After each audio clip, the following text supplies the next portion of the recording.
Okay, I think we're live successfully. Hello, Entario. Hello, Troper. It does my heart good to see two of our roasties alive and well at the beginning of the stream. Thank you both for being here. So we will get into it a little bit sooner today since the both of you are here. I'm definitely going to vamp. That's how I do. That's how we operate here. It's more of a slow roast. It's more of a brisket situation than a broil. That's okay. Hello, ungodly one. Welcome to the stream. Troper, thank you for the 21 months at tier 1. Welcome back to the dog home. I am awakened, risen, leavened. Hey, what's up, Jomny? How you doing? Okay, so as is typical, we have had some Ko-Fi names not match up with Google Form names. So I'm going to call some names. We have to figure out who it is. Yes, Alec man, I'm gonna do it in a couple minutes.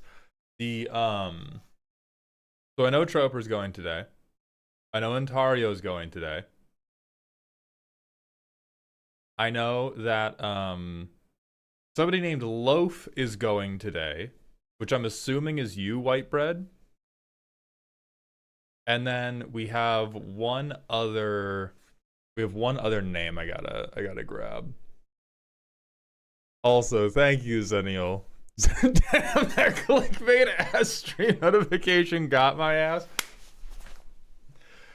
Got moved from this day to last Sunday. Okay, but you were going today, and we did you a different day instead.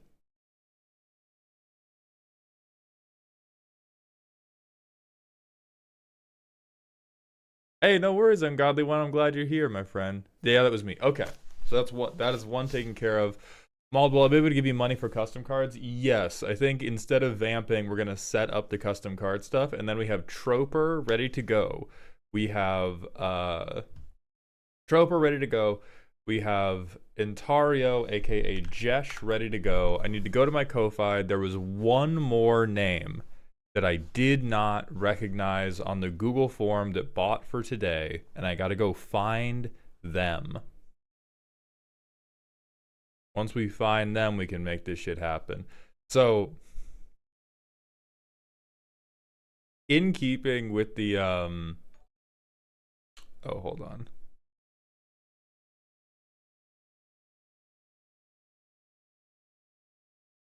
Athy. A-T-H-Y. Somebody named Athy. None of these custom cards work. No, it's not. No, it's not. Custom cards is the lizard button. I'm setting up the commissions for tomorrow. Tomorrow is the custom card stream. Tomorrow's the custom card stream. Easy, my children. Easy. Is Dracuseth with every damage booster too stupid to function? No, that's just bracket 2. Like, genuinely, I've talked about my distaste for bracket 2 and Gen Pop, but if you're going like that type of dream is what they made bracket 2 for. That is the positive use case of being in bracket 2. Is if you're like, ooh, I want to play this idiot who's only going to work if I get 2 or more damage doublers on the field. Bracket 2 is hell. Bracket 2 is fuck, dog. As shit, even.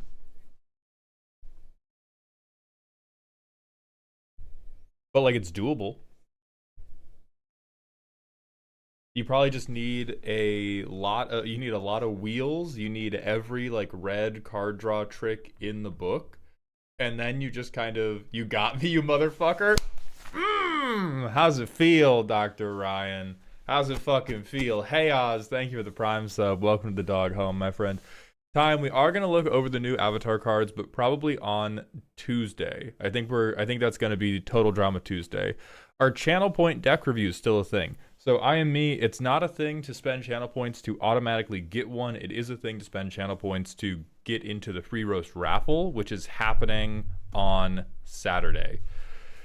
Wait, what was the clickbait I got here through Discord? Whitebread, the go live message said, your Mox field has been mentioned.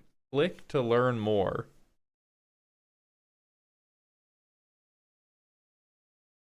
Fucking got you all. Fucking got you all crazy. I got you all crazy style with that one. All right, we got to go into the manual ad break. So this is going to clear the ads away for the next hour, and after we do the manual ad break, we're going to get into it with Troper's deck. Oh hell yeah, Starried! Congratulations. Hypothetically, if I bought 10 Discord roles, that would be Prestige 5. That's how we're doing it. Joke's on you, I use Arcadeck, banned. I don't have the Stream Deck app open to Vine Boom you, but banned. Hold on. Banned. Dumbass. Why are you coming out of my PC? Remind me later. I don't care. These have to go back into my headphones. Hold on. Hold on, everybody. Banned. There we go. There we go. Nice.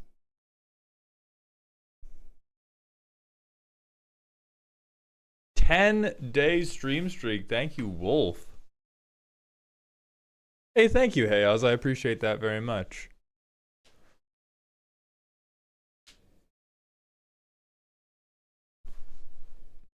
What did Architect do? Nothing. I'm just so petty. Like the way that my I want to call them vendettas, but I feel like that's far too serious.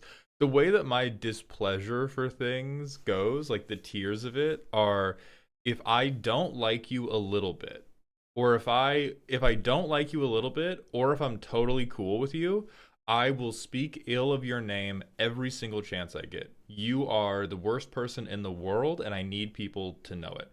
If I don't like you a medium amount, I don't really speak about you.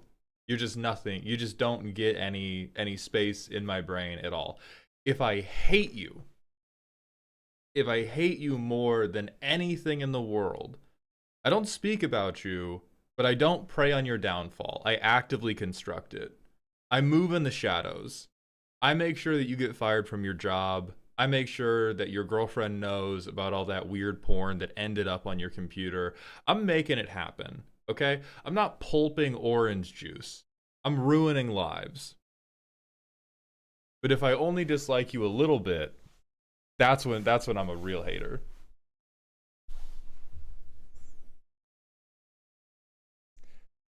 Yeah, I gotta set the custom card redeems live.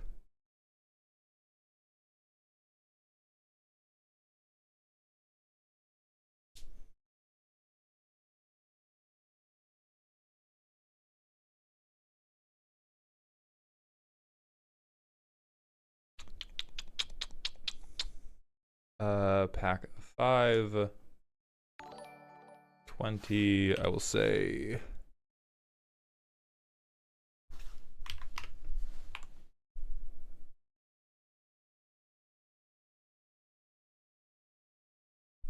For save and publish, we will go to, oh, I named that wrong.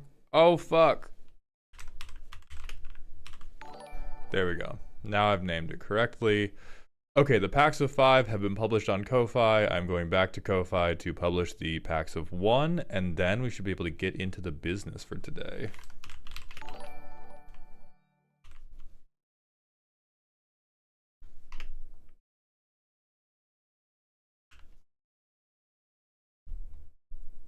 Excellent. Wayward Time, thank you for the Prime sub, and Sunbro Saxon, thank you very much for the Tier 1 sub for the 10th month in a row. Welcome back to the dog home, my friend. He's not putting pulp in your orange juice. He's unleashing locusts into the orchard that makes your favorite orange juice. Exactly. Exactly.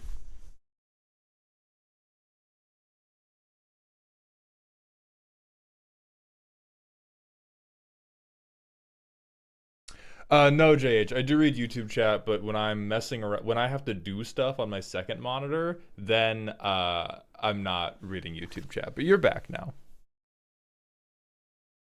How come every single time I open one of Mauled or Elk's deck review streams, they are saying the most unhinged stuff imaginable? We got it. That's just, you can't build decks with hinges on. Jesus Boss gave me a heart attack with that title. Then it's working. Then it's working. Allegations that your hairline is fine. Listen, my hairline as it currently is fine. I am rocking that Walton Goggins-esque mature hairline. I look very good with a 5 head. As far as dudes with 5 heads go, I'm 6 stars, you know? I'm 10 toes on the floorboards of my skull. The reason I'm taking minoxidil, finasteride, all that stuff is because it can't get any worse.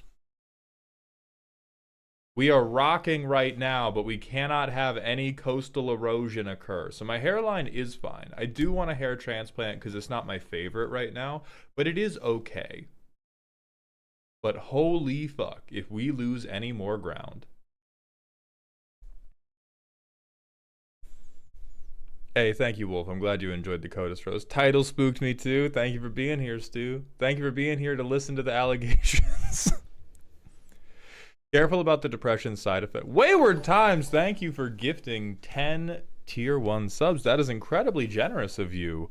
Welcome to Dog Heaven, my friend. Thank you so much.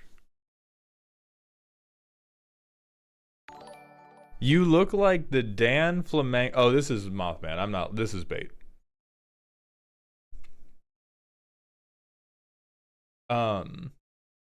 Careful about the depression side effects, boss. Yes, if I get depression or if I get ED from finasteride, I am going to stop taking it immediately, and then we're probably just doing it to pay.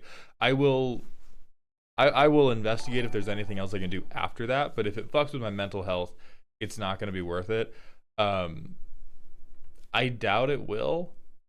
Frankly, the side effects on finasteride are very, very minor, and I think we'll be overwhelmed by the anti-depression I get from fixing my fucking hair. The only Loki, thank you for the Twitch follow, welcome to the doghouse. You have a Maginot hairline, and if the baldness discovers Belgium, we're cooked. I hate that you're right. Not even joking, you would look pretty good with a full shaved hair as well. Just shave it. Alright guys, listen, I'm gonna be real. I'm gonna be so real, kings and queens and regents of indeterminate gender. I have seen myself bald. I have shaved my head before, well before I was balding. I know what it looks like. The world in which I would be comfortable with a shaved head look does require me to probably be on steroids. It would probably just be like, it's not going to be the same rant of like, oh, I hate it, I hate it, I hate it. But like, I know what it looks like, and I want to enjoy how I look. We are all just sacks of goo riding around in a meat puppet, and I want my meat puppet to look the way I want it to look. And for me to be bald, I would need to be way more muscular. I don't think, I've seen myself bald. I don't think I can rock the Northern Lion kind of like, I was going to call him the Chrome Dome Twink. Please, any of you also watch Northern Lion, don't tell him anybody said that about him, but that's kind of the thing he's got going for him. I couldn't do that. I would need to be on more of a like J.K. Simmons type beat where he looks a little like stockier, but because I'm tall, like I'm 6'4", for me to look stocky, I have to be like 240 fucking pounds. Like there has to be so much more muscle on my frame.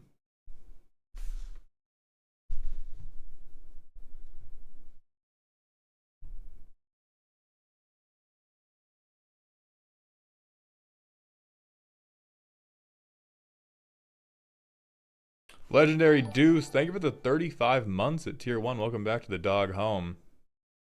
You want to be more muscular? Try Tren? Jesus fuck, dog. Come on. Don't tell me to poison myself. 1, 2. Madra, on my end, I'm seeing 1 pack of 5 and 2 individual purchases. So 7 total is what I currently see. I see 2 1-card purchases. I see 1 pack of 5 purchase.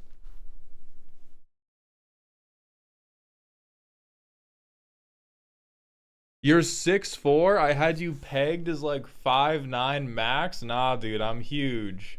I don't know when you were pegging me or where, but I'm fucking large, sir.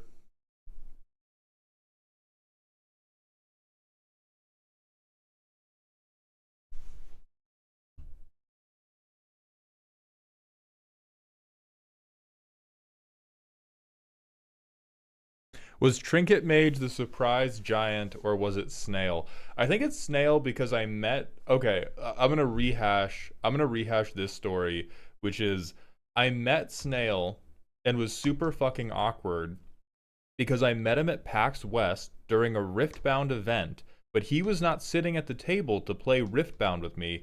He was one of the like helper assistants. So I was walking to the table with my girlfriend and two of our friends, and I see him, and I immediately clock like, oh, that's Salubrious Snail. And then my brain goes, whoa, whoa, whoa, whoa, whoa. No, it's not. This is some guy in a League of Legends Riftbound day worker outfit. This is a random guy that happens to look like Salubrious Snail. And then he gives me the look of person-to-person recognition. And so I go, oh, fuck, I was wrong. It is Salubrious Snail, and for some unknown reason, he is dressed as a League of Legends day shift worker. And then my brain goes, no, you idiot, it's not Salubrious Snail. It's a random man who looks like Salubrious Snail and recognizes you because you're a content creator at a goddamn convention. And then at this point, I have approached him and been quiet for far too long. Interaction was cooked. Interaction was cooked at this point. It was Snail. He's friends with Travis Gafford. Travis Gafford convinced him to come help teach Riftbound for the day. Whole day was ruined.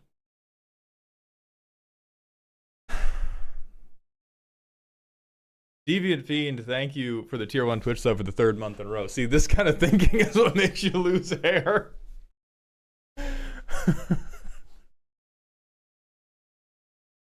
But yeah, I think Snail was like, he looked to be like 6'1 or 6'2. Like, he was almost my height. Kirby to Kirby communication? What the fuck, dog? It would have been Gumby to Gumby with the two of us. Creamy Casanova, thank you for the tier 1 Twitch sub. What are we yapping about? I'm just talking about bullshit. I'm just talking about bullshit, you know. You know how it is. You know how I do.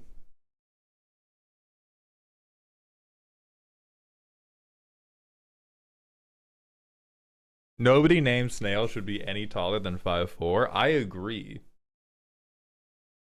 Widow's Peak content? Dragon, I'm stealing that title. Holy fuck. Holy fuck. I'm messaging that to Z as...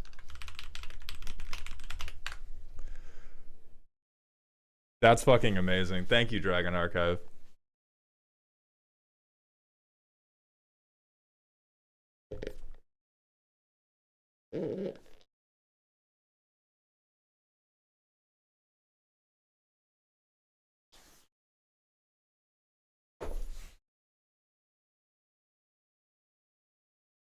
Oh, Madra, the free one you bought in here does nothing. So you're at 9. The thread for submitting cards is not up yet. It will be up by the end of... Well, by the end of today. Before the stream starts tomorrow. Maybe before we start reviewing cards tomorrow. I'm at 20, right, boss? I'm not checking that math right now. Howdy, Maldhound. Ever since you're a Chroma short, I've been trying to make an Akroma Tana deck work, and it's just been a lot of fun to beat people up with a deck of 30 plus creatures. That sounds fucking beautiful. That sounds beautiful, Naraki. I hate you personally, as I hate every Naya player, but I respect you as a soldier.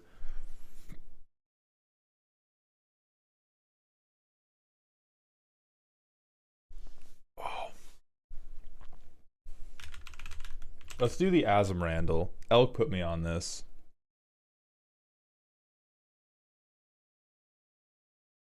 Release the so this is the last thing we'll do before we get into the deck reviews. Troper is going to be first up. Then it will be Jesh. Then I know the Life of Shade is also going today, and then we have one person named Athy. This motherfucker who is not anywhere is also going today. So the order as it stands is going to be Troper, Entario, Life of Shade, and then if the alleged Athy shows up, we will do them. But anyway.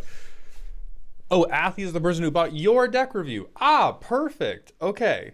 So we have all three people. So this little game we're going to play is what card shows up in more decks on EDHREC. So we have Release the Ants, which is an instant that deals 1 damage to somebody and causes you to clash. And if you win, you get this back to hand. Or Warlock class.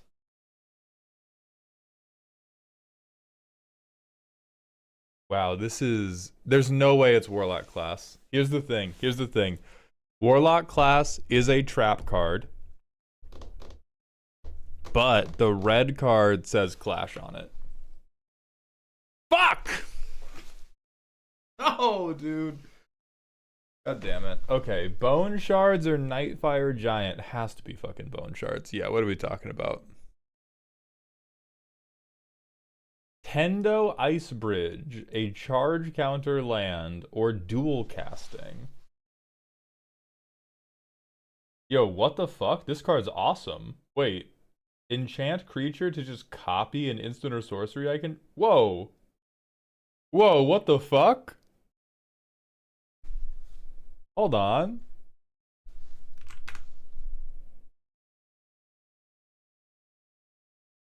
Wait. Okay, hold on. We got 2 mountains. We don't need both of those. Yeah, there we go. All right, lock it in. What? That's bullshit. That's bullshit.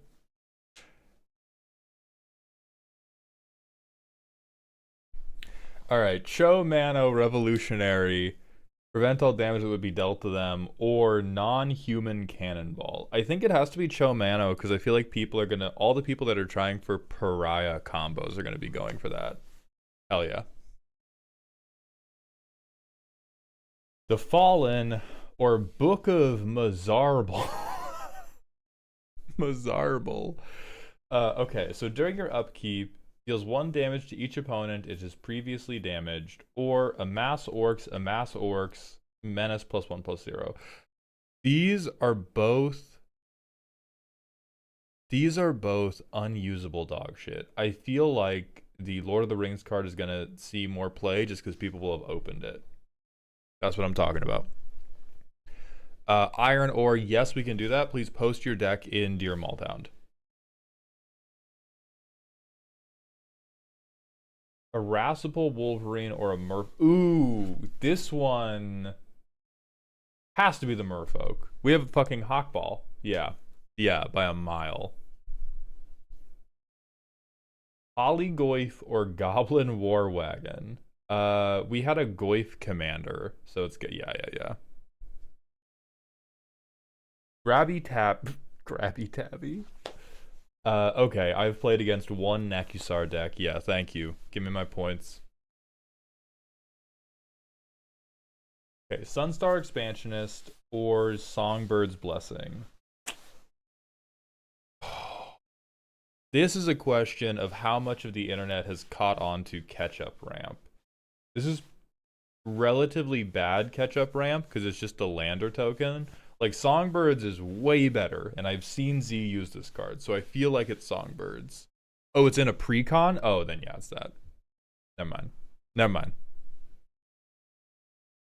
Gulf Squid or a cycling card.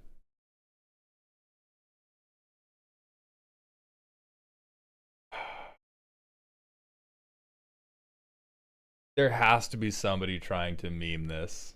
Yeah. Oh my... I won 1,000th.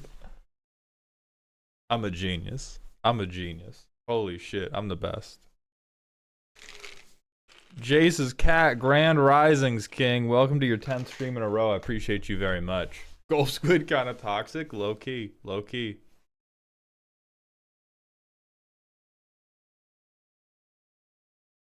Should be 9 out of 10. I was robbed. That is my fault.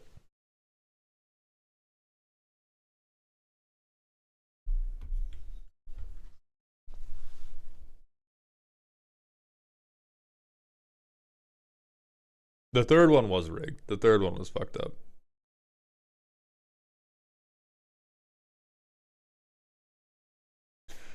Hey Malden, I'm building Armix Tago, and I love goldfishing it, but I worry that it probably isn't appropriate to play against precons. Do you think Armix is ever appropriate at bracket 2? Oh yeah, for sure. Easy. Easy. Boss, Tendo Icebridge was in the Eldrazi precon. That's why it wasn't rigged. Oh, well, that's rigged. They should have told me. The other commander is Tago, King Cow. Concerned about a removal engine, even if it's not good.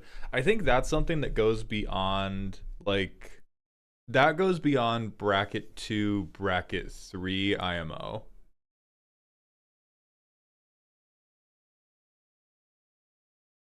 Like, that is, I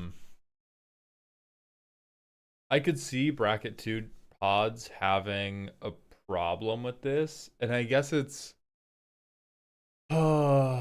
maybe it's changed a little with the bracket 2 upgrades. See, this is again that line about your interaction should be considerate. I don't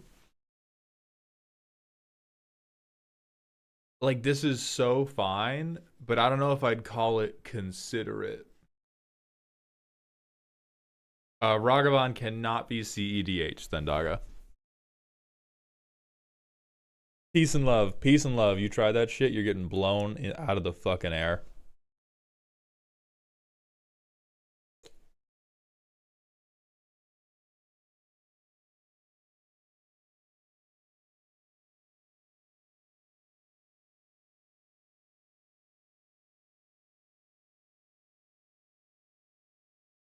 Shoot a creature in bracket 2 should be so fine. People got to learn their stuff will die sometimes. I agree with should. And that's why I'm like mad about the bracket updates is like it should be fine. But they're the ones using the word like interaction should be considerate. Everybody should get to showcase their game plan and there are parts of that I can agree with. Like we shouldn't be doing hardcore control in bracket 2. But some people will look you in the fucking eye and be like, "Oh, you killed my mana dork? Why are you bullying me?" Like people will fucking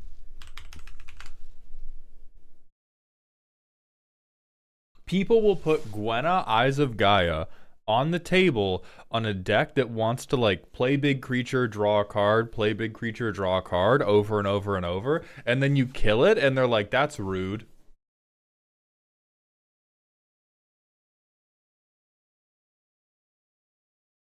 I don't know, man.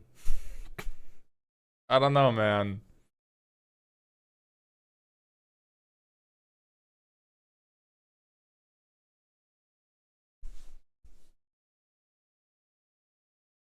That's crazy that people take offense to removal. Well, it's because a growing amount of the Magic population isn't playing Magic. They're playing Monopoly with Magic cards as their little icons. That is the thing that is informing the direction that bracket 2 is going. Is we're moving further and further away from the point of the game being somebody winning to just we all fuck around for like 90 minutes and then something happens, which I don't like very much, which is why I'm not going to play bracket 2 with people I don't know anymore. Cuz yeah, that like nobody should die before turn 8. Your removal should be considerate. Everybody should get to do their thing. That is poison. That is poison for Gen Pop. For people you don't know, that is the most like everybody's just gonna show up with a solitaire deck and those games sound like ass. Like I struggle to play any games. My goal isn't to win. Right. And my main priority in Magic isn't winning, but it's like it's got to be on the list. And this is also why I hate no win con group hug. I think that if it is nowhere in your top 5, top 3 priorities to win that game of Magic, you're making the game less interesting. I'm not even saying like it has to be taken seriously, but every funny moment I have had in Magic came off the back of somebody trying to win. All of the great memories I've had in this game are somebody tried to win and somebody stopped them, and then somebody else tried to win instead. And then we got into a very, very funny or very, very cool situation because of that clash. Rather than, oh, we're just going to wait until we're all ready and then we're going to see who deals the most damage at once. Ugh. Come on.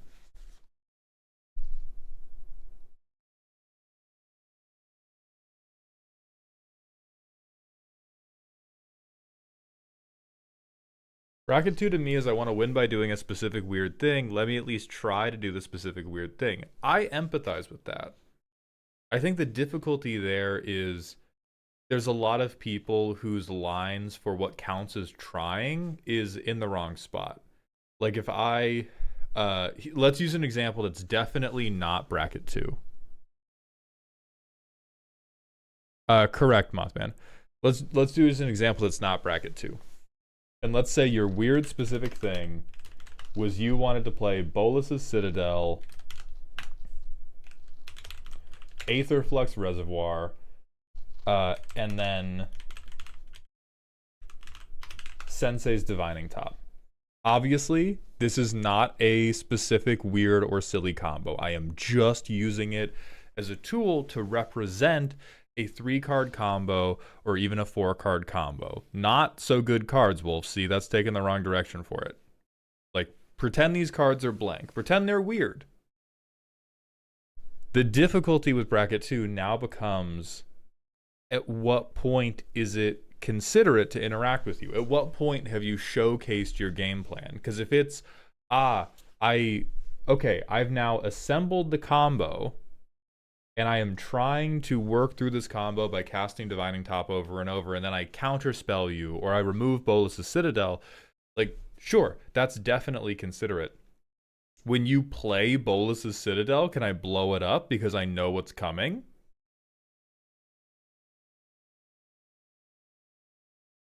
Or is that not letting you try? Because in my mind, once I see the gears of your combo and I understand that once it's put together, you just win. Like, the moment you start putting stuff on the board, that's you trying. And it's reasonable to shoot the pieces as you attempt to try. Like here's another example, and this is actually why my VV deck went up to bracket 3. Is I want to use VV to cast big and not particularly good creatures. In my mind, this is a dumb and weird thing. This is the endpoint of my VV deck. Not a combo, not Spellslinger. It is I make 8 mana ahead of schedule and then I cast Magmatic Force. That to me is weird and specific. Does that mean you have to let me stack VV? No! No, that would be ridiculous. And there's in cases like this, I have seen happen over and over in bracket 2 games or casual games where somebody will say, hey, I'm trying to do like a weird goofy thing, and then they will play a really fucking good card that is a part of their loop, that is like the strategy needs it, like it's so weird and goofy I have to play this super good card, but it would be rude for you to remove it. And those are the situations that I really dislike about new bracket 2. Is it seems just rife with all of these like, oh, they're not game changers, but like we 100% know that this shit is a threat. We know that we should remove it, but it's now not reasonable to remove it because we haven't let you go for it. Yeah, goofy Kefka would be another thing.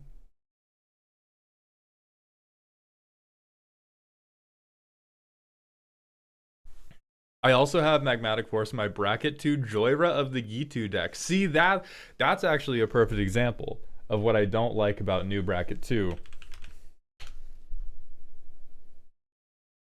If you play Joyra of the Gitu and I go, oh fuck, I'm gonna kill that, and you go, no, let me do my weird thing, what the fuck are we talking about?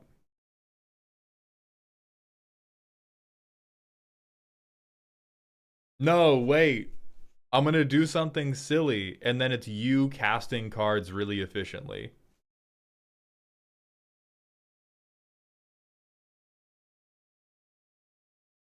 Me when I misreport my income to the IRS, how fucking silly I am. Oh, in that case, I run enough counterspells that you're not going to do anything to my girl. So I'm not attempting to engage you in the tit for tat, like, what about this card? What about this card? What about this card? I'm talking about the philosophy of the bracket. I'm not talking about how you've built your deck. I'm not talking about your ability to deal with whatever threats come at Joyra. I'm talking about the idea that we should allow people to showcase your game plan.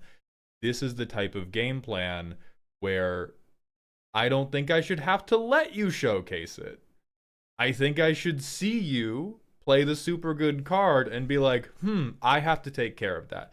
Whether or not I can, the idea that we should be going like, oh, no. Hold on, I haven't suspended the funny thing yet. That's what I don't like about New Bracket 2. I feel like anyone who's not playing in the cafeteria is more chill. Isn't this more for children who need the rules? That's what it was initially, but I feel like it's moving away from that now that they've taken commanders off of it. The first rendition of the bracket system, I was a believer that they were building this for people who like totally could not handle Rule 0, were relatively ignorant about the ins and outs of this game, but they took commanders off on the basis that if you see this thing in the command zone, you should know what's up.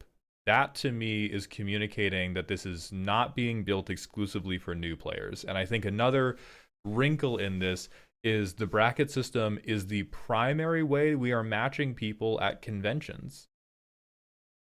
Like when I say I'm not playing bracket 2 in Gen Pop, I'm not talking about my LGS. I'm saying that if I go to a convention now, I am never playing bracket 2 there. Because it is going to suck. That's more so what I mean. And I think that if you go to an LGS, I think an LGS community is typically small enough that you can like learn each other's rhythms well enough to figure out what parts of bracket 2 you like and what parts of bracket 2 you don't like. But like if I go to MagicCon, no, we're not playing bracket 2. We're playing bracket 3, buddy. Crank it up. Crank it up. I would much rather have to respect your combo win than your PowerPoint. Every time.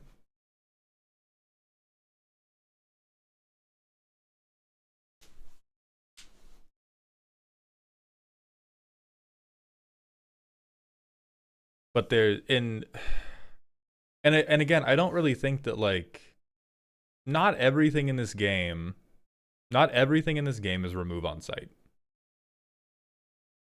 But as Keyboard just put it, the line between silly and a lethal win con is so blurry because so many. I'm gonna be real bitchy. I'm gonna be real bitchy for. I don't even think it'll take the whole 60 seconds. I'm gonna put 60 seconds on the clock to stop myself from being bitchy. How do I go to?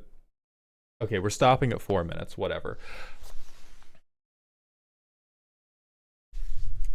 I think one of the biggest problems with the communication around bracket 2 and the communication around like silly win cons that are actually just combo wins come from content creators specifically not having a fucking sense of humor.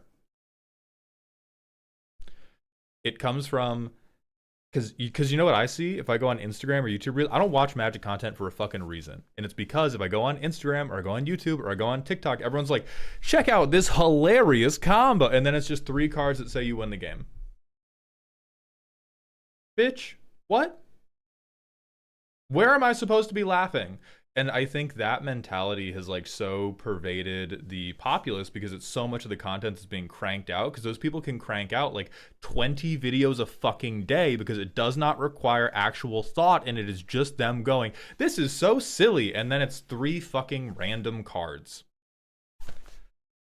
All right, we're stopping there. So I think that's part of it. I think it would get, and like some long combos are funny. Some long combos are very funny. I just don't believe consider it in bracket 2 means let every card do a thing. I feel like it's only talking about blood moon effects, removal loops, indestructible loops, etc. And the issue with that is that it's what you believe it means instead of what they said it means. And what you believe it means is going to be different from what Tony believes it means, which is going to be different from what Sheila believes it means, which is going to be different from what Marcus believes it means. And that's what's going to make bracket 2 shitty. Because people aren't going to attempt to be considerate proactively, they're going to attempt to define considerate reactively in order to demonize whatever bad thing you just did to them. And that is what is going to make it a fucking cesspool.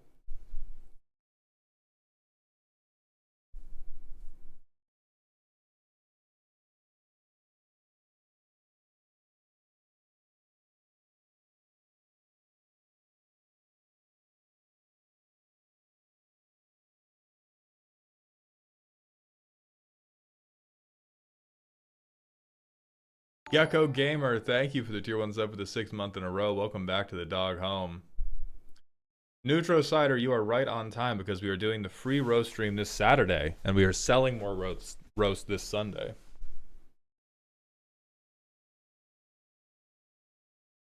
Can't wait to get into an argument because they didn't let someone's Azula make free mana and double a bunch of bullshit. That's the type of thing I mean.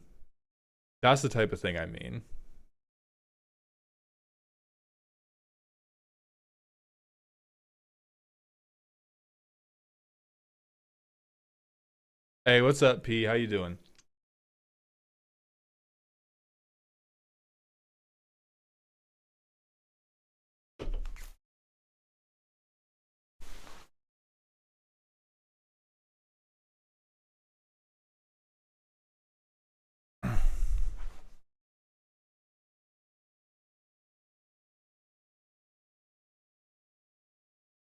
And no, I'm not talking about Veggie because Veggie actually has a sense of humor.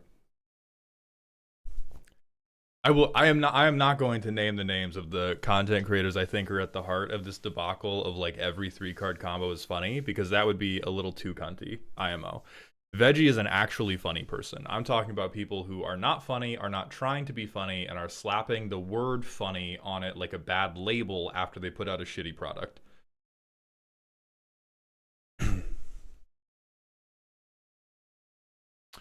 Yeah, no price changes yet, Starry. Salteris, thank you for the Prime sub for the 2 months in a row. And Noob CC, thank you for the tier 1 Twitch sub. Welcome to the dog home. It's more of like... Yeah, like Veggie did a fucking rap for Bebop and Rocksteady. Like, Veggie's jokes may not land all the time, like mine don't land all the time, but Veggie is trying to be humorous. I'm talking about the people who are making combo videos and being like, fuck, I have no marketing for that. Let me just say that it's funny. Yeah, that'll do it. That'll do it.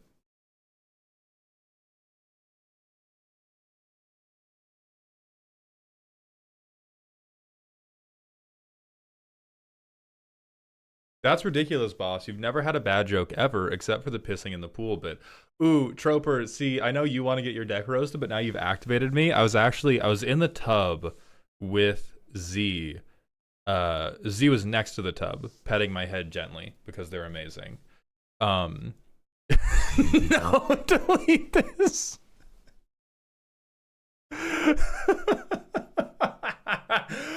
You know what? Just for you, I will stop the. I do not wish to see the writer's barely disguised fetish. Oh no. The story is not actually about the tub. The story was about, I was talking about how bad I felt about the hybrid mana stream. How I didn't feel like I was funny enough. How I didn't feel like my jokes were going well. And Z was like, oh, you're too hard on yourself. And I was telling them, I don't think I'm too hard on myself. I think I'm too hard on myself in the wrong ways. Because what helped when I thought about the hybrid mana stream, and the joke that I was thinking about with the hybrid mana stream was Blood Artist in their video made some fucking, they did some fucking line about like, we shouldn't change hybrid mana, that's how it's been forever and ever. And I made a joke about segregation. And I was like, yeah, I didn't like it. I don't feel like it landed. I feel like it came off as just shock value instead of appropriately identifying how one for one his fucking arguments were with arguments that were against desegregation. And the place I got to was like, oh, I should have doubled down harder. Like the thing I didn't like about it wasn't the joke. It was that I didn't just drop to people's elbow from fucking space. I totally should have been like, yeah, these mono blue decks have their own water fountains and it's working great. Where'd this come from? Hold on. There was something that set this off. Oh, I think Troper said something about like, you've never had a bad joke ever except for the pissing in the pool deck. I do have bad jokes all the time and I think about them all the time.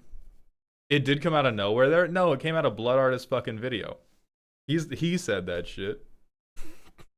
he said that shit. I didn't say that shit. I correctly interpreted that shit.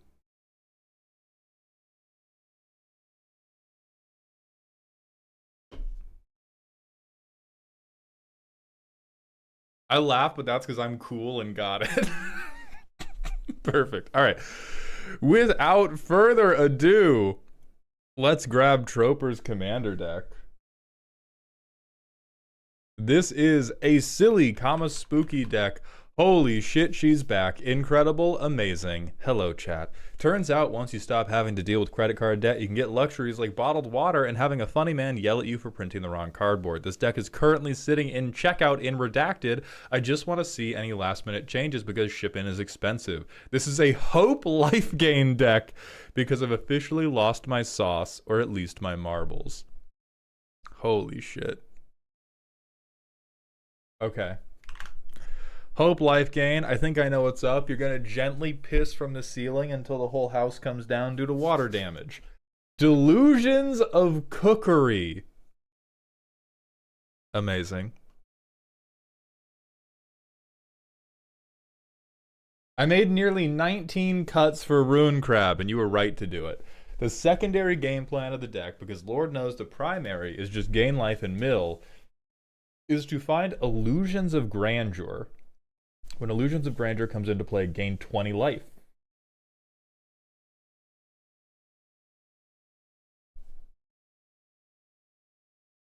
At the beginning of your end step, each opponent mills X cards, where X is the amount of life you gain this turn. When Illusions of Grandeur comes into play, gain 20.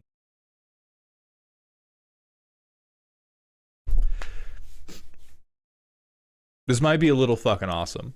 This might be a little Troper, I'm sorry to say, this might be a little fucking, hold on. This might be a little fucking awesome, you guys. Hold on. This might be, no. Troper, whoever hurt you, thank them. Okay, they are your Voldemort. You are now the girl who lived. You are Harriet Potter. That makes me happy. That makes me happy. That is so much better than fucking Soul Warden 99 times. Holy shit. A card that I've always wanted to run and then flicker it because it turns out I don't need to keep the life gained if I disintegrate my opponent's decks.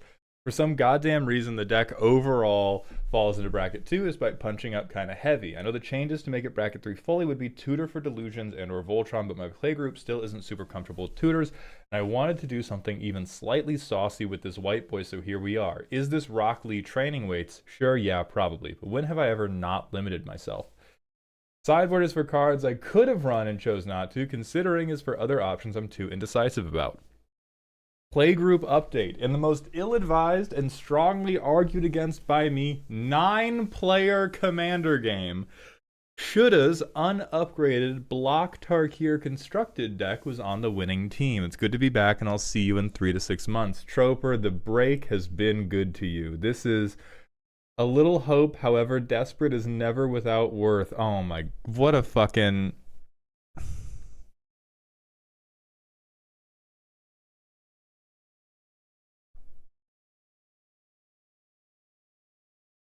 Horrifying.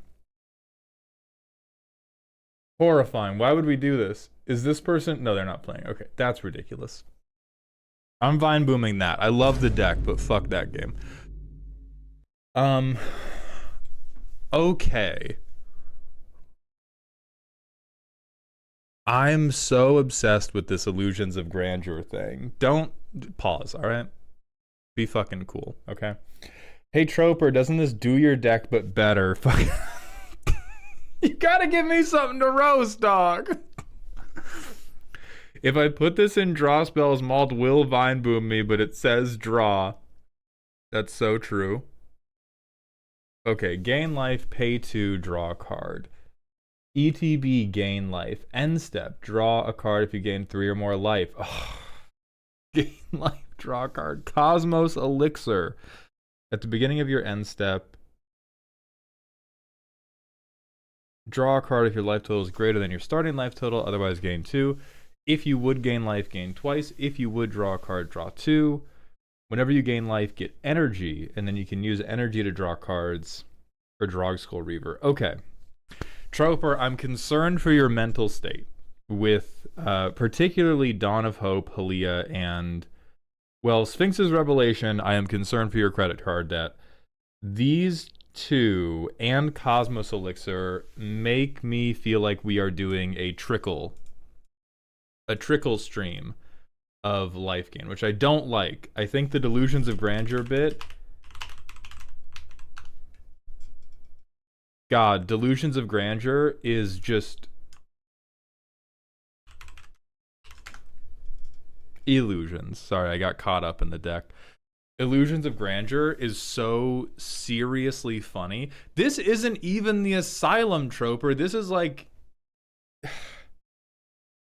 This is like, if I was building a deck like this, I would get my prostate checked.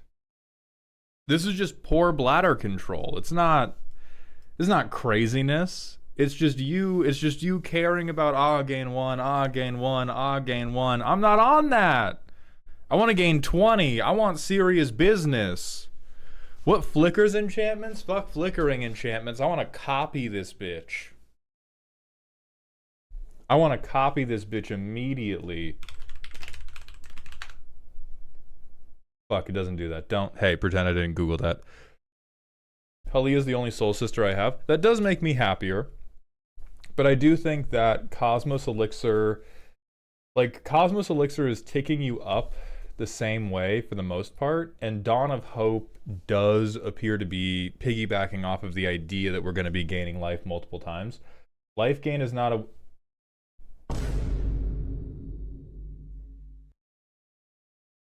How many cards did we make it before you lied to me? 4, 5, 9, 12, 13. 13 cards in until you lied to me, Troper. Good for you. New record. Wow. Hexproof until next turn, gain 2 life. How long can you make it in a car ride before you have to stop? This is looking like 14 minutes. This is looking like unroad trippable behavior, Troper. Heat? I'll ban you. I'll ban you.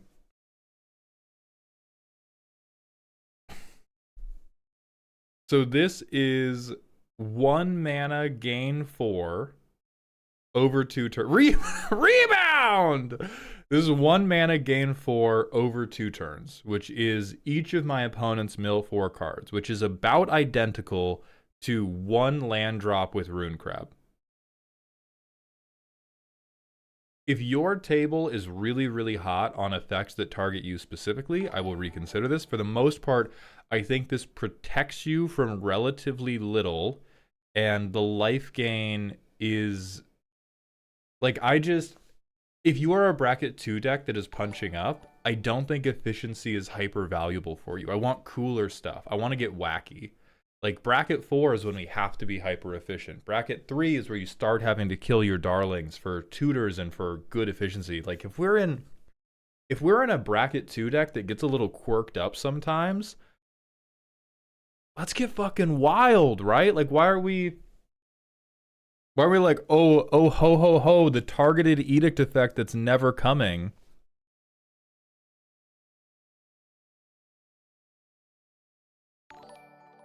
I had an ally target a spell that was buffing them because it messed with their game plan. They have no rules. It's a lawless wasteland. I'm so sorry for you. That does not defend you needing hexproof. Children's a core list. You gain life equal to life you've lost. That's great. See, like this is perfect for a pod that's really, really stupid because they're gonna swing at you anyway, and you're gonna get to do this, and it's gonna be amazing. If you would gain life, you gain that much life plus one. No sauce. Unfortunately for you, Troper, you have already established the mountaintop of this deck, which is copying or flickering illusions of grandeur. This is the type of effect that is only going to be good if we are doing Soul Sister Double Down. Like if you get a big lifelinker out, gaining 6 versus 5, not a big deal. If we're doing Soul Sister spam, then 2 versus 1, huge, massive, you're doubling it. I also don't believe our recursion needs are... I'm not talking about level 3 of this shit anyway.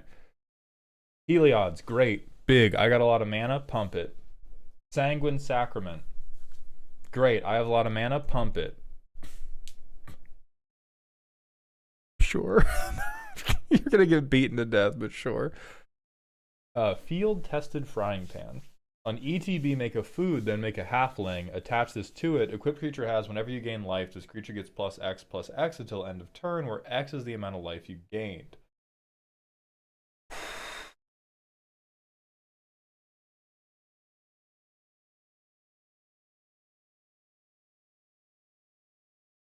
That's...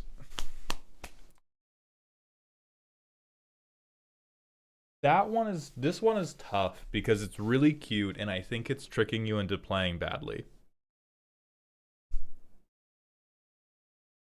Because when is this good? This is good on the turn that I play Illusions of Grandeur.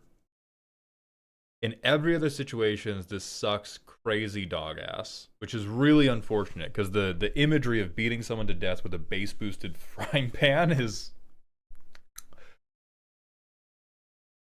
But the rest of the time, this is going to trick us into doing in main phase 1 things we should be doing in main phase 2.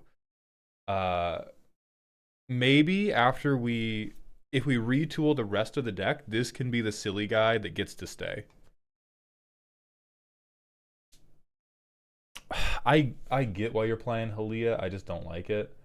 Kayla's command. Make an artifact, put a counter on something, gain motherfucker, there it is. I was like, wow, this seems really bad. Maybe something will save it. Nope. This is some 5-tool player shit. Troper, if you haven't watched Moneyball, go listen to it on audiobook. It feels like we put this in here to get a chump blocker, to maybe buff a double striking creature, to maybe fix our mana, and to maybe gain a little bit of life. And it's too much like it's a C's get degrees type card. And in bracket 2 particularly, like what's funny is C's get degrees is actually more of a bracket 3 mindset. Like bracket 2 should be I am getting an A+ in dickheadery. And I am failing accounting. This is trying too hard to, I think, cover all...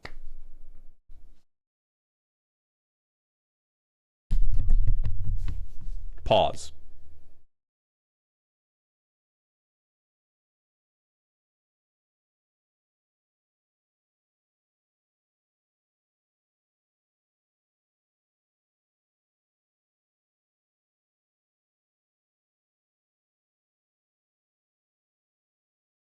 gave me a goddamn primer that was all about, I want to cast illusions of grandeur. Oh, I want to flicker a crazy enchantment. By the way, Piss Laser, save me. I love you, Piss Laser. Don't make me play a real deck. Piss Laser, save me. You know what you've done.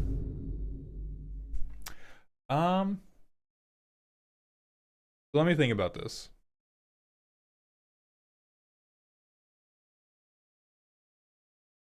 I think the way you've built this deck, it is not a necessity that this has to get cut. The times I really hate Aetherflux Reservoir is when we say I have this game plan, and then oh hey look, here's this card that totally changes the way I play this deck. Thankfully, you have been so irresponsible with every other card that I do not think you can Aetherflux Storm. If you show me a combo later on, I am kicking you into Ohio. But I think as it currently stands, you're not going to be spinning this. Like we're not going to be tutoring, as you've already said. We really do not have anything even approaching a combo line. This does seem to me like it says, if I'm at 80 life, I can kill one of you and then keep doing my shit. I will begin to get worried if we can give this effect lifelink, if we can tutor for it, but we know that's out. If we were doing some type of like Sensei's Divining Top thing, then I would be concerned.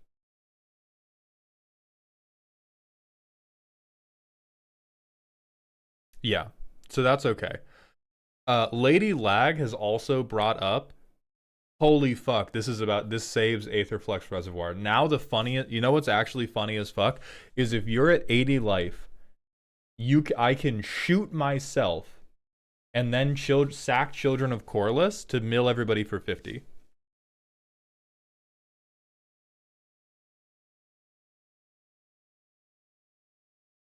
That's a little, come on, I'm a hater, but that's a little like, that's a little fucking funny. That's a little fucking funny, you guys. I'm sorry. I'm sorry.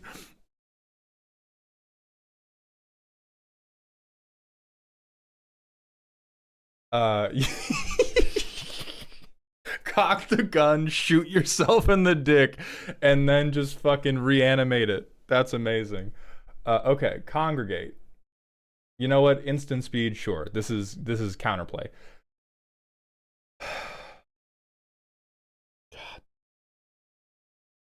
God damn it. God, every single time. You keep yo-yoing my fucking heart with this deck, Troper. Every time you're finding ways to cook beyond belief.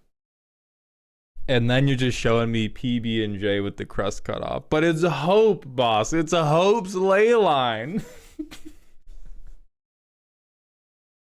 If you want this to be one of your pet cards just for alliteration, sure. But this is the same type of thing where, especially for 4 mana, I would so much rather, you know, even if I'm not tutoring, I would rather be doing chunky life gain. I would rather be playing a big life linker. I would rather be, you know, we're bracket 2.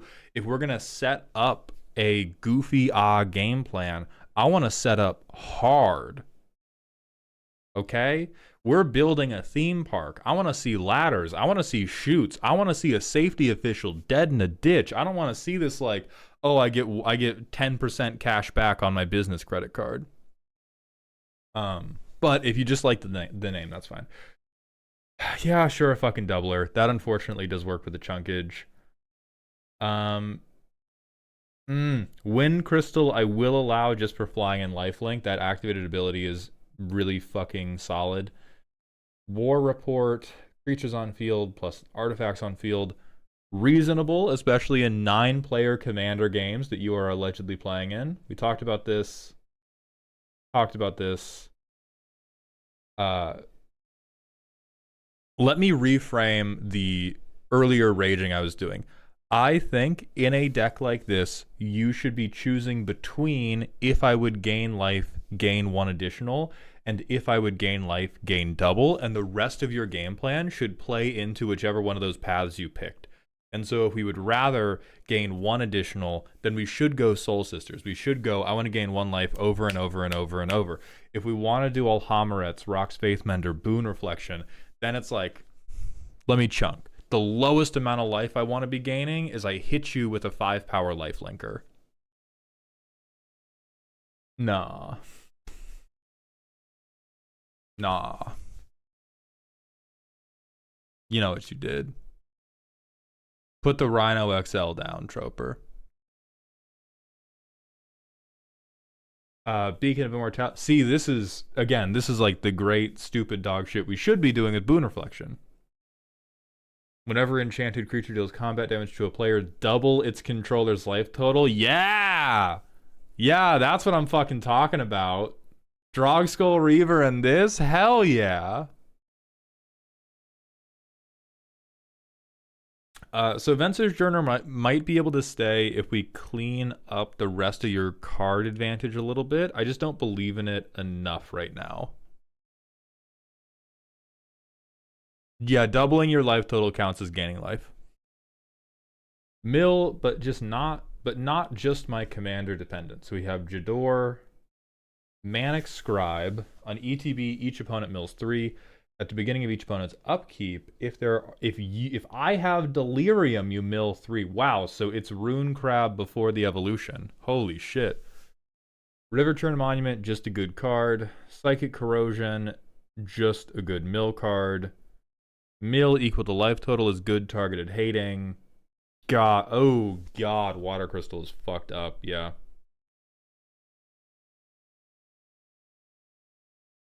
Of course, the Azorius player runs protection. It is fucking adorable that we're calling blind obedience our protection effect.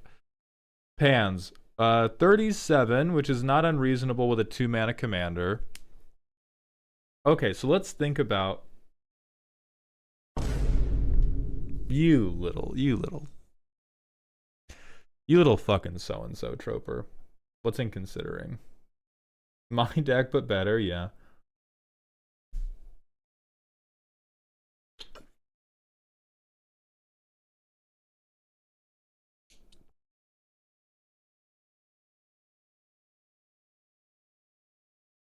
Straight up, this is the type of thing I would like to see. I'm not going to Vine Boom you for this. This is like... This is what Bracket 2 opens up for you. This is the world you get to live in. I do think that this is a 4-mana draw 4 more often than not. And when else do you get to cast a 4-mana draw 4? I think this should genuinely go in. Especially if we're not going to be running tutors for stuff. Oh my god.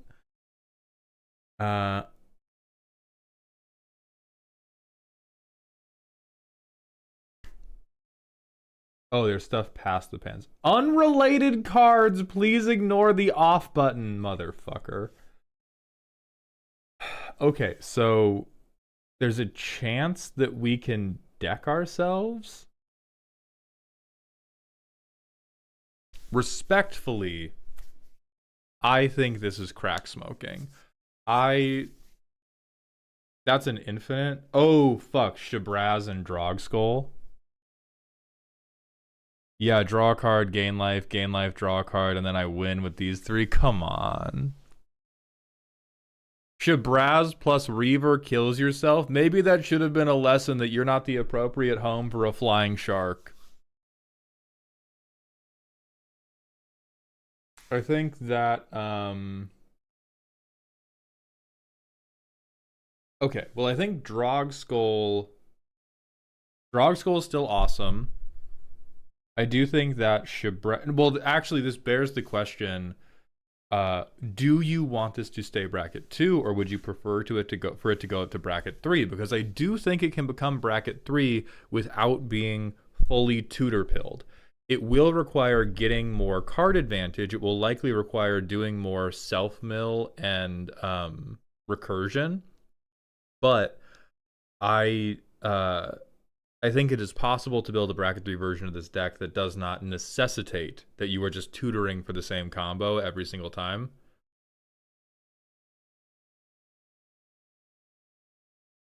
I think sideboard cards to make it bracket 3, something to slot a few cards in, could be viable. Okay, then I would say Shabrazz should move into the sideboard and should be one of the things that comes out once you are going to bracket 3 rather than bracket 2. I think bracket 2, even though this is not a like, it's not an unforgivable combo by any sense. You need like 5 mana, 7 mana, 12, 50, yeah, we need 15 mana, 16 mana if it's Jace to win the game. Like, you're certainly not cheating at Magic. I just don't like infinites.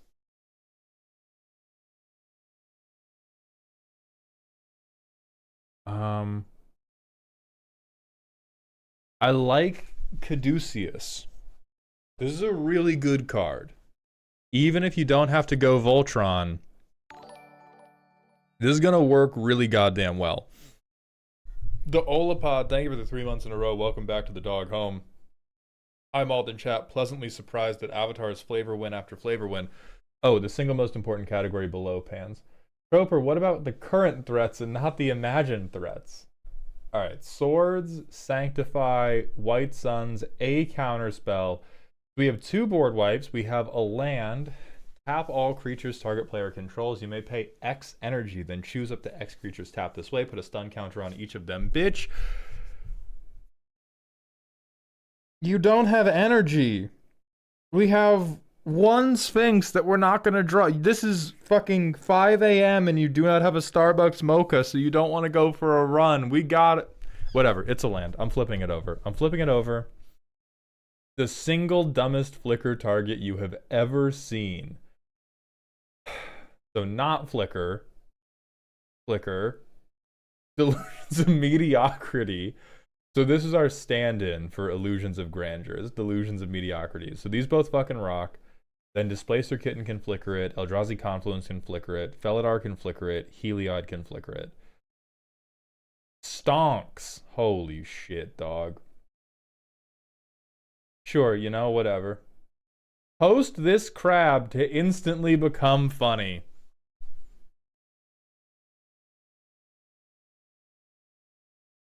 My fault. My fault, deck's amazing. Passes the frantic search test. Okay, dope. You get Ancestral Recall. Then we have a bunch of pans.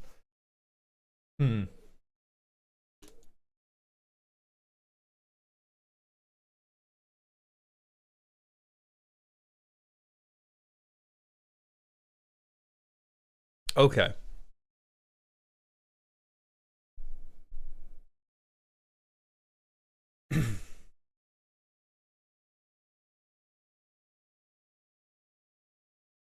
I'm calculating. I'm figuring out your sins. I'm figuring out how we fix them.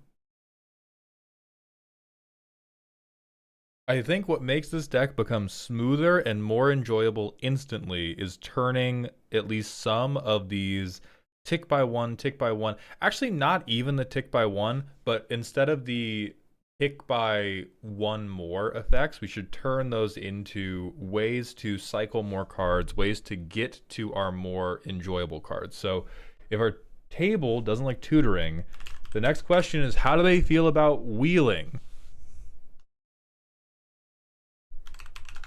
What's Evra do? This could also be pretty funny. The 2 things we can do is we can replace the uninteresting cards with other crazy cards, or we replace them with big card draw. Those are really our 2 options. And if we lean more towards other things like Evra, then it's going to be more hardcore bracket two. And if we lean more towards how do I get more draw, how do I get to the cards I want faster and faster, that's what's going to lean more towards bracket 3. So what else can we...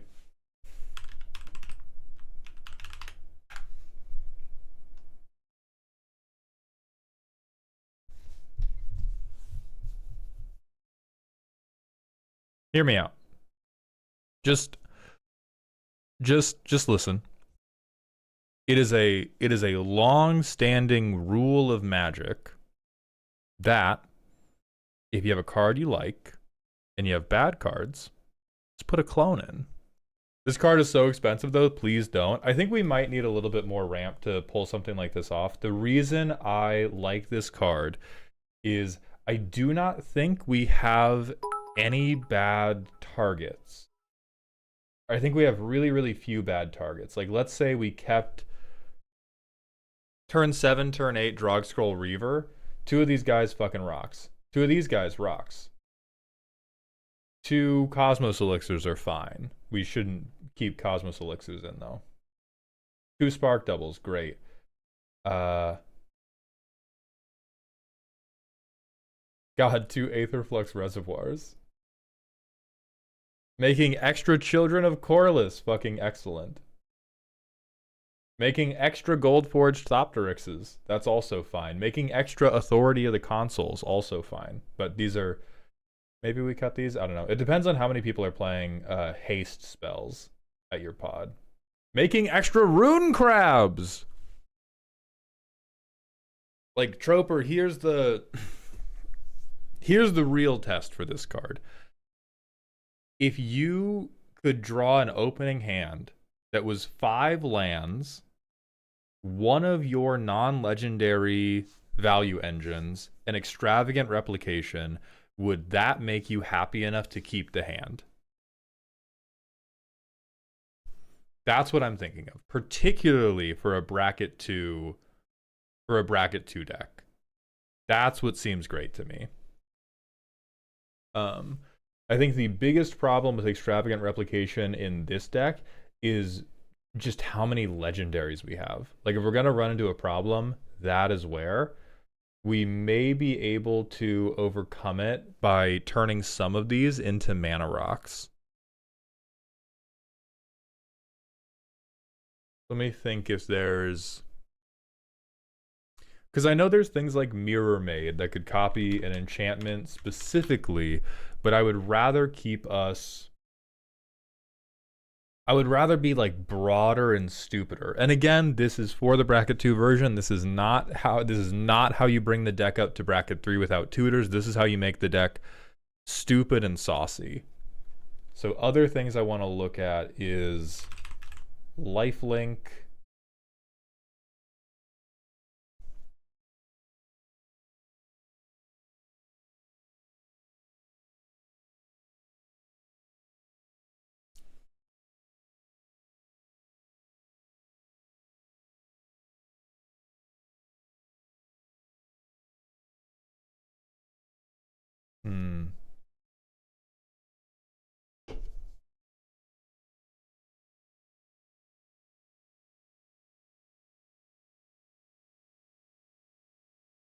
Can we afford Safara? I do not think we can. Jeez.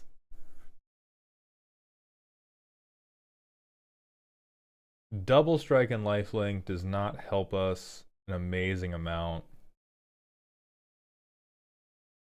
But like, okay, this is a good example. I would straight up rather just dump Lyra on the table and have her start crushing me with her thighs than worry about Cleric class.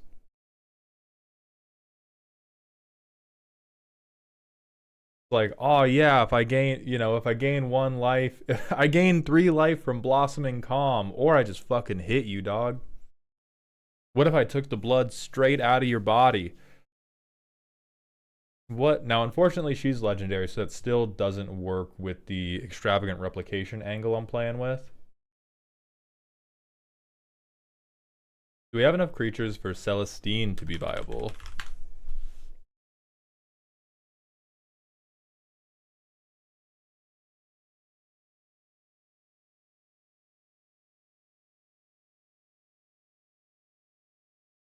It's gonna be close, but I don't think it's impossible. A lot of our good stuff is at 4 though, so we could get Will, we could get Philia, we could get Flicker Wisp and Delny.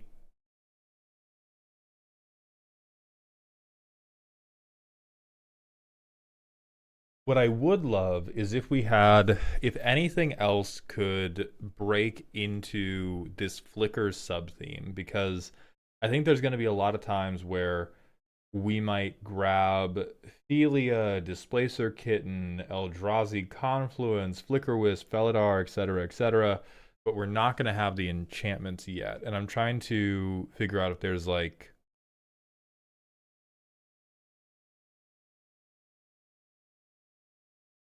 a really good slot for this.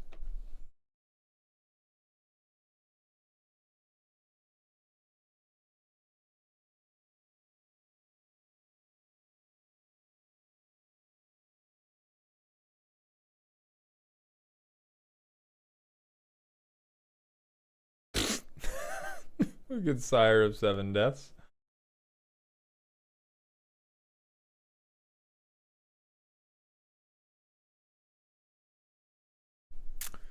Steel of the Godhead would not be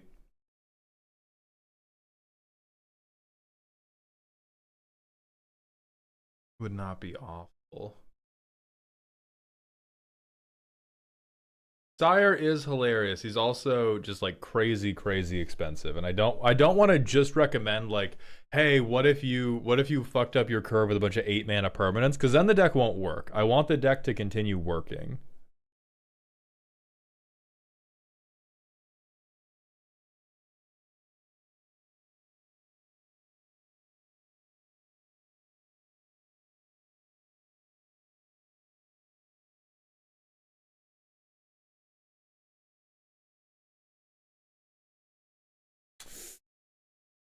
Oh wow, Aerith is.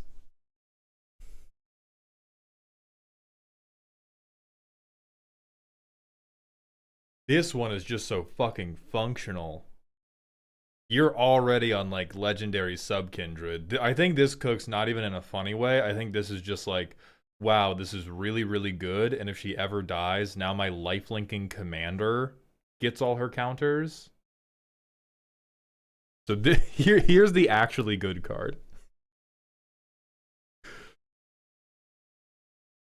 Oh, no, okay, I have the combo. We can post this to YouTube.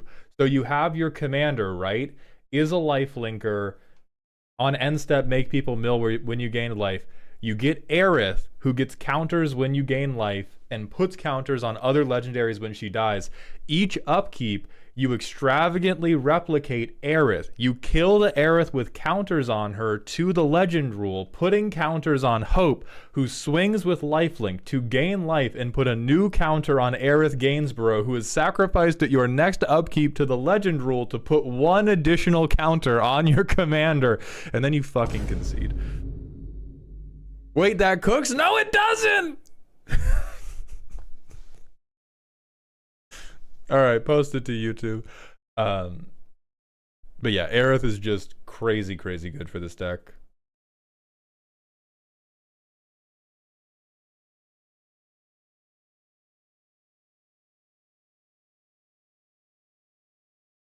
Oh, I don't want to recommend.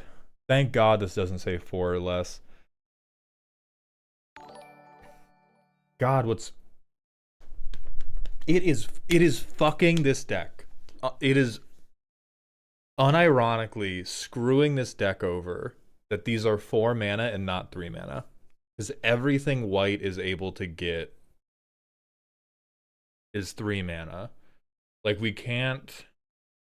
Like we can get it, but I'm talking about making this like highly reliable without relying on a bunch of tutors. Because my first thought was, oh, we mill ourselves and then we reanimate it with like Sun Titan. That's 3 mana. If we have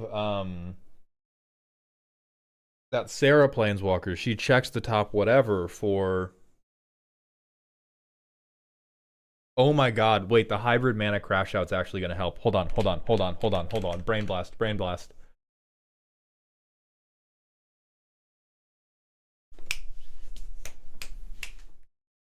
He gets on base.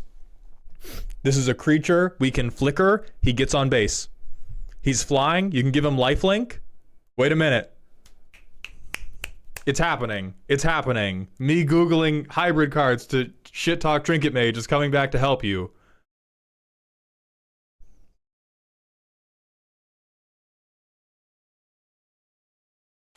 I think this isn't nothing. I'm not gonna pretend this is amazing. This is not nothing. This is bird up. I get to check for my crystals. I get to check for the enchantments that I care about. And if I go more into the copying game plan, or if I get any of my flicker stuff, I can flicker this bird to keep looking. And that gives me a way to look through my deck relatively fairly. So I'm going to wholeheartedly recommend Arcanist Owl. And then what else can we...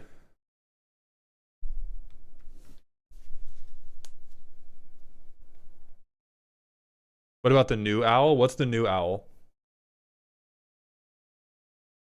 We don't want Conjurer's Closet because we are primarily trying to flicker an enchantment. We are not primarily flickering a creature.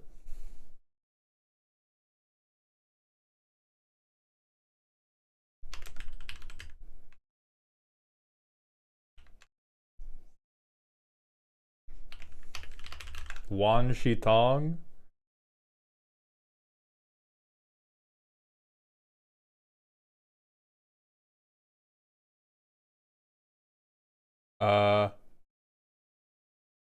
He does not look like he does this. I mean, he draws cards if I dump mana.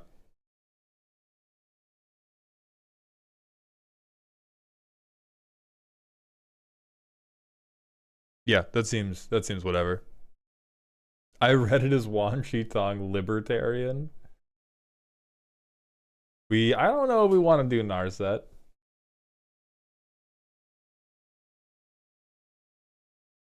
Aura or equipment, that is really too bad.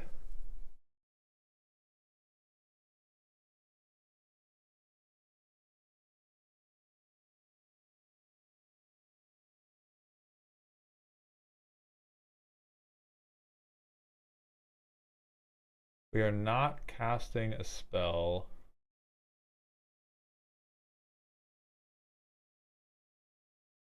Woof.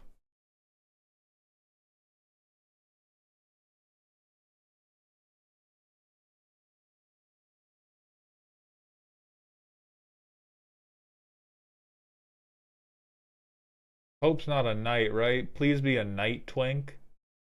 Nope, human wizard. Fuck me.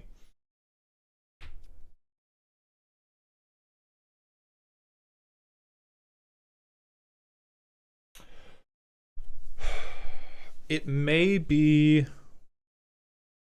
Emo NB. If we do Thunderclap Trainer, we would just do both. I am looking at Thundertrap Trainer, but I'm looking at that as an addition to Arcanist Owl rather than instead of Arcanist Owl. Yes, there will be a review of Avatar.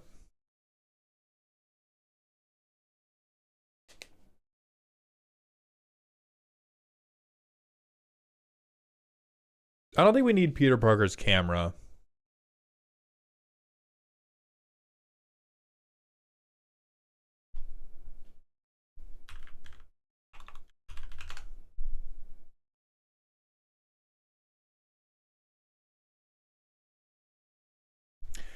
We could do double end steps. Yeah. Okay, so if we're doing this, Wolf, I'm looking for ways for us to try to grab delusions of mediocrity and illusions of grandeur, but without directly tutoring. I think the second end step works as a relatively good trigger doubler, and then I think if we go... I'm not saying Owl's better, Emo NB. I said we would be doing both of them together because we need the card advantage that badly.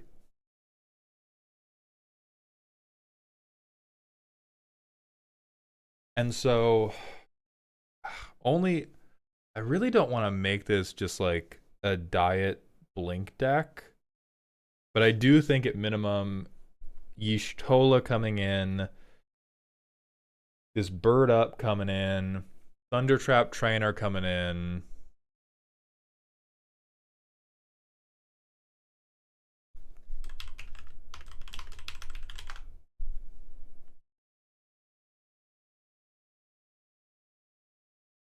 I think Drawn from Dreams is a very good rate. Like, we don't need to have a full hand. We need to get a couple specific cards. So I think let's look if there are any other good impulse effects that we're missing out on. God, not Thassa's Oracle.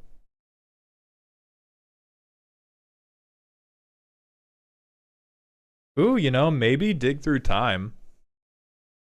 If you're going to have... How much self-milling are we doing is also the question. River Churn can self-mill. This just says opponent. I don't think we have other. Rune Crab just says opponent too, right? Yeah, each opponent.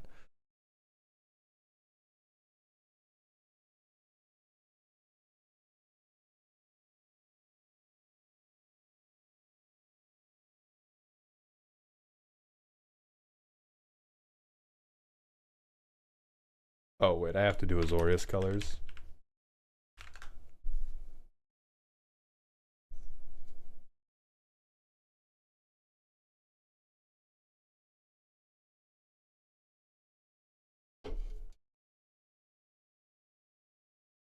Don't care about Augury. This is just instant or sorcery.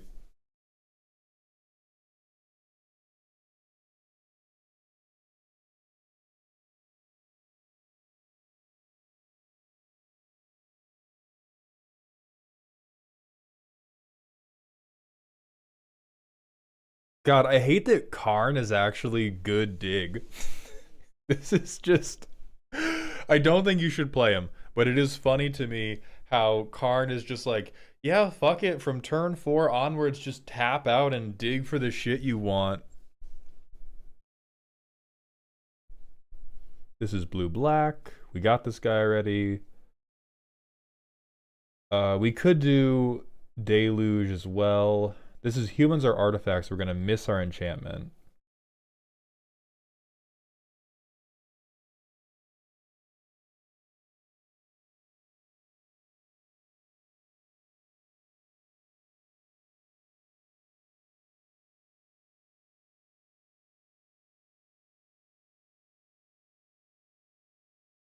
If we were deep into Flicker, this would be crazy. We are not deep enough into Flicker to play this guy, but if we had like a full-on Flicker deck, he would be insane.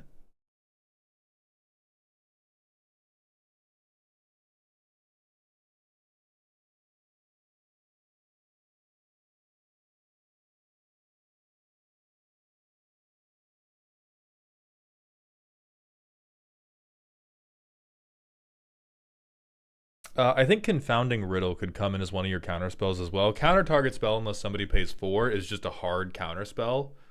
So this can become on someone else's end step, I get card advantage tempo, or I stop you from trying to win the game. What about straight up copy enchantment? The reason I don't want to do straight up copy enchantment is because I think it will make the deck too tunnel visioned on this thing. I still want the deck to work even if we don't draw Illusions of Grandeur.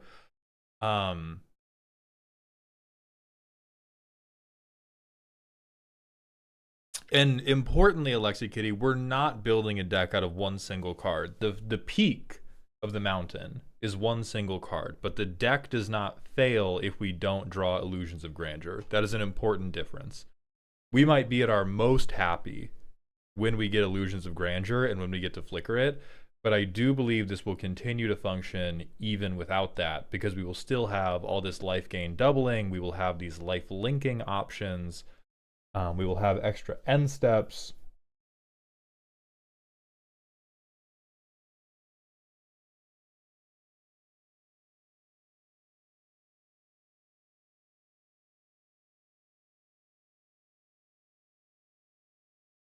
Okay, so actual just pure heat. Aerith Gainsborough, crazy good card. Y'shtola Rule, just going to be super good. Stuff I'm going to recommend to help you execute Operation Illusions of Grandeur: Confounding Riddle, Dig Through Time, Bird Up, Thundertrap Trainer, and then other dumb silly stuff is Extravagant Replication. And I think there's not the Mill Court. I don't think we're going to keep the Monarchy, actually. I'm not going to recommend this.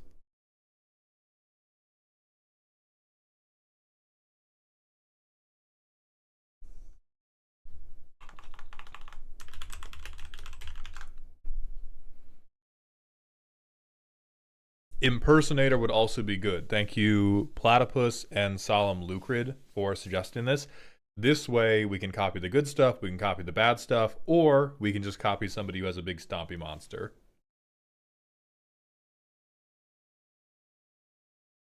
Can I...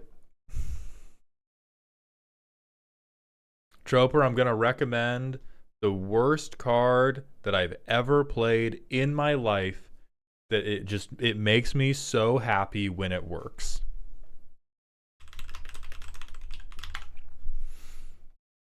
It is Lantern of Revealing, and you're gonna look at it and you're gonna be like, wow, that's terrible. It is a 3-mana rock that for 5 mana you can check the top card of your library, and if it's a land card, it goes to field tapped, and if it doesn't go to field, you get to put it on the bottom of your... It is a 5 mana scry 1 effect.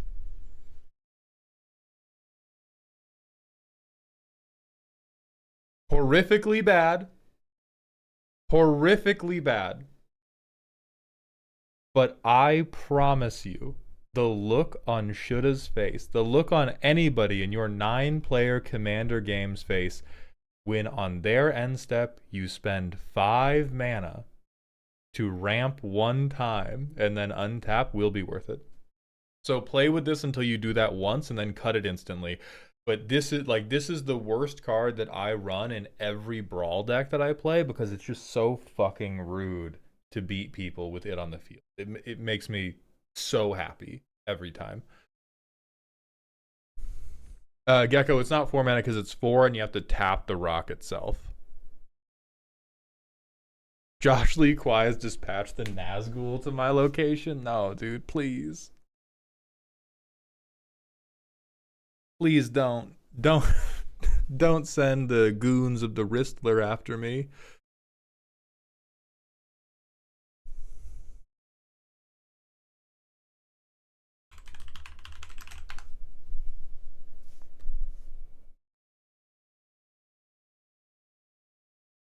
Oh, it is a BM card, Platypus. This is not a good card. You have better options for card advantage, you have better options for ramp, you have better options for using open mana in like every single color. This is not like hot tech. This is just holy fuck. Do people every time you activate it, people are like, that's such, you're playing a really, do you know how bad that card is? And you get to go, heh, yeah. That's it. 100%.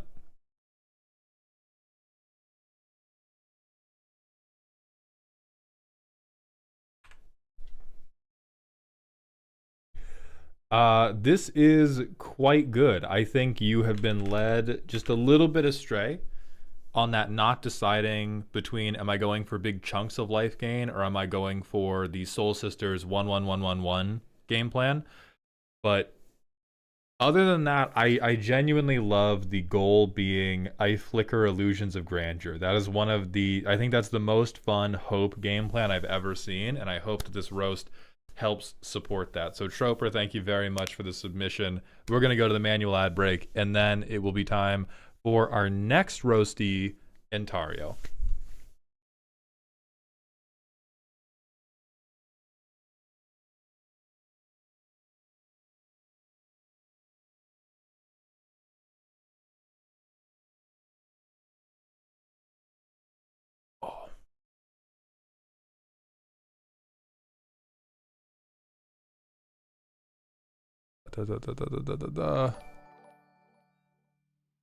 Kilometers, thank you for the Twitch follow, and Gecko Gamer, thank you for gifting 5 tier 1 subs. Welcome back to Dog Heaven, my friend. I appreciate that generosity very, very much.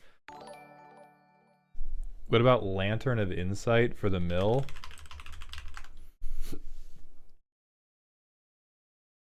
Thundaga, get the fuck up out of here. Go on. Stop trying to make Lantern Control work in Commander, alright? It's not your time. It'll never be your time. Okay? You can have Lantern Control in Commander once I am dead. Over my cold dead body, you can have it. Swear to God. Hey Maldhound, going back to my Chromatana deck, what do you think of Winota in the 99? Too much aspirational. I think the issue with, and this is my issue with them taking those commanders off of the game changer list. I do think if you're in a Necroma Tana deck and you ever resolve Winota, the only thing that matters about that deck is Winota now. I'm not going to say that it's necessarily too powerful. I'm not going to say that it's even necessarily off of theme, but it depends what you want that deck to feel like when you play it. And I can promise you, the moment you put Winota in the deck, Winota is what that deck feels like. She is so good at what she does, and what she does is so overwhelming that, like, that's what the deck is going to be about.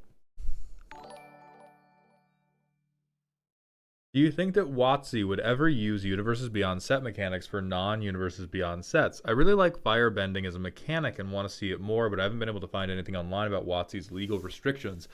I really hope we get to see firebending again. I don't know the specifics. Also, Army Hits, congratulations on your 10-stream streak.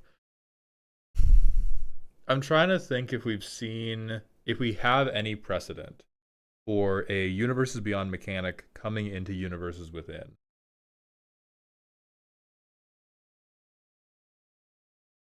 Because there's stuff like the ring tempts you, which we're definitely not getting in Universes Within. But firebending seems pretty easy to turn into something in universe.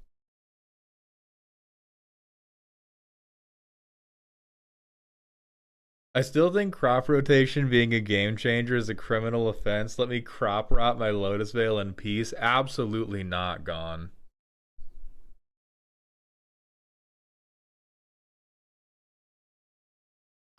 I'm also unsure if they can just rename it without any legal issues. They probably can. They got to do that for Spider-Man. They turned web slinging into in web. And so I highly doubt that they are, like, not allowed to use the mechanic if they rename it.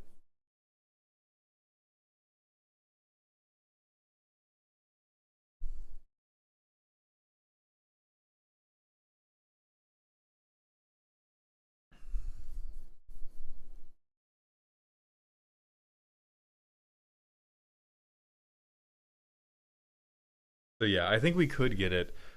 And as Taylor's bringing up, we do have creatures that make mana when they swing. They just don't call it firebending. Like we have, hey, look, firebending.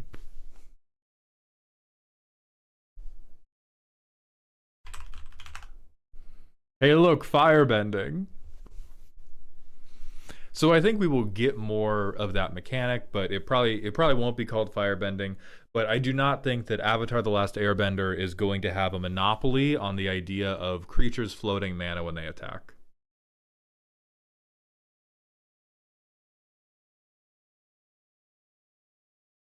That's forest firebending. That's smoky bending.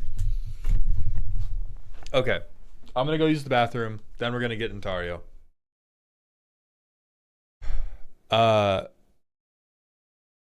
Don't know if I got lost in the rush earlier. Mauld, are we allowed to talk about something coming out in December and something I'm super excited about and get your opinion on?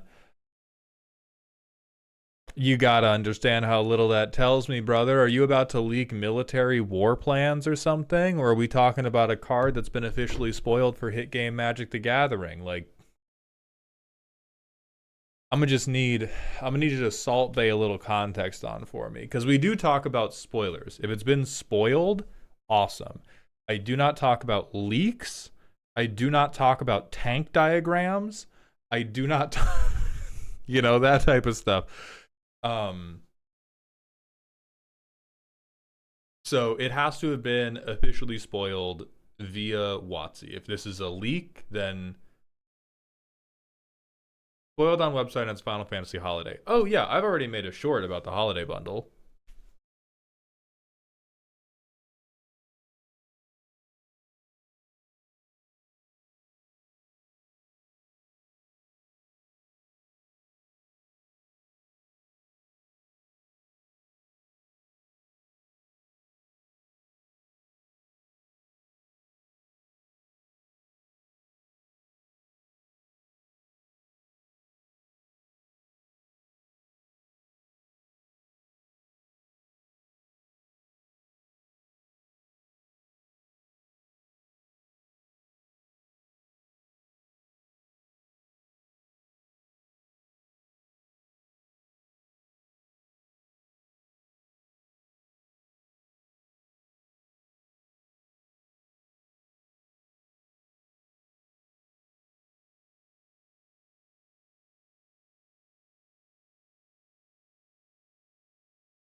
Lulu, thank you for the $5 super chat on YouTube. When will we get more firebending? Ominous Legend of Korra set watching from the shadows. Also, scream about Firelord Azula for a minute, Mauled. Dale, thank you for the $2 super chat. Thoughts on Firelord Azula? I wasn't gonna do it, but I'll look.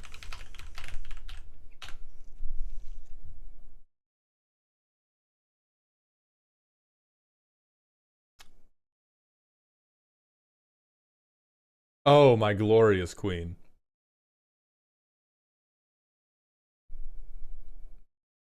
Oh, my lord. I'm so happy. I'm overjoyed. I pledge allegiance to the crazy bitch, okay? Immediately. Immediately. I think the hardest part about this is that it's only instance or you have to get a flash enabler, but that's sick as fuck. Yeah. Yeah, that's so goddamn sick.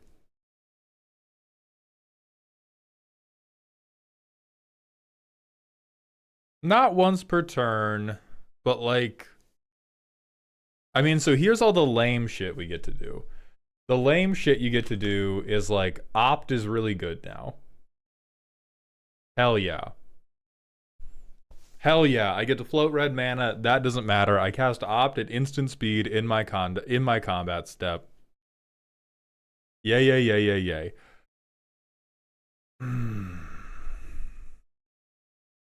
I do really like that it is incentivizing the blue player to use their instant speed interaction on their turn. Yeah, double lightning bolt.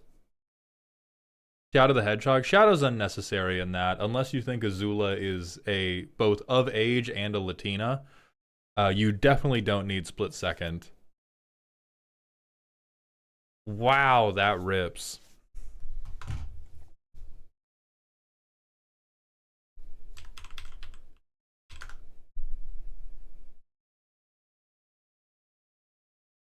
That art's crazy.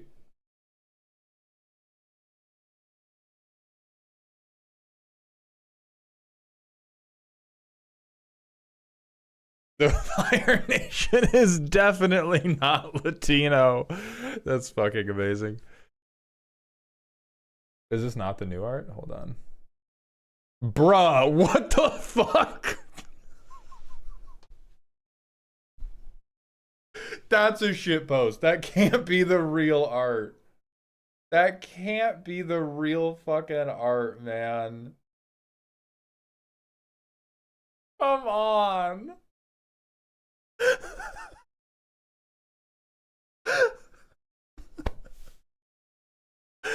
We can't be fucking Chad facing everybody at sorcery speed. Holy shit. Oh my god, that's more offensive than the SpongeBob counterspell.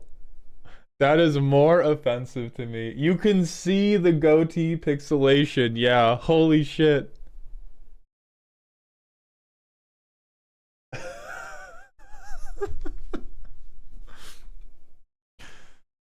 That's ridiculous.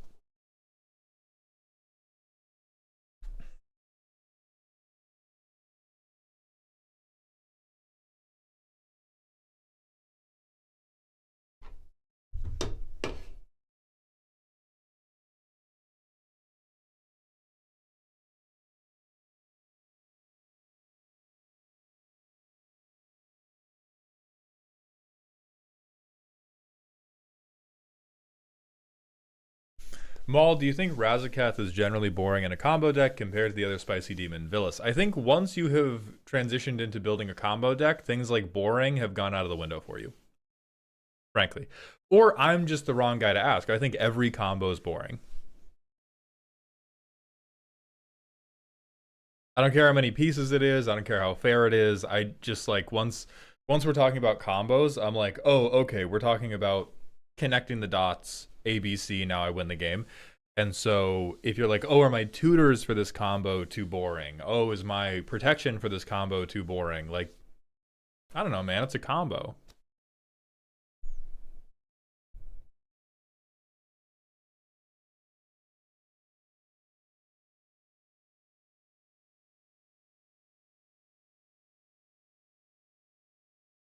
What about that one Tameshi sniper rifle deck that was a combo deck and you loved it?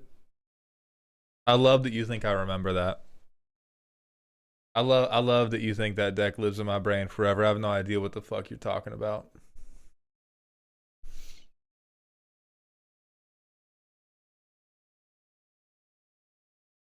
Do you think the Lorwyn Evoke Elementals will be only enemy pairs? No clue. I know so little. I wasn't even around for original Lorwyn. I don't know.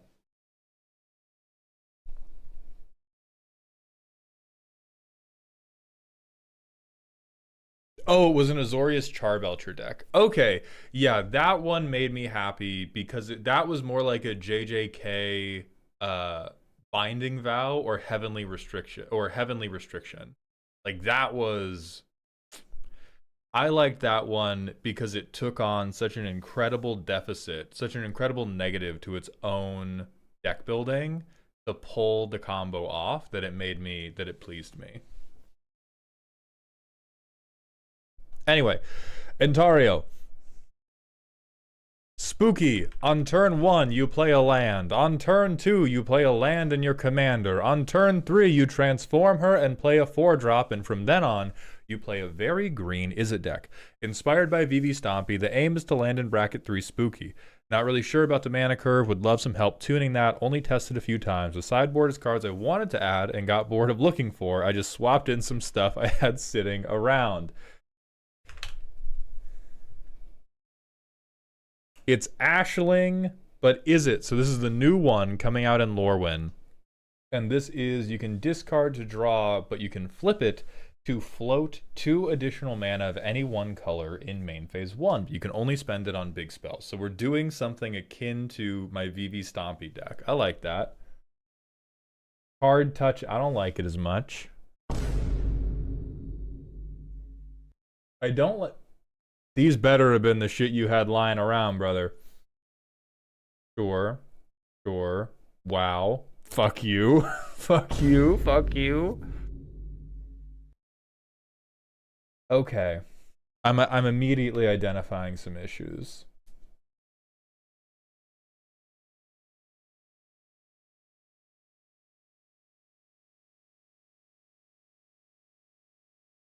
Okay.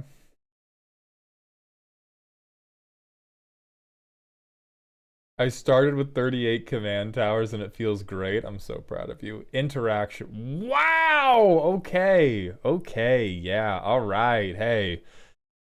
All right. Yeah. Hey. It's basically free. I like this one. Fuck you. I did this too. Okay. Cutie. Cutie. Beautiful. All right. This is where we stop. So...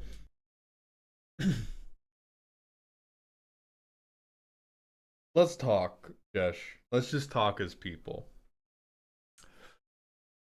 A really important part about the Vivi Stompy deck, like I would say 90% of what allows the Vivi Stompy deck to operate as it does is the number of cards where I go, I float 8 mana, and then I play something that makes people go, wow, that's so shitty. It's not only that we are doing something that is suboptimal, right? Scourge of the Throne, Ancient Copper Dragon, these are suboptimal plays to what an Izzet deck could do. I typically find it's not enough to be suboptimal. You have to be so bad that people go, why the fuck would you play that? And then you go, because they have that shit on. And so the main issue I have with this deck is we have a lot of cards that are just flatly too good, in my opinion. Like if you go, okay, turn 2, I play Ashling. Turn 3, I play Bonehorde Dracosaur, the very, very good value engine. And maybe we do have to dilute the gimmick for your deck because Ashling is going to be much, much worse than Vivi. For sure. So maybe we do have to bring up the quality of your threats a little bit. But this deck, to me, should at least a little bit be a bit. right? If we're doing, oh, I'm playing a green Izzet deck, at least a little bit we're doing a bit. And if we're doing this bit and then I play Hullbreaker Horror and then I mana drain you and my Hullbreaker Horror bounces your thing, the bit is in the alleyway out back with a tire iron stuck in its skull. So that is what worries me the most. And I think if we want to keep good interaction, the creature package should come down. If you want your creatures to still be really, really good Izzet threats, we need these spells to be dog shit. I mean, Rang, dog, I know you're dropping the BTWs in a funny way. If you think this is above bracket 3, I have terrible news for you. If you think this is a bracket 4 deck, I have a horrified. You may want to sit down, Rang. If you think this deck is scary, I have information that may cause harm to your frontal lobe, Rang. We need you. I need you to like lay down and get a teddy bear if we think the issue is that this is too good, because it's not too good. I think that this is 100% a bracket 3 deck. I think the vibe of it is falling flat of where we want it to be. And also, Little Mix Doom, thank you for the $2 super chat. How is mana drain not a game changer? Easy. Blue uses their mana for fair purposes, unlike you goddamn greenies. Hope that helps. So we're not in bracket 4 already, but I think if you sit down and if we're trying to channel the same energy as VV Stompy, I don't think this is channeling it. We have, you know, Sphinx Ambassador, which might, and then we have like the one-sided board wipe dragon. You know, we have a Tali who's very funny. We have Ethereum Horn Sorcerer who's very funny. And then we have very good value engine. Then we have very good card draw engine. And then we have like one of the singular best control pieces in the game. I was actually concerned specifically about Hullbreaker on turn 4. That should concern you. It's good that that concerns you. It concerns me for your safety.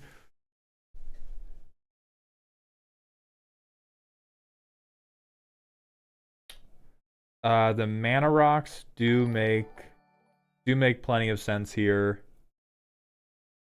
Making stuff uncounterable makes plenty of sense here. Charismatic Canine, thank you for the Twitch follow. Welcome to the doghouse. Ooh, you know what? Shamil should come in. Shamil should come in. I'm gonna be totally real with you. I think it should. Especially because Discovering 5 is going to hit all of our setup pieces. And so I think what...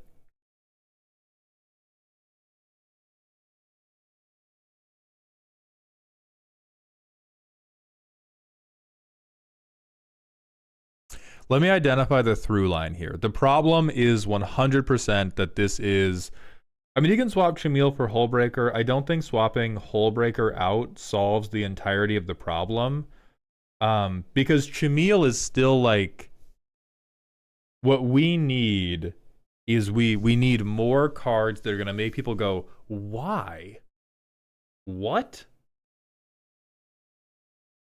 Like the best cards are the ones that will make people be like, oh, I could have put that in my deck, but I didn't because it seems terrible. And so I actually think the heart of the VV Stompy deck is Trumpeting Carnosaur.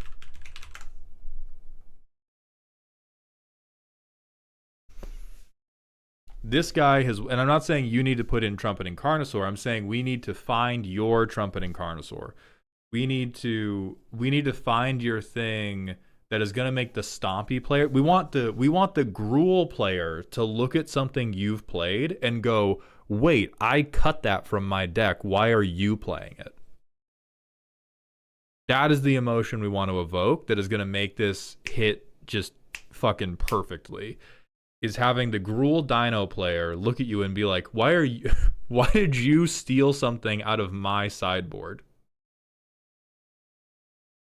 And Shamil can press on that a little bit, but it's still like reasonable. There's a bunch of stuff in considering. Perfect. Let's see if we can find it here.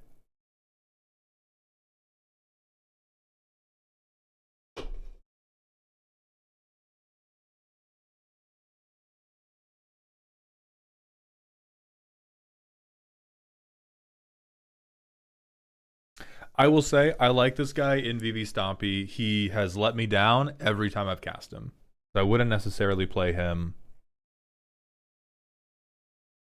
I would at least immediately make the swap between Hammerhead Tyrant and Hullbreaker Horror. I have resolved Hammerhead Tyrant in VV Stompy, and everybody freaked out. And then I was like, oh, I can only bounce things equal to what I cast. And then they were like, oh, maybe that's not that bad. And then we played the game, and it was like, I wasn't really able to bounce that much stuff. So if you want a board control-esque effect, I would do Hammerhead Tyrant over Hullbreaker Horror and swap something else out for Chameel. Maybe with the hybrid changes.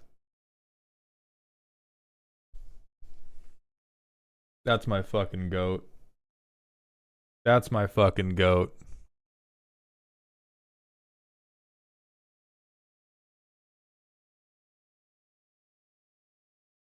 I think Kozilek's Unsealing might be something.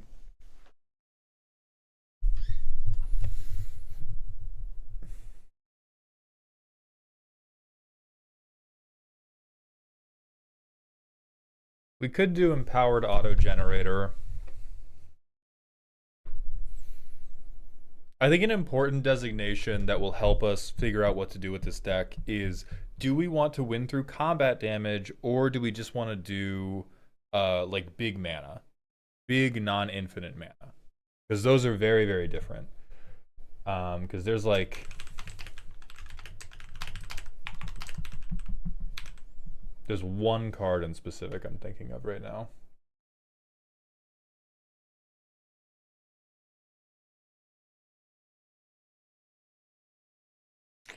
Oh.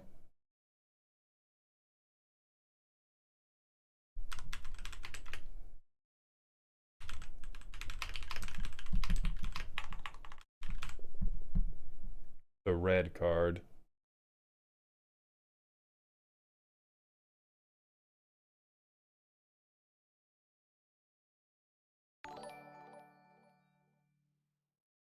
Dagnum Mong, thank you for the Twitch follow. Welcome to the doghouse, my friend. Hasn't been able to hit game-winning X spells in my testing without copying Copper Dragon 5 times. Okay, so if we're gonna win through combat,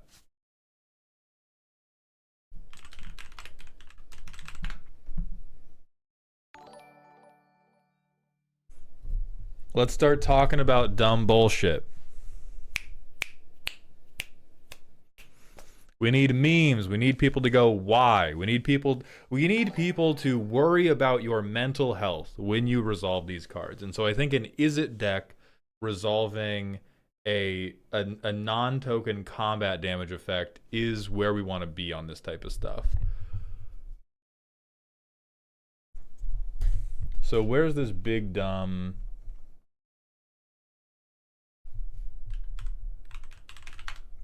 I think it might have been Devastating Onslaught, yeah.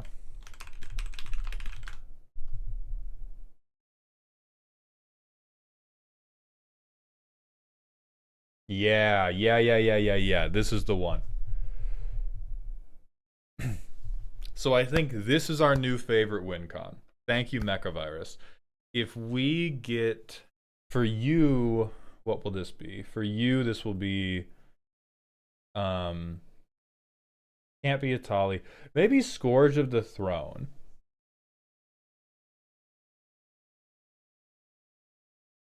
Maybe it's Combustible Gearhulk. Maybe it is Sphinx Ambassador. If we pay, what, like 7 mana into this and we get 3 of them, and I Sphinx Ambassador rob you 4 times, ooh! Ooh! Ooh! That's fucking phenomenal. And if every time I hit you, I get a new one of my idiots. Oh, can you imagine hitting somebody with... Oh, we don't get the Castrator off of Ethereum Horn. That is really too bad. But like double Atali. That's the like if you I want my purest joy for you is I want this deck to build a board where if somebody walks by, they think you are playing Temur. They think that you are playing like a fucking Animar deck. That's what I want. Or if they just see the red, they think you're playing like a red-green Stompy.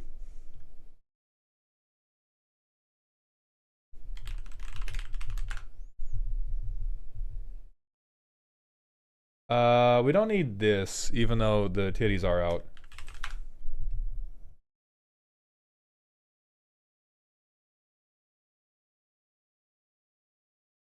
This bitch is excellent, by the way. Very, very good.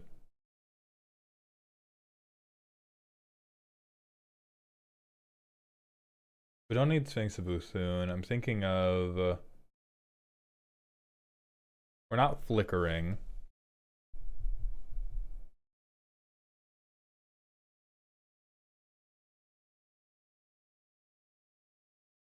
Where the fuck are you, man? This is the, like, I hit you, and then we have to play a game. Maybe it's Conundrum is his name? No.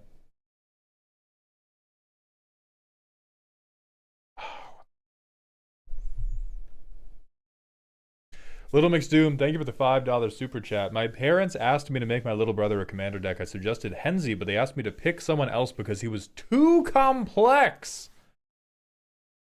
That is not true. What? Little McSdoom, are they feeding your brother lead paint for dinner? Are they shaping chicken nuggets out of asbestos? I think they might have just been like, oh, too many word on card. But that's not... Little brother is 2. Little brother was conceived but is not yet born. Come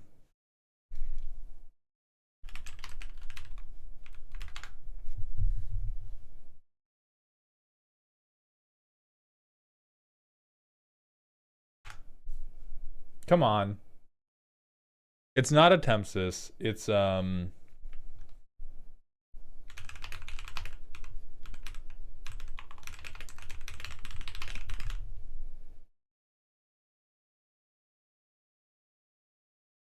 Master of Predicaments. Whenever he deals combat damage, choose a card in your hand. That player guesses whether the card's converted mana cost is greater than 4.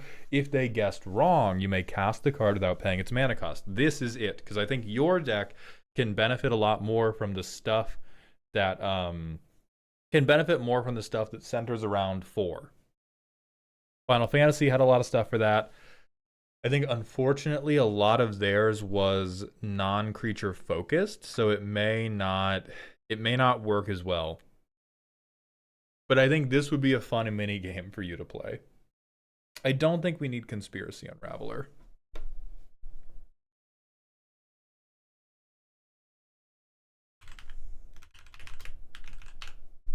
Nope, spelled that shit wrong, my fault.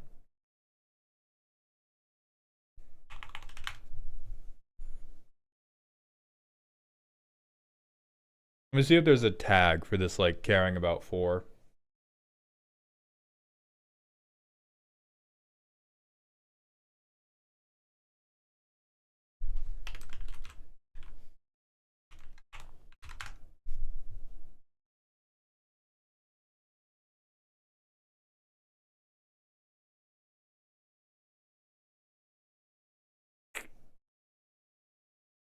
Non-creature. God, if only Teapot Slinger was any fucking good.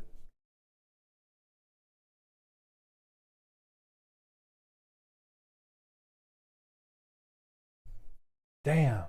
Damn, these are all so bad.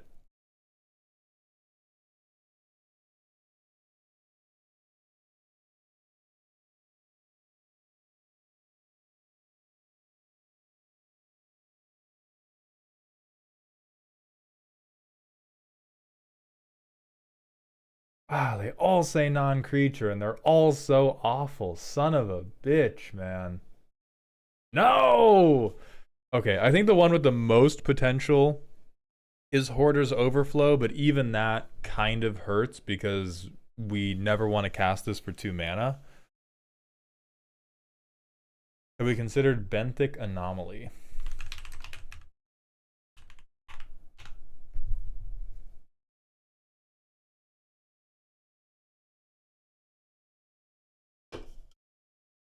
Oh yeah, we could do that.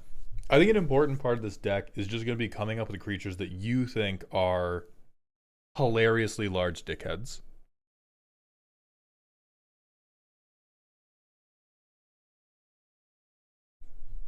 We could do Starwinder, yeah.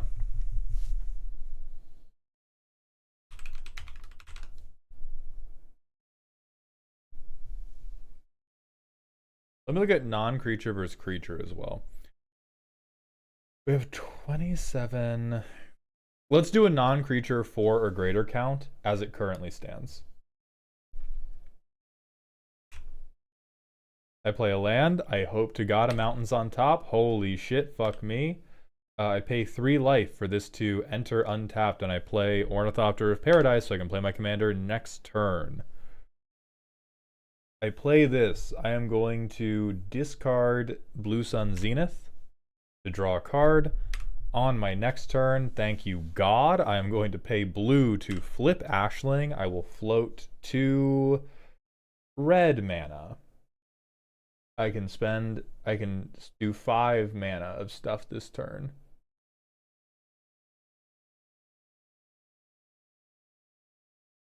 Is a very unfortunate number right now, so I will just do Firemind Vessel.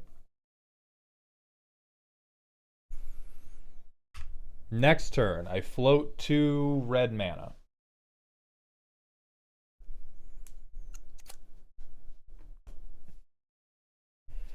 And I think, unfortunately, the thing to do is just drop Ancient Silver Dragon because it's so fucking good. And this is where I think the gimmick breaks down, like, a little bit. It's not dead.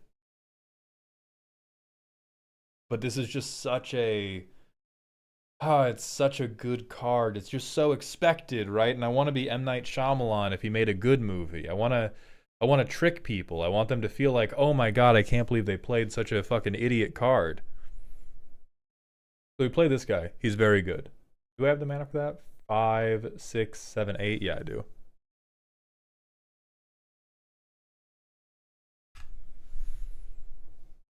And then I get more mana. I don't hit my land drop, but I can Hedron Archive.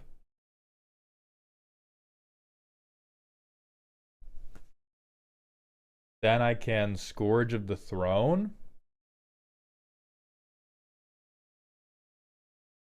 Oh, it doesn't have haste. God bless. I hit somebody. I roll a d20. Did I hit the right? No, I rolled... Oh. Oh, I rolled a d6. 5. 1, 2, 3, 4, 5. I hit my second land. God bless America. Then I go to my next turn. I have no maximum hand size anymore.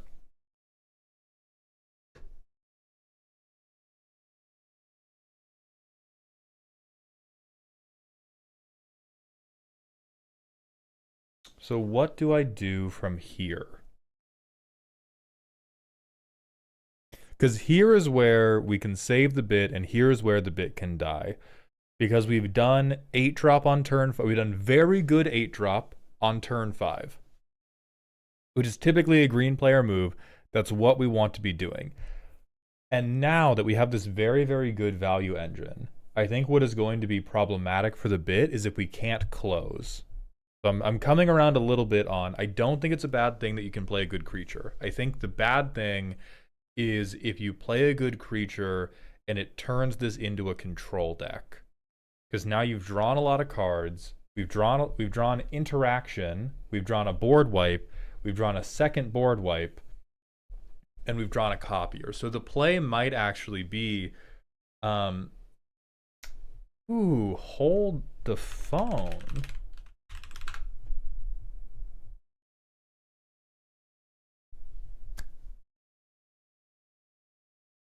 This would be tricky. I'm not saying the hoes would not be mad. The hoes would have pitchforks, and they would have oiled tarps wrapped around them, and there would be a little match on them.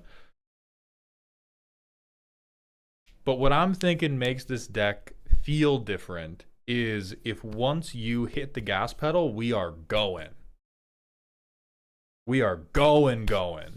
That's what I would like to see. I think that's what will make it feel like, especially if, because it's fine if your deck is playing stuff that is a little bit better than my Vivi Stompy deck is, because Ashling is so much worse than Vivi.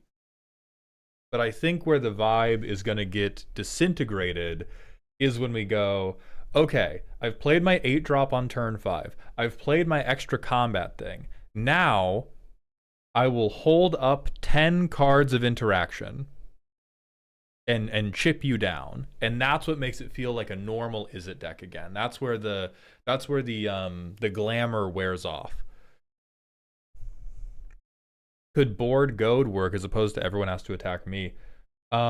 Yes, I do think it could. So it doesn't have to be Avatar of Slaughter specifically, but Avatar of Slaughter is your stand-in for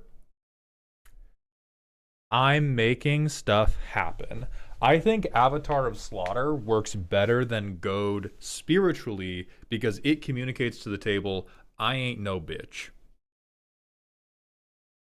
I ain't no bitch. Go ahead and attack me. See what happens. By the way, I am phasing out your creature.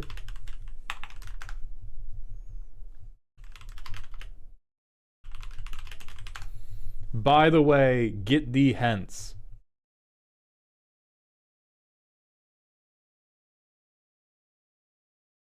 So I think if we turned yeah.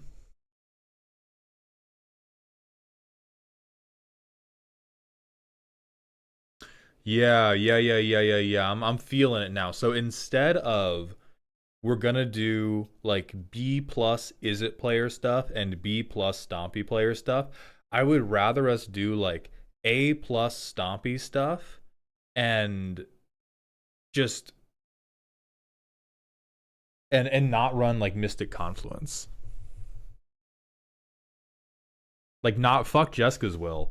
Take this to bail yourself out when everybody swings at you. But we don't need to have unless you find them funny. If you find them funny, that's totally chill and normal. Who's the other?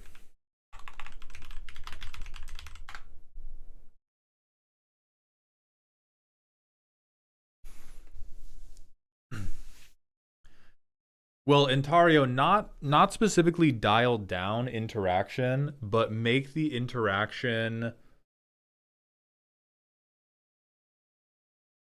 less generically good and make the interaction more focused around how do I boing flip when the table eventually tries to get me. Because we can have you run so many just good creatures that you genuinely don't need Jeska's will. What you need is the turn after you play Avatar of Slaughter and everybody goes, oh, well, let's just attack Intario. You hit them with March of Swirling Mist. You hit them with Aetherize. You, like, this is the big dog shit we do to them.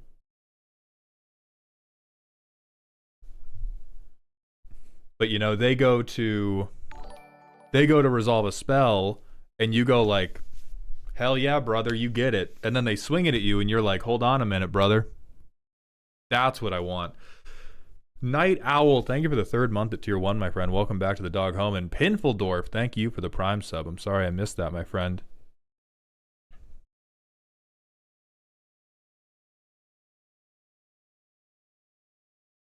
Like, that's what I want to see. So let's go to Scryfall Tagger. Fuck it, yeah, gives double strike. Colors equal blue, red.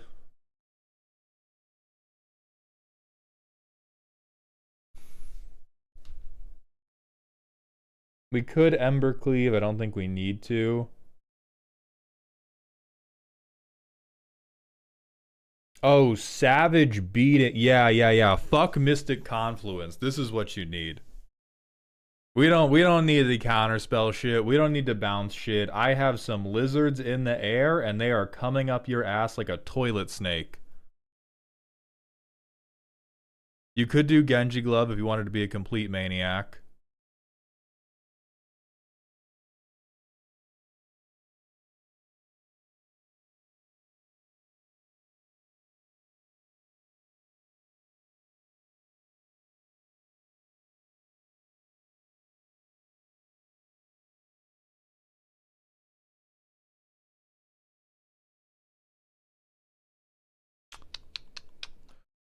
I don't think we want Spear of Leonidas. I don't want us to be doing equipments. I want us to be having more self-contained threats.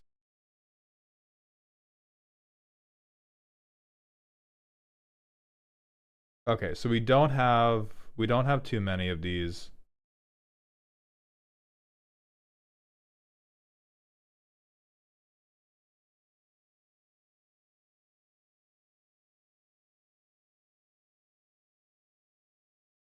God, you could even fucking run Blood Mist.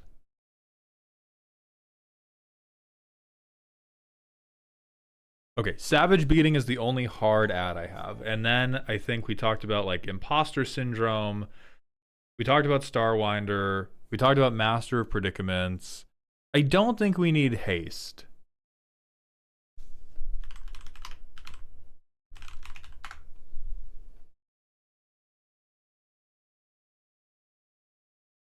Morton Primordial is a bit funny, yeah.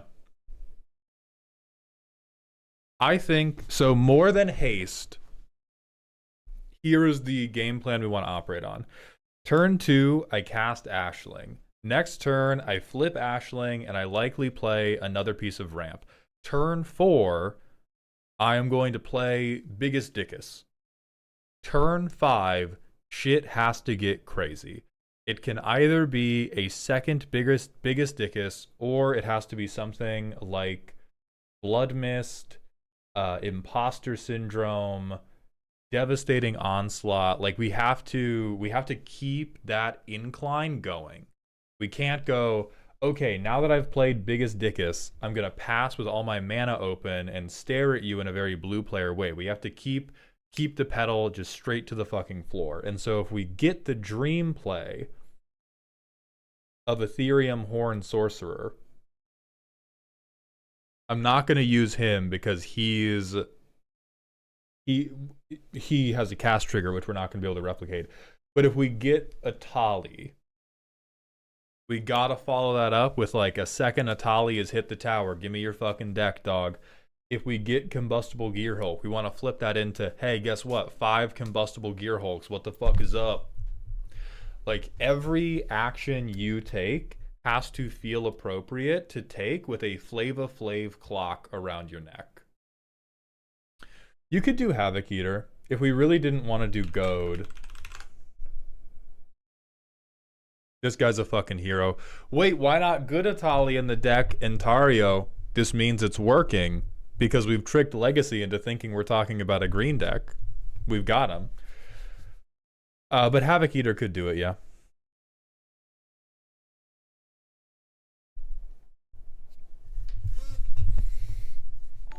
So the creatures that I would recommend we cut.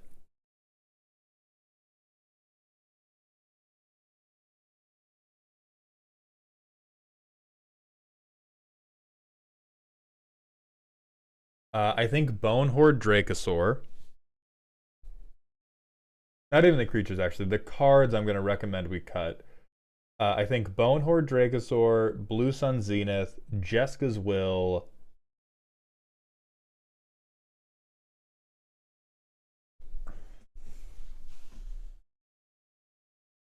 Reforge the Soul. Echo of Aeons. And I know this sounds weird. I promise it'll come back around.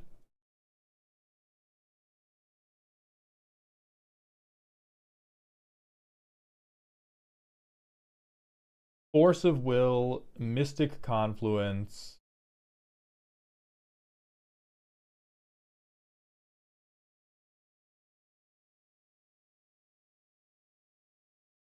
Probably the Ancient Dragons, and then Hullbreaker Horror.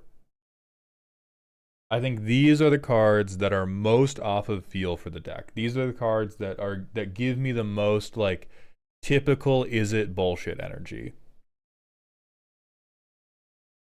We're not putting Consecrated Sphinx in, for sure not. And I think all of these cards could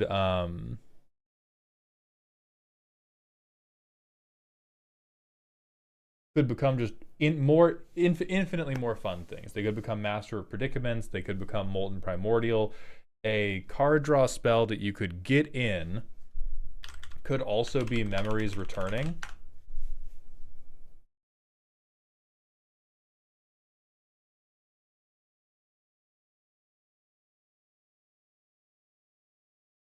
And depending on how you feel about tutoring, because we want to be scary in bracket 3, another reason why I want to drop these really good creatures out is holy fuck, is casting Gifts Ungiven in a deck like this the funniest thing ever. Building a 4-card tutor pile and then showing everybody a bunch of idiot dickheads, you cannot top that feeling. Because they always want to call bullshit, and then you go, no, look at the deck. What would you have gotten? What would you have gotten? So you just go Gifts Ungiven, and you say, here is the 4 best cards in my deck. I'm going to show you Master of Predicaments. I'm going to show you Havoc Eater. I'm going to show you Sphinx Ambassador, and I'm going to show you like Devastating Onslaught. Versus with the deck as it is, if you're going to make that tutor pile, Hullbreaker Horror always has to be in that tutor pile, right? Or we're pulling our punches, which never feels super good. Sneak Attack is not too outside the spirit of the deck. The deck just can't use it effectively. We can't win off of one creature coming into swing. Sneak Attack is fine for bracket 3. It's just not good for this deck.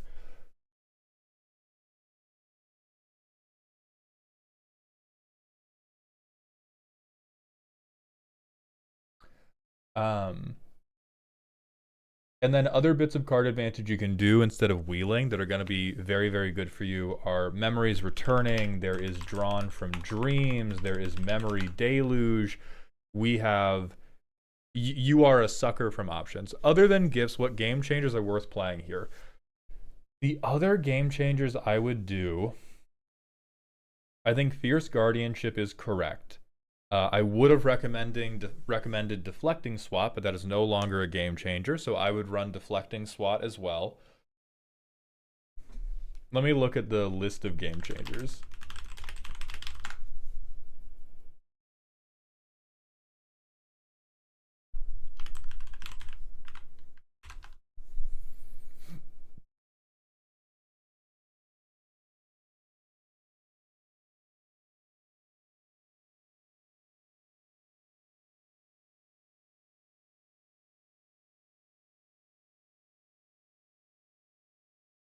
Fucking Breach, dog. No cap. I'm not even playing with you. I'm not even, or Panoptic Mirror. Like the so the good stuff. The good stuff would be Gamble because it's a tutor. But if we're going to be putting stuff in because we want tutors, then you should just be doing Gifts Ungiven and Intuition. Oh, actually, we should not do Breach in combination with Gifts Ungiven and Intuition, because then when you make the pile, you should always grab Breach as one of the cards, and that just doesn't feel is it stompy. That feels combo decky. So if the idea of value Breach makes you happy, I would do Underworld Breach and Panoptic Mirror. If you don't want to do value Breach, I would do Gifts Ungiven and Intuition, and then I would continue to rebuild this deck around the theory of I want to make the best possible Intuition pile look funny. And if the best possible Intuition pile doesn't look funny, then I should tool with the deck a little bit more. Surely it feels less combo-y when you can't combo. I mean, less combo-y, yes, but the moment I show you... Again, be gone, data driven decision maker. This is about vibes. It is less of a combo deck because I can't win the game. But if I go, oh yeah, I'm going to get a pile of cards, don't worry, 2 are going to go to my graveyard, and then one of the cards is Underworld Breach.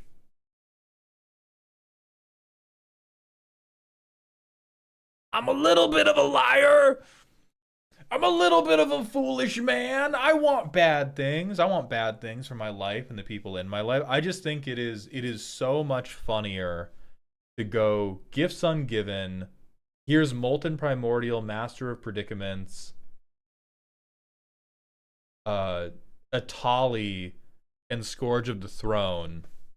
Do your worst. Like, that's so good. That is so fucking good.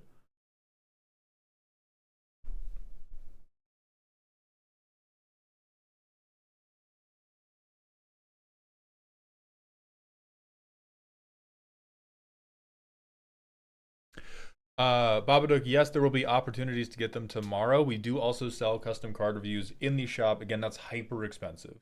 You will have opportunities to get them for free tomorrow. There will be more slots sold during the stream tomorrow.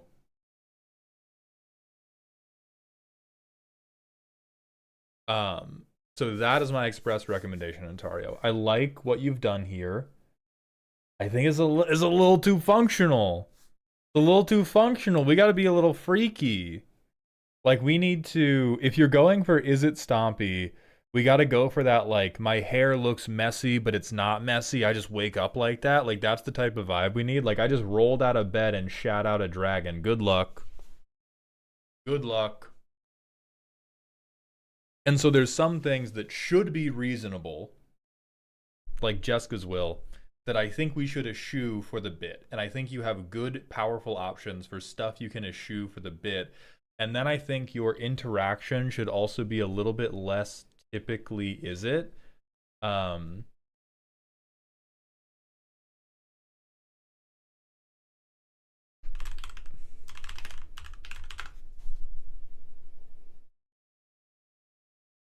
God, this would be quite funny.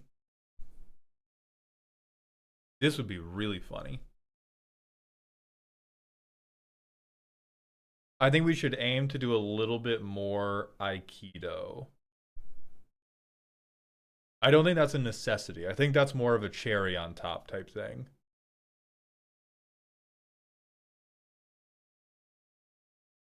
And then for your game changers, I would either go Value Breach Panoptic Mirror or double tutor pile. Double tutor pile, but my tutor pile is only going to be the funniest cards ever, which mandates that, like, Hullbreaker Horror and probably the Ancient Dragons die. But I love the Boar Include. I like Null Drifter. I like the copying we're doing. I just think we got to push it. I think we got to push it just a little bit farther. And then you're going to be right above Troper because is better than Azorius. Can you expand on cutting some of the wheel/time twister effects? That has more to do with, like, personal feeling than anything else. They're good card advantage, but this is a vibes call rather than a mechanical call. Wheels and time twisters are very deeply within the camp of, like, oh my god, of course the blue player is doing this to us again. Casting Memories Returning and showing the table the top 5 cards of your library, all of which are fucking awesome. Very different energy. And I'm trying to optimize for energy. So if your table is, because I'm always cool with a wheel. My decks are built to use the graveyard. I love all of my cards. Seeing 7 new ones is fine with me. This is me theory crafting around, I want this deck to feel like it fucking honks nonstop. And a lot of people have emotional problems with wheels. I don't think the wheels are good enough to be necessary. I think the other stuff I am suggesting is good enough to handle your need for card advantage while simultaneously feeling much cooler than a wheel does. But if you know from personal experience that your pod does not mind a wheel, go ahead and keep the wheels.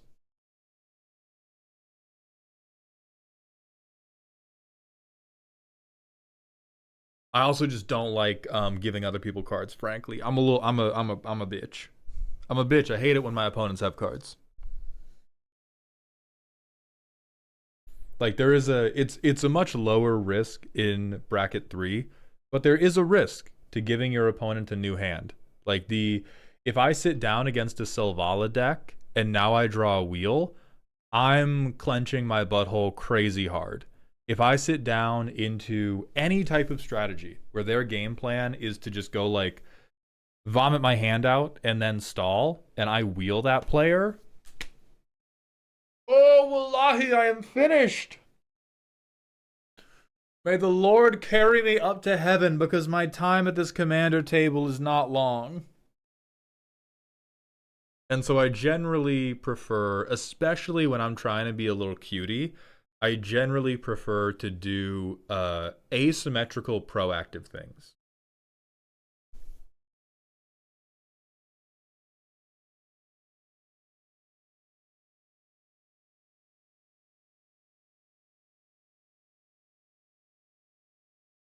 Because it's also just like, fuck you. You don't deserve cards. I deserve cards. I'm playing the cool deck. You're playing the shitter deck.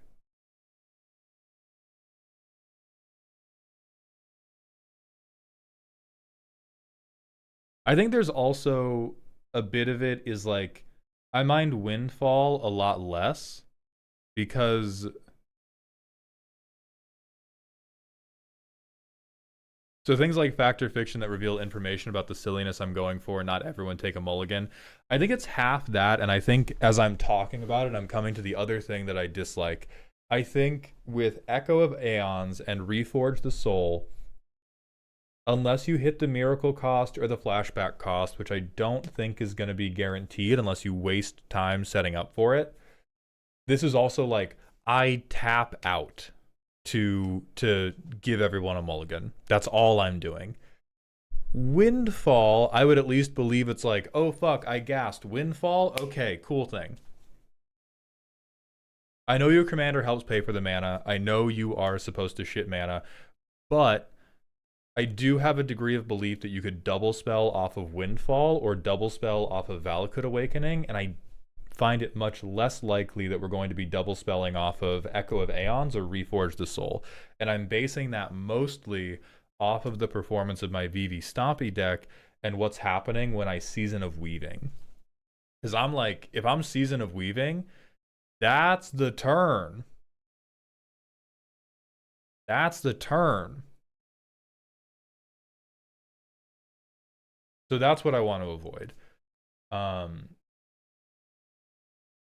I want to avoid situations where we go, all right, turn 4, Ancient Silver Dragon. Turn 5, everybody wheel. And it's really not that big a deal. I'm being very, very nitpicky right now. I will admit that. I do not think this is the meat and potatoes of the deck. We are, like, I'm debating sauces right now. And I just think that Memories Returning is a tastier sauce than Reforge the Soul.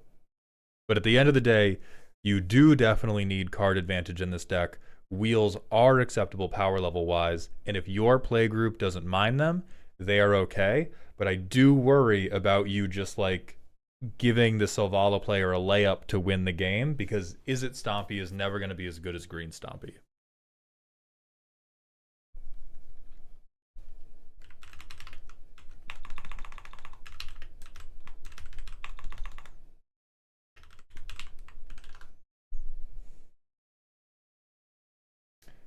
We definitely don't need Zenith Festival for this deck, but thank you for the suggestion, Yusri. Sun Quan, Lord of Wu, how about you shut the fuck up?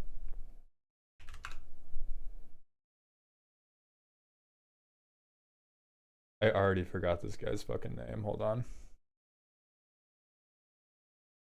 I doubt we need firebending. Maybe there is a... There, thank you. Wan Shitong.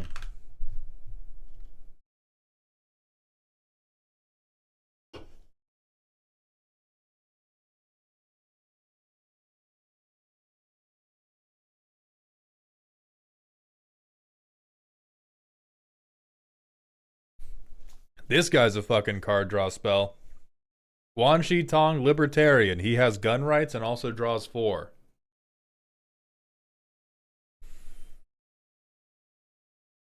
Opponents searching their library is also, that happens a non-zero amount of time in bracket 3, especially with fucking fetch lands.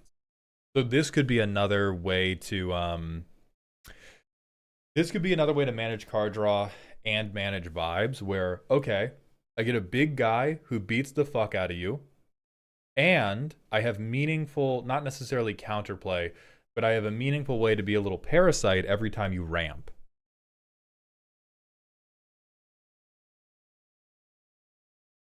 The planetarium's pretty funny. I don't think that you should do it in this deck, but it's pretty funny.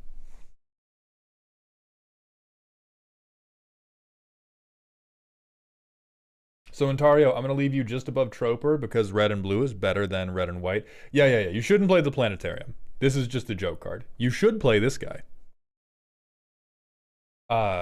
This is where we're going to leave you. We're going to head to the manual ad break, and then it is time for the Life of Shade. Life of Shade, please hit me with proof of life. And then after that, it will be Iron Ore.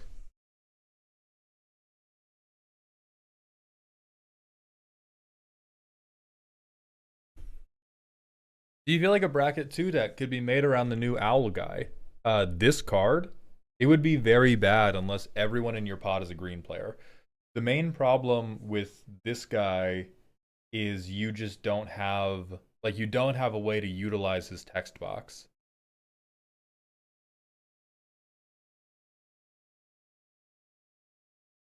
Oh, he's not anti-fetch.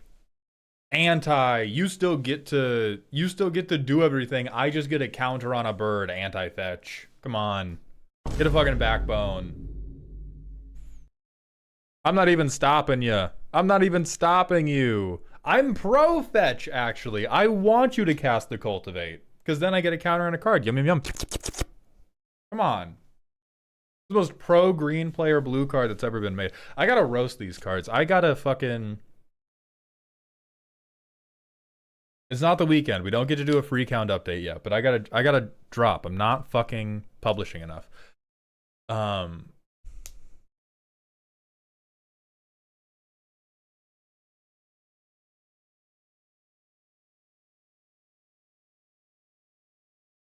Good. I hope you enjoyed Ontario, or that it at least helped. Rhystic Owl.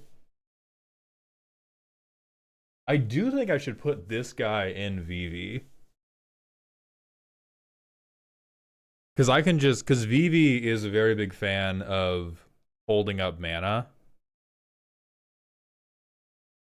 Educated Fool, thank you for the 20-bit cheer. We just looked at the planetarium.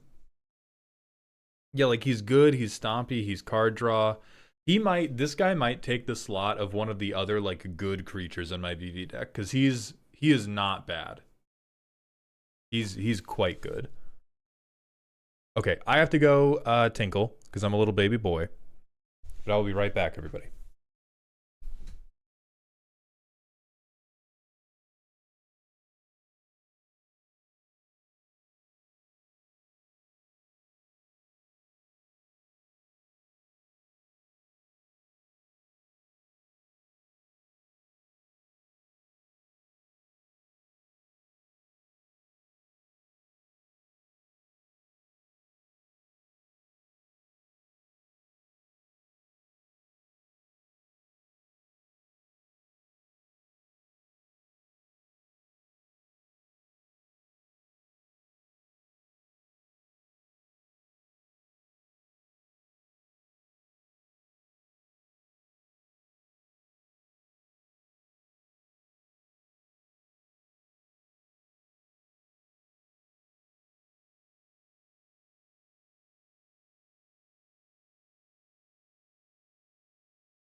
Apparently, Mauled thinks Archivist is mid or hasn't realized.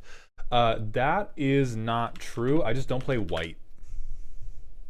And so cards like this just don't really like enter my mindscape because I don't play mono white decks. I don't play 2-color decks with white. I don't even play 3-color decks with white. And I don't think I have any 5-color decks. Like the only white cards I really know are the catch-up ramp cards. And everything else is me going into Scryfall Advanced and being like, can this color do this shit? But I just don't play it. Doesn't play white because he's being white every day. Yeah, I'm too white in real life.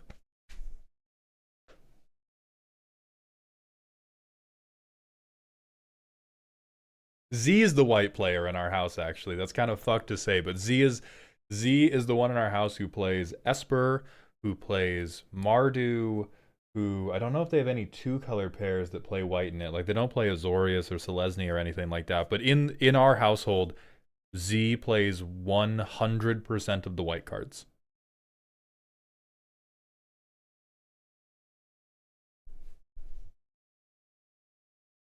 How much deck that you've roasted can you usually remember? It's really, really variable. I will typically remember a deck, and here's okay. Real talk, because I have felt bad a few times when people have come up to me at conventions and been like, "Oh my god, you've roasted this deck. Do you remember it?" And I'm like, but realistically, I remember 2 kinds of decks when I'm doing this stuff. I remember decks where I think I made an incredibly good joke because I am studying that after the fact to try to replicate it. Or I remember decks where it seemed like the person getting roasted really didn't like it because I'm trying to remember those decks as well to improve that part of the process. So if your deck gets roasted, yes, Life of Shade, I've seen that DM primer. I will refresh myself on it before we get into it.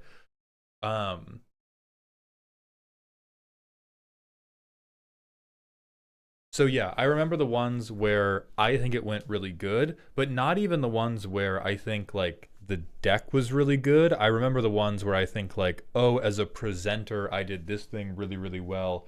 I should try to remember forever how I managed this deck.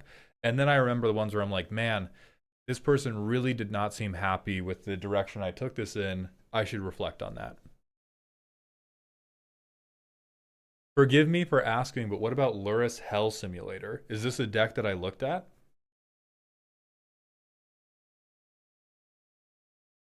Was that the Brawl deck? I can vaguely remember that one. Like I remember every deck for a little while, but it gets pushed out of my short-term memory so fast that I'm not able to remember.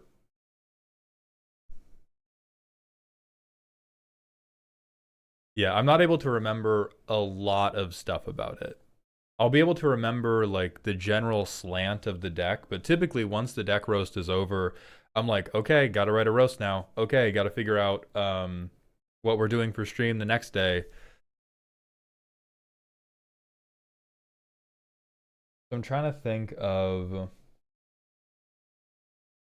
like the decks that I happen to remember right now. Uh I remember Shaper's budget emoji deck, and I remember that one because I wanted to make a short talking about how easy it was to play Simic.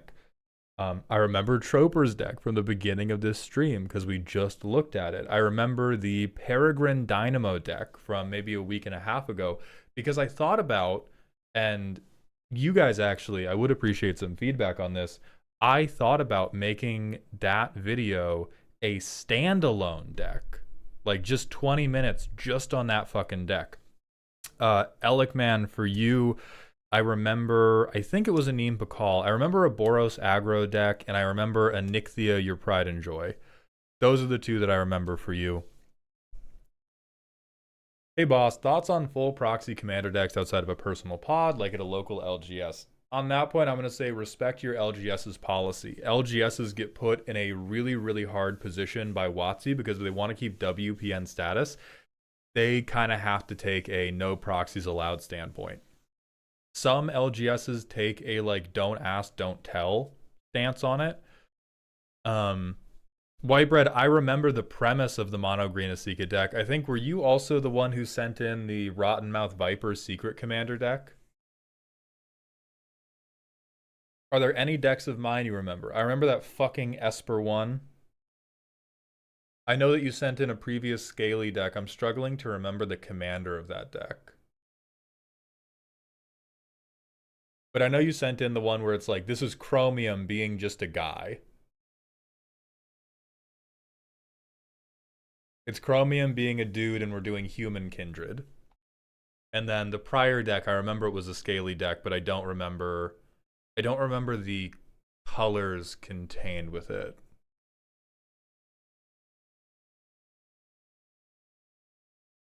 But even like Starry, like that's fun. The human chrome. Oh, Blue and Owen. Yes. The human Chromium deck lives in my head because it's one where I'm like, fuck, those jokes should have been better. Fuckity fuck on a bob-shaped truck. Did the jokes not go off the way I wanted you to? And I hope that you still enjoyed it. And again, your enjoyment is separate from my own assessment of my comedic abilities. But that's one of those decks where I was like, gotta go back, post-mortem that, use it to do better in the future. Anyway. I think that's enough bullshitting about my creative process. We will get, here's the rule. All bullshitting about my creative process is going to happen on Free Count. I am posting weekly channel updates with how that experiment is going. So I will stop myself from vamping about all of that until I do that on Sunday. Oh, Mono Blue Go-Go deck. Yeah, that was crazy. That was, Sudsy Boy, I think. Yeah, that was Sudsy Boy. Okay, anyway, Life of Shade, who the deck was sent in by Athy on Ko-Fi. There we go. Spooky, comma, scary. I'm not looking at the primer here. I'm going to look at the primer in Discord. I like the title. I like the commander. So you just want a pretty woman to beat you to death. Okay. Okay. Hey, I get it. I support it. All right. I can help you live this dream. Blackjack Sells. Thank you for the raid, my friend. I hope you're having a good stream.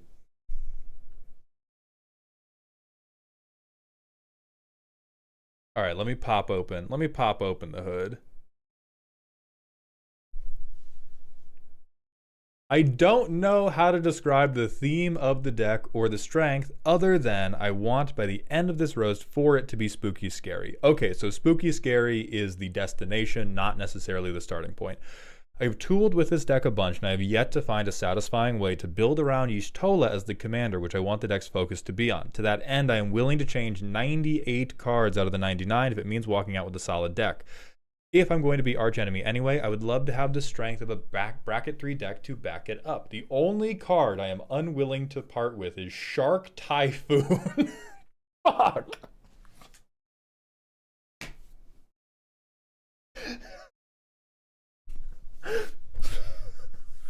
You can change anything.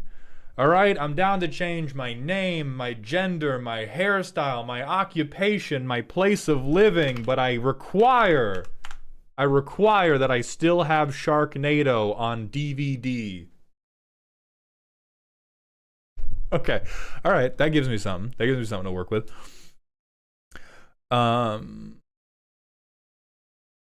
Yeah, the idea of occasionally winning via beating people to death with sharks tickles me greatly. Beautiful. Okay. So let's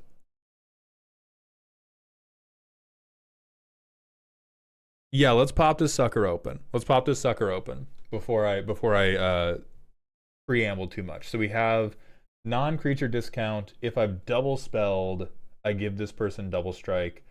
Draw power.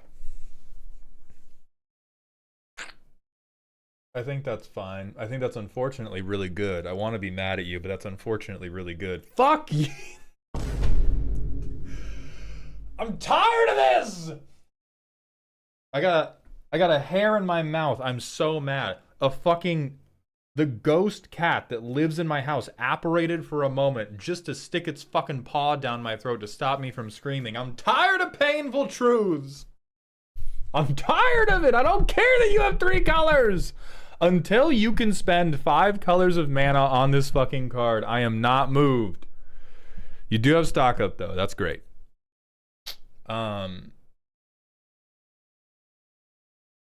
So I know that we're playing around non-creature 3 or greater. What is happening? I mean, risky shortcut. So yes, there's the low-hanging fruit of if I want to benefit off of Y'shtola more, risky shortcut will single-handedly make sure that I'm drawing a card off of Y'shtola anyway. But even from a card draw standpoint, I think too many people are too worried about the total number of cards in hand being high instead of just getting the right cards.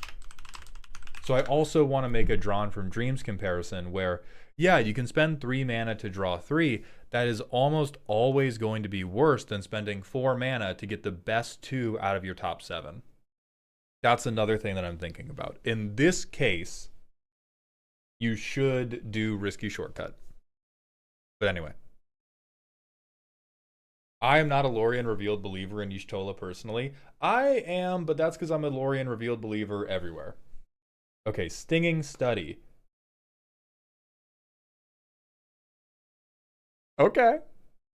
Okay, I like that one. All right. All right. All right.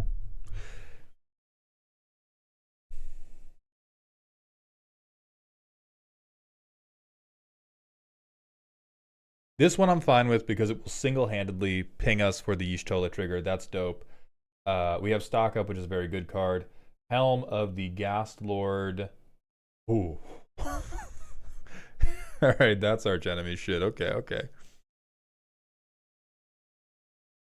Trouble in Pairs, very normal, very good card. Crushing Disappointment. Awesome. Good with Y'shtola.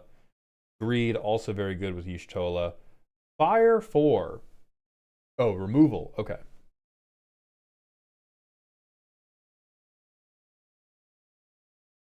All reasonable. Not a lot, but this is like, yeah, this is the Walmart for sale section. All extremely normal, all work. Friday Night Maps.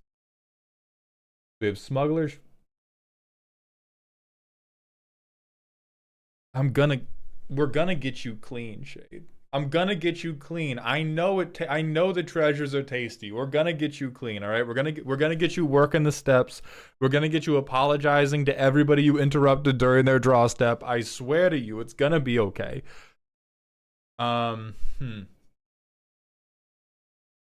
Okay. Let me keep looking before I circle back on this.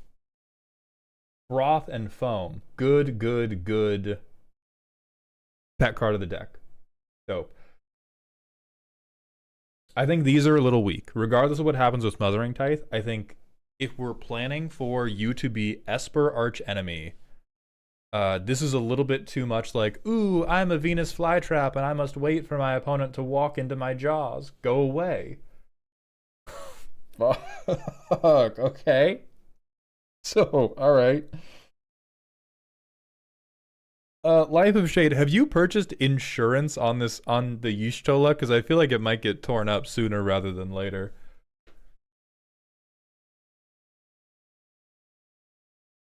Aethergale's great, it's fucking hilarious. I purchased a printer. Beautiful. We have Psych Rift, we have Signpost. Signpost is awesome.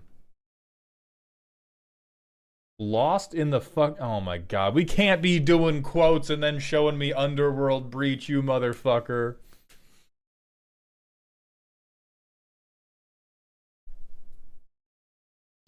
Emmett Selk is really, really good. I'm not sold on these two. I'm not super. I mean, I get. Let me. So I guess the hookup here is once I play these, every non-creature spell with 3 or greater will trigger Y'shtola, which will make somebody else lose 2 additional life, which will make sure that I draw a card because I want this game to feel like I am making you bleed to death with a nail clipper.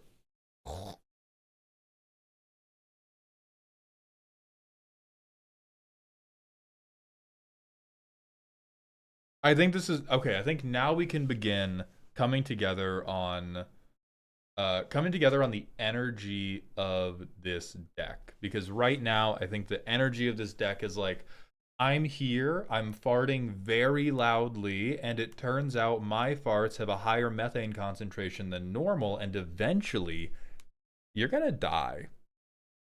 The other directions that a Y'shtola deck can go in very well is you can go for tempo combat, and then you can use your non-creature spells as interaction. So this would be utilizing more things like Lis Hext, but also more things like fucking this motherfucker.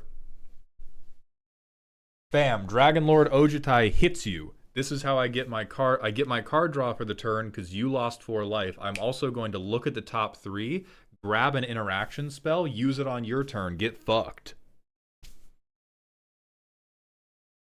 So we feel we like in that, and then that helps you, and that way we can do more combat oriented things to help support the Shark Typhoon game plan. Because if the Shark Typhoon game plan is like our only thing that's doing combat damage, it'll come up every once in a while, but we don't get to care about it a lot. And I'd love it. Yes, let's go with that. Great. Okay. So let's start thinking about who doesn't help us do that.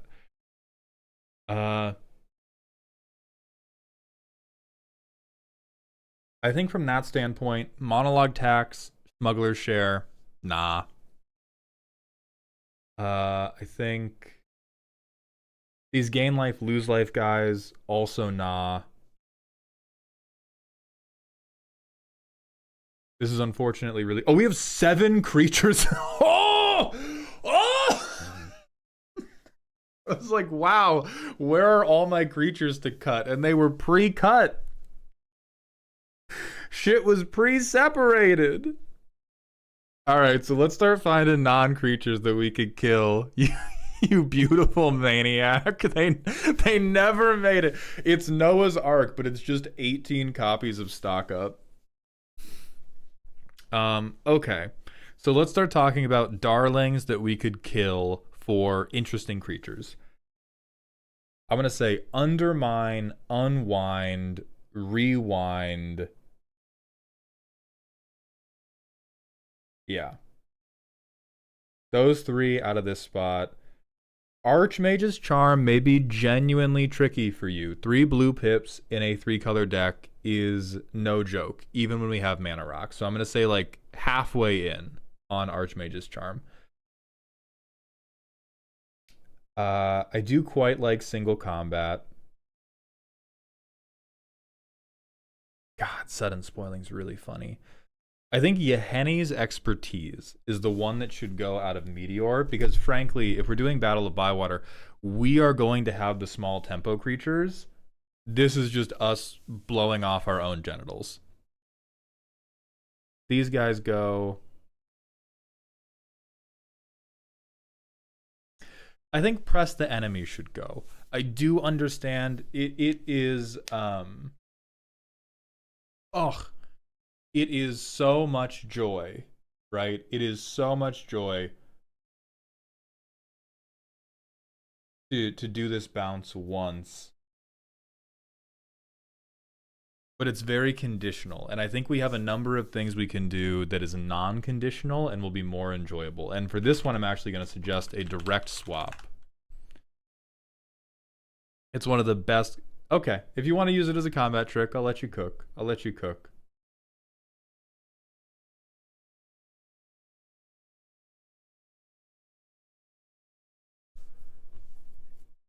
These are all good. I think these should go, as we talked about.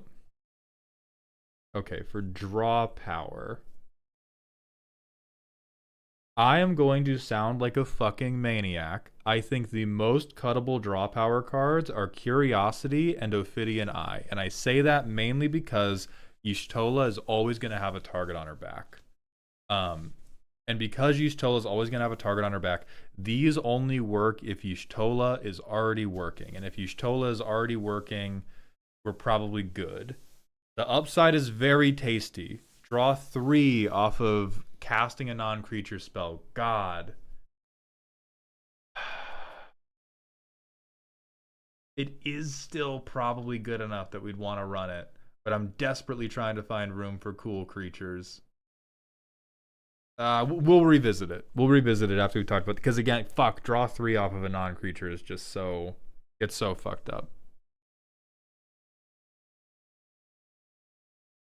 Yeah, maybe try dropping Curiosity but keeping Eye, because Eye will get you a Y'shtola trigger anyway, and it has Flash. Yeah, that's dope. Okay, so creatures that I like. We have Dragonlord Ojai. What else can we do to press the offensive? Because what I would like is play Y'shtola in a situation where I have a creature on board who can hit for a meaningful amount. Let's go creature, Esper, mana value less than or equal to 3, power greater than or equal to 4. Can we get any of these guys?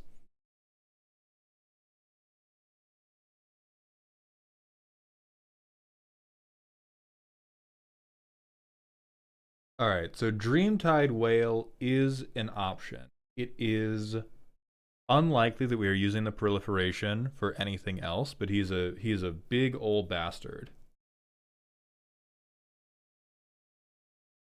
We put Sephiroth in this fucking deck.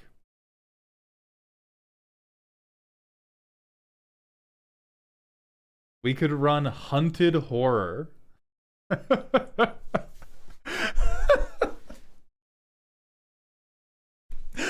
Okay. All right, I'm tweaking a little. I'm sorry. I apologize. I'm tweaking a little. But you could do this genuinely if you want. And this would be the type of card that gets crazy reactions. As you go like, yeah, fuck it. Turn 2. Turn 2 Hunted Horror. Josh, go off. Josh, take your 3/3s. I'm going to beat this shit out of Clark. If we're going to talk about actually good cards, yes, I think Psychic Frog is one of the ones who can do it. Because we are going to be able to refill our hand relatively quickly with Y'shtola. So this could be a very, very good tempo piece. I also think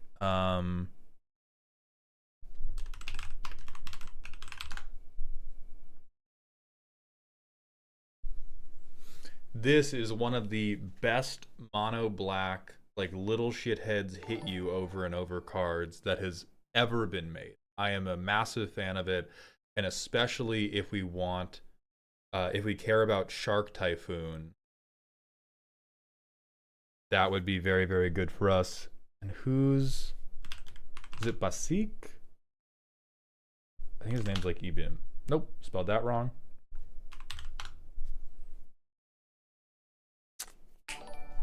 What's this motherfucker's name? Curse my whiteness. Curse how fucking white I am.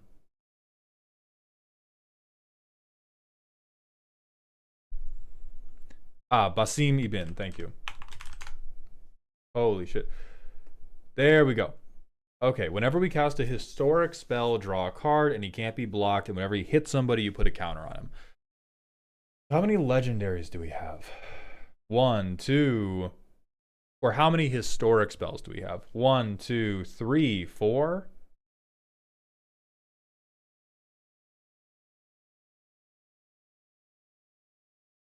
Wait for it. Wait for it. 5, 6, 7. These are getting cut though. 8. 9, 10, 11, 12, 13, 14, 15, 16, 17, 18, 19, 20.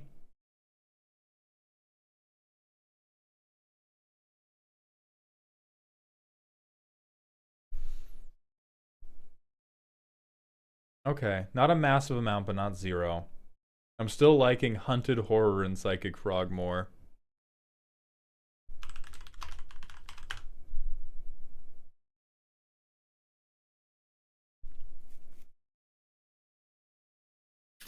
I'm gonna second Tandem Lookout. I do agree. I do agree with the argument that Tandem Lookout is not only good for pairing with Y'shtola, but if the combat damage strategy begins to work, now we can just pair a different creature with Tandem Lookout and be like, okay, you can get rid of my Y'shtola draw engine. What are you going to do about Dragonlord Ojutai?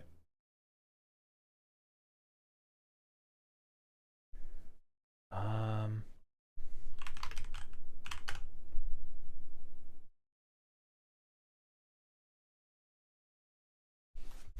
Ooh, are we about to get...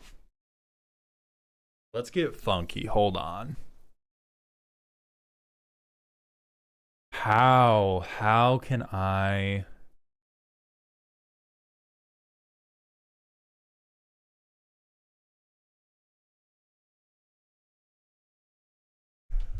I want deep in my heart. I want deep in my heart for this to be a deck that Jin Sakai can use. But we have to mediate that. We have to mediate that with this primarily being a Spellslinger list, which is deeply upsetting, but we do have to. Okay, so if we had Jin Sakai, he can draw us cards. If we get Sharks, he can give Sharks double strike. If we have creatures like Ojutai, he can give them double strike. He could make... I don't think we want that artifact guy, actually.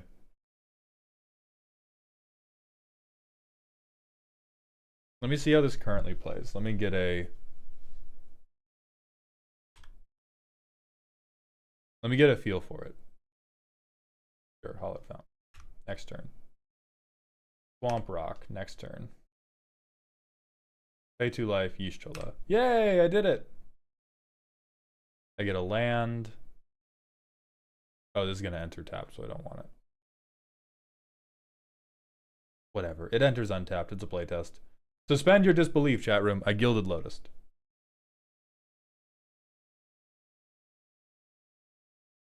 So bam, I've hit you quite hard. But I can't double spell, which is a shame. So we just fucking hold on. Turn 5.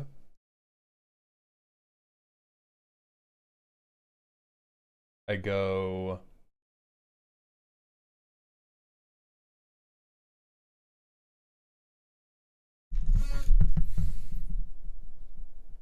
I mean, I'm definitely misaligning Quantumly. I think I probably Sigil of Sleep first, just to be a fucking prick, and then I do Quantum Misalignment. Boom, second Y'shtola.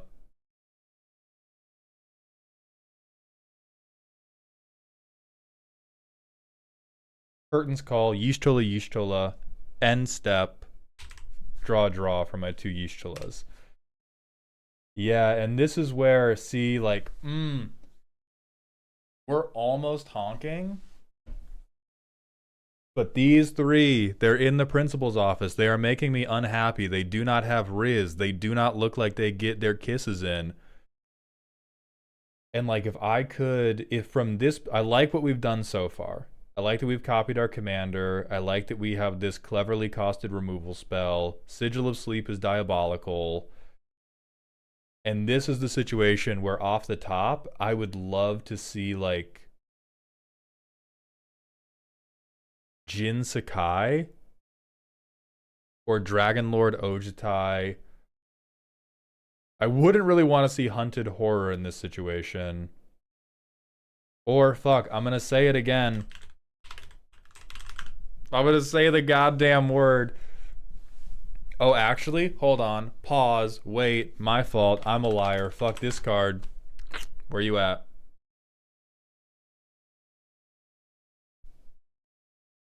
Where we at, though? You trying to shake it a little? You trying to get your hair done? Trying to look a little bit like Lord Farquaad? Take a bunch of land that doesn't belong to you? Put stuff on it? That's where I'm at personally on a deep spiritual level.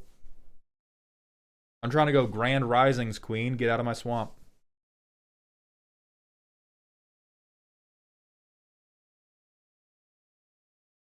But if we're being like, if I'm being 100 with you, we have a Vigilant Commander that would become a 5/7, no, a 5/6, a 5/6 with Buster Sword on it, which is like nobody's blocking that. Nobody's blocking that for free. And it makes you much scarier to swing into with a lot of like weaker tempo creatures. And if we start combining it with things like Jin Sakai, or if you, okay, Life of Shade, Grand Risings Queen, I need you to consider the power of Hunted Horror turn 2, Buster Sword turn 3, equip it turn 4.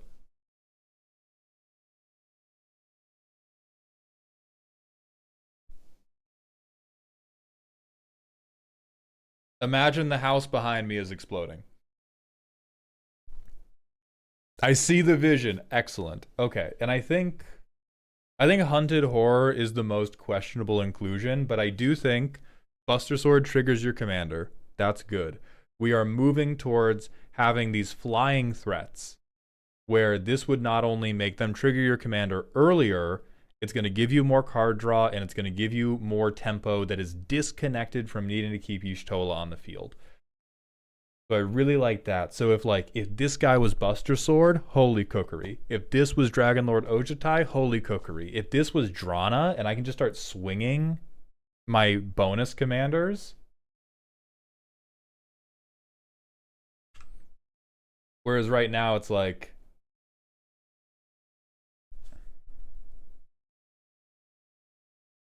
we are in low-key hurry up and wait territory.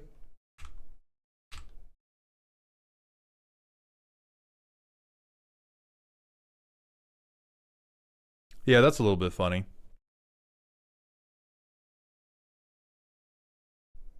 Okay, so let's...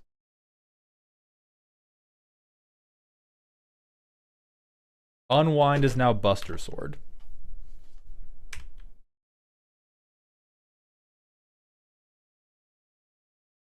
Unwind is Buster Sword. I play my first land. I get to Surveil 1.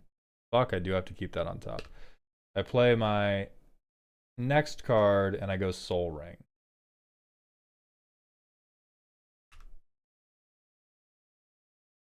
I miss my colors, and I pass the turn. Okay.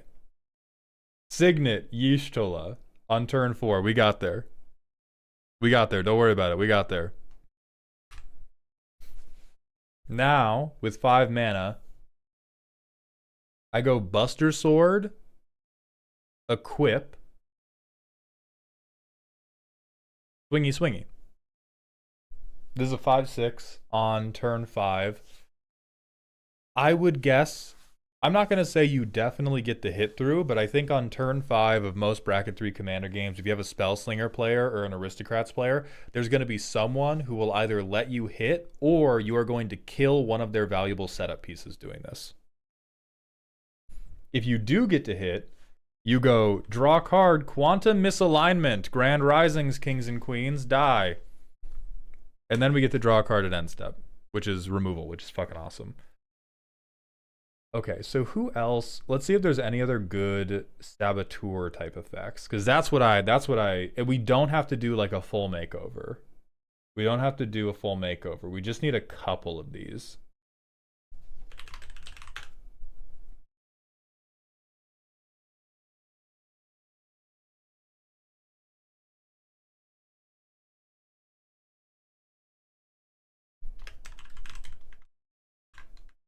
Blue, black, white. Why is my YouTube chat crashing? Come on. I'm back, YouTube. We don't need Fallen Shinobi. That's a little too expensive. These do need to be efficient shitheads. They can't be... We're not throwing around the mana to just be, like, wasting money. Don't think Adeline does it for us.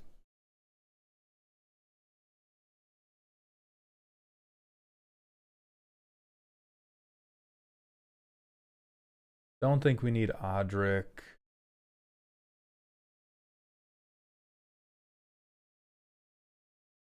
Mmm. Let's talk about being shitheads. Who's a shithead? Birds. Birds. This is the type of low to the ground propaganda that will do a phenomenal job at mind controlling greedy players at the table. This is not only going to give you a way to continue to draw cards off your aggro game plan, it's going to give you a way to make your creatures big enough to continue to trigger Y'shtola's ability. So we can either, if we go Brina, and then we go... So think of this curve. Turn 3, I go Brina. Turn 4, I play Y'shtola. I trigger this because I attack the opponent that has the most life among my opponents. I get to draw a card, and I make Y'shtola a 4/6. Now Y'shtola can block for me, and now on my future turns, if I swing Y'shtola and hit, she will single-handedly trigger her... She will single-handedly break kneecaps.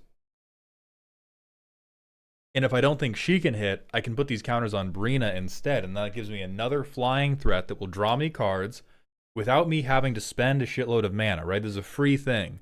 So from turn 5 onward, I am continuing to grow my board, and I'm continuing to just like pick up a card and be like, oop. What are you going to do about it? What are you going to do about it? I'm shaking my little feathery ass. Do something. So I like her a lot too.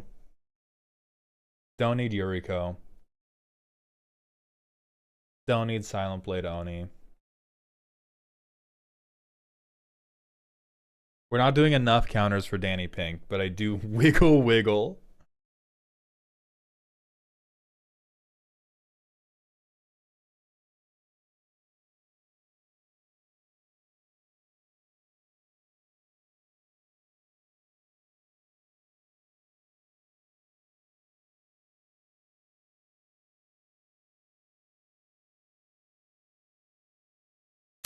Don't think we have enough artifacts for Adaptive Omni Tool, but this is a very good card.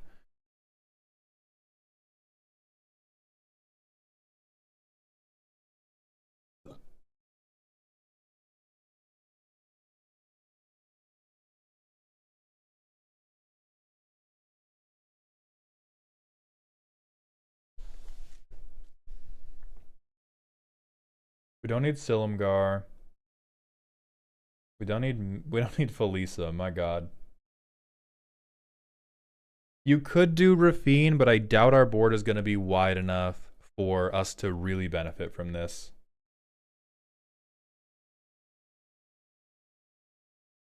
What the fuck is Ojutai tagged with? Because this is what I want. I want more shit like this.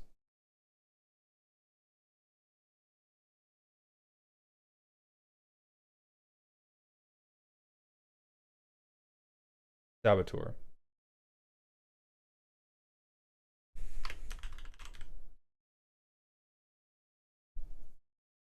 We don't have Unstoppable Slasher, and I really don't think we have to go Unstoppable Slasher. We don't need treasures off of this.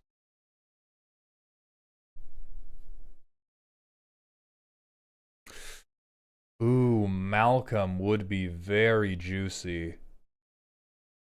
We're able to use our graveyard, right? We got Yawgmoth's Will, we got that we got the MX Self. Do we have anything else that lets us use our graveyard? Or are we on anything with flashback? No, it's just these two. I'm really just recommending a shitload of birds.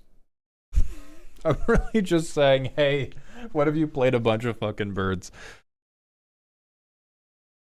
Okay, so I think the short list of saboteurs who would be very, very fun for this deck are going to be Malcolm, Brina, Dragon Lord Ojutai, and Jin Sakai.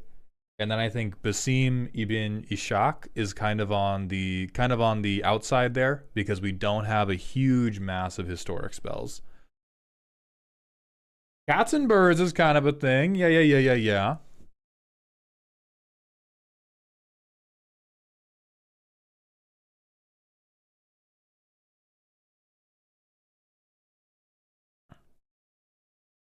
How do we like Wraith, the Spider-Man card?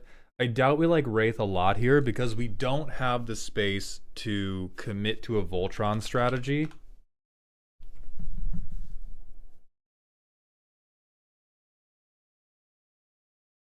Ugh, it would have been broken, but if this was a 2-power double strike unblockable, oh, oh.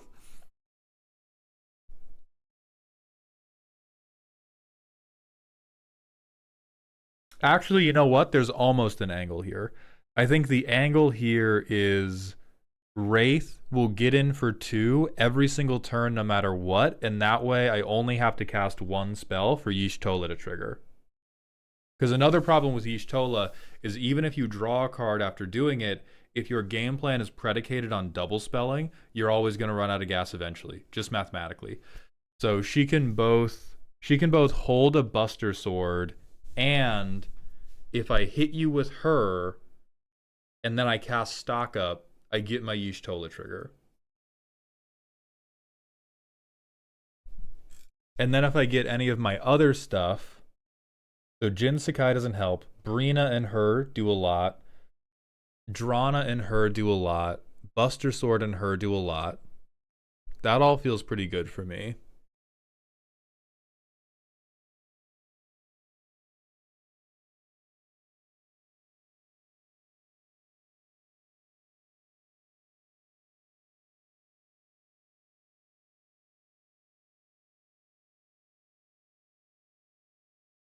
Yeah, I do. Okay, I believe in this more the more I say it.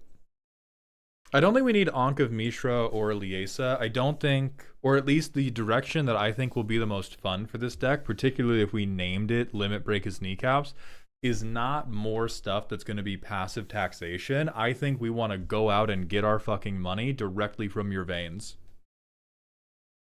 I'm collecting straight from the ankles. I'm holding you upside down over a railing and I am shaking, buddy boy.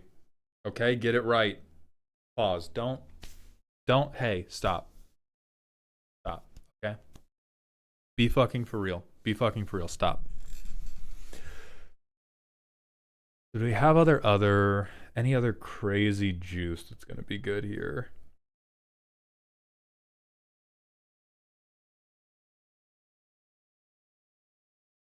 We don't need Phyresis.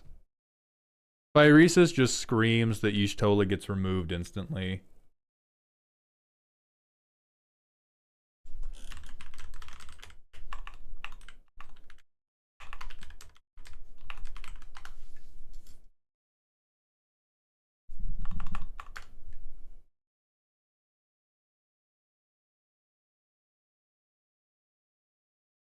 Not a big fan of this. I don't think we have a good way to continue putting cards into our opponent's graveyards. We're not going to be making mill or anything like that.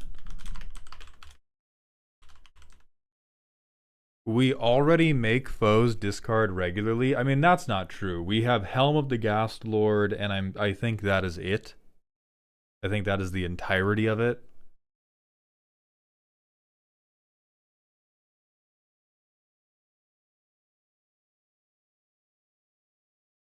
Cecil from Final Fantasy, I don't think that's necessary.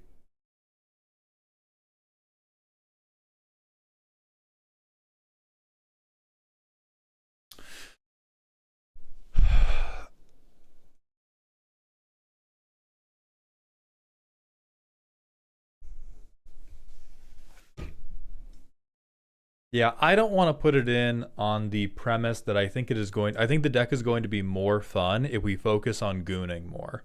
I think we have to get our cards via violence. We have to have more ways for the deck to not gas out even if Y'shtola gets killed. And I think that is better achieved with things like Brina, with things like Basim, with things like Tandem Lookout and Jin Sakai than trying to double down more into these passive effects. Thoughts on stuff that goads to make them trigger Y'shtola for you? I don't think that will be a problem. Because Y'shtola will trigger even if they hit me, which I think is fine.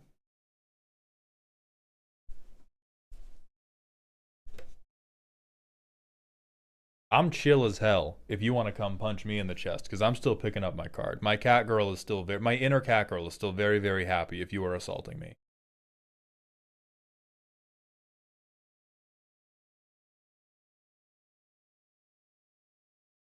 Yeah, I think we move a little bit away from non-creature engine pinging, and we move towards here is a creature engine that is going to get me the cards to play my land drops to then double spell. We have Dig Through Time. We don't have Treasure Cruise. I'm not convinced we need Treasure Cruise because I'm not convinced we get our graveyard that full right now. I would rather see like Drawn from Dreams. Here's a nice and slow hand that definitely won't get us beaten up. I do 3 turns of nothing, and then I play a Mana Rock. Tap land, Surveil 1. Hell yeah. Y'shtola. Reliquary Tower. Draw 4.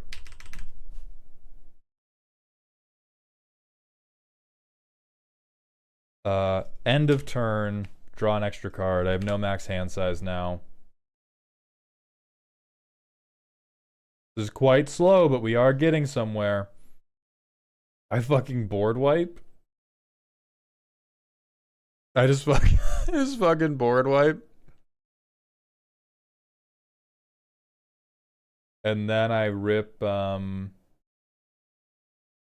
fuck this guy. I exile cycle you for a I exile cycle you for a card I want.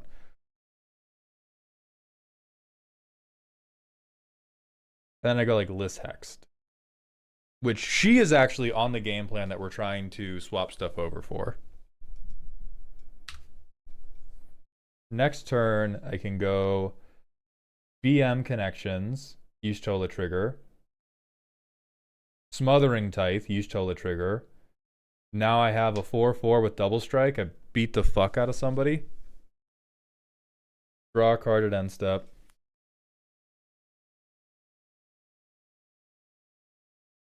Horrifying. Pray to God somebody gives me a treasure for Smothering Tithe, and then I do Black Market Connections. Oh, does Tymna not seem bad here?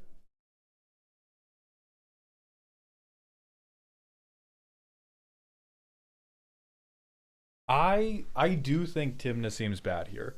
We are moving a little bit more towards combat damage. We are moving a little bit more towards being about our business. We're still only going to have like 12 creatures in this deck. This is not a ground up combat tempo makeover. If this just said dealt damage, then I would believe in it, because then you can go for the angle. I play something in main phase 1, I damage 3 people, I pay 3 life, I get 3 cards. That would be super fucking broken. Unfortunately, the card requires me to tap you on the cheek before I get my card, so that's not going to work for us.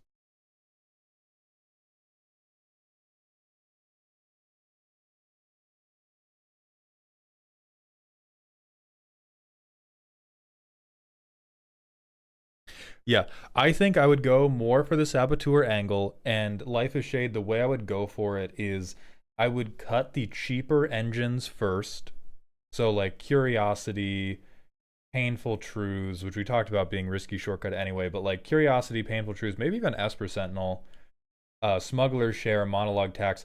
I would cut the things that you would be playing around the turn you play Y'shtola for Saboteurs that we could play before Y'shtola to set up Y'shtola better. And then I think you get to hit the ground running a little bit faster. You have other threats that are not just your commander. You have other things that are going to draw you cards that are not just your commander. You have other targets for Quantum Misalignment.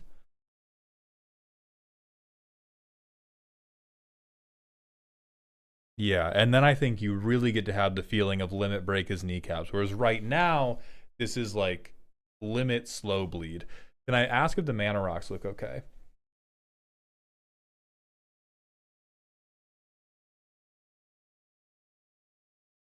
Yeah, these look good to me. I do think it's very important that your Mana Rocks are meant to help fix you. If you are playtesting and you continue to have pip issues, I would go for I would actually say fuck Decanter of Endless Water If you're an Esper and you can't figure out a seven cards that make you happy, you didn't deserve the cards to begin with. So I think Decanter could become a Signet. I think Soul Ring could also become a Signet. I know, Soul Ring, very, very good card. The reason I would like to play a Mana Rock in this deck is to make sure I can play Y'shtola turn 3. So the only point of laying down your Mana Rock is to be able to go land turn 1, turn 2, land Signet, turn 3, land Y'shtola. Whereas the 3 Mana Rocks don't set you up for very much. Or I guess the 3 Mana Rocks only set you up to if you have 3 lands in hand and you miss all your land drops, which I don't like as much. I would rather we get to 3 or 4 mana faster so that on turn 3, if we miss our land drop, we can cast Stock Up. Or we can cast Brina.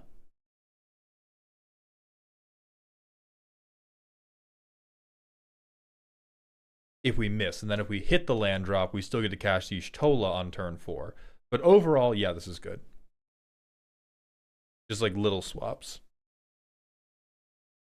And then after playtesting it, I believe in Archmage's Charm even less. 3 blue pips is frankly, you're not pissing like that, dog. I'm sorry to say it. You're just not pissing like that.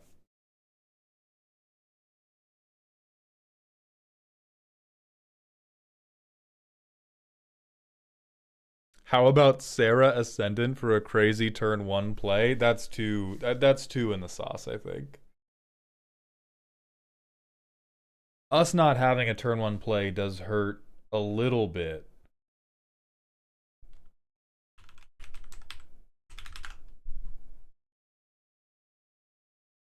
I mean, you know what? Like, you could do it. You could do it. If you get this in your opening hand, it's fucked up. You're going to have a 6/6 lifelinker that will draw you a card every turn when you play Y'shtola. The whole table is going to Avengers Assemble around you, though. You call this card, they're calling Batman, and he is going to Vigilante Justice you, and your insurance is not going to cover it.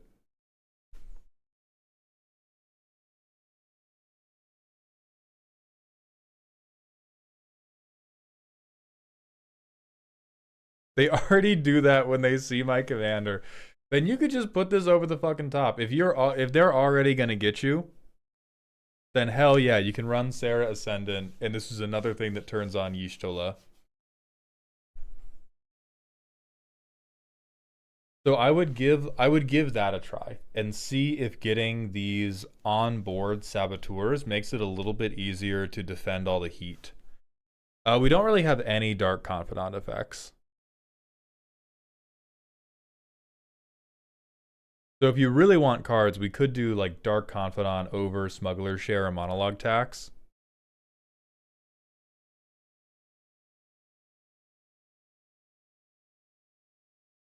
Oh yeah, and it does punch us in the face to maybe, because anytime we hit 4, we get to draw an extra card off Y'shtola. Dark Bob! Bobbert!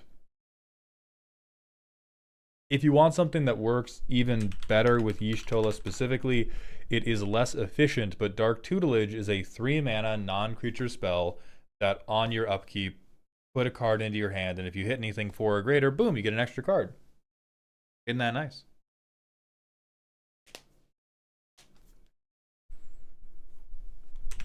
For the creature game plan, as Superbass has pointed out, Darkstar Augur is going to be preferable to Dark Confidant because Darkstar Augur, we can offspring it, and then boom, we have 2 or 3 damage to throw into somebody's face.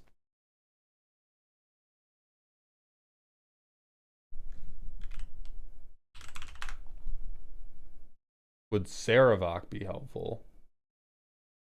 And not really. Eh.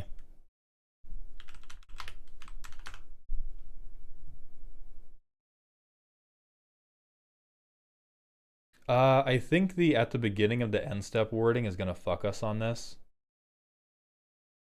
Yeah, Parker Luck's not gonna do it.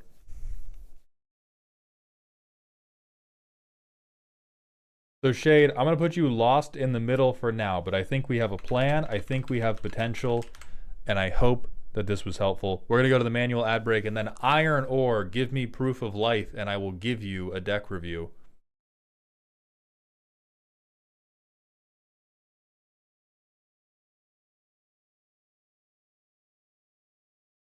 Oh, that's fine. Great. Iron Ore is here.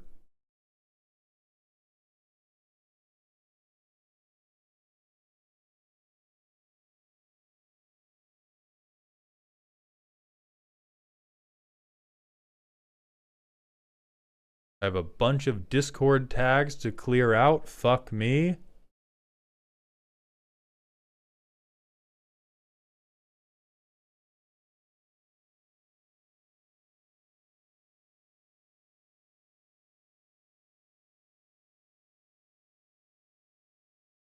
That's all fine.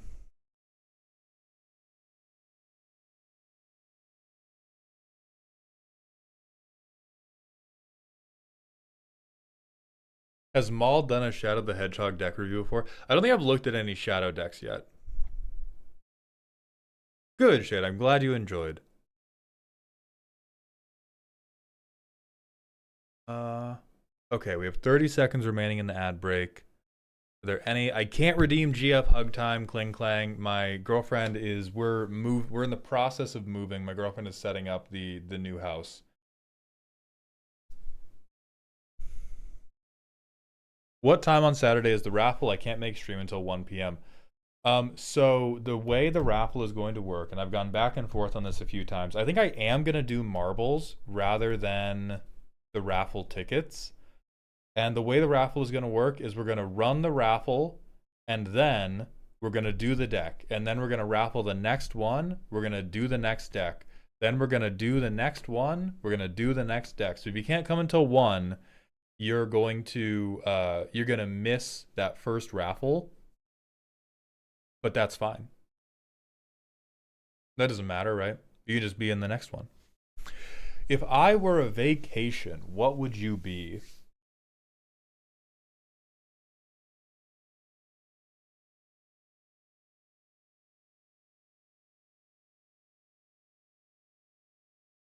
I'm fighting the urge to just say whatever type of vacation I would want to be. What vacation would I, John Maldhound, be? Everyone say hi to my girlfriend right now. They're working very hard for us. They're working very hard for us and doing a very good job. Everyone say hi to them right now. Thank you. Please and thank you. I love them. They're wonderful.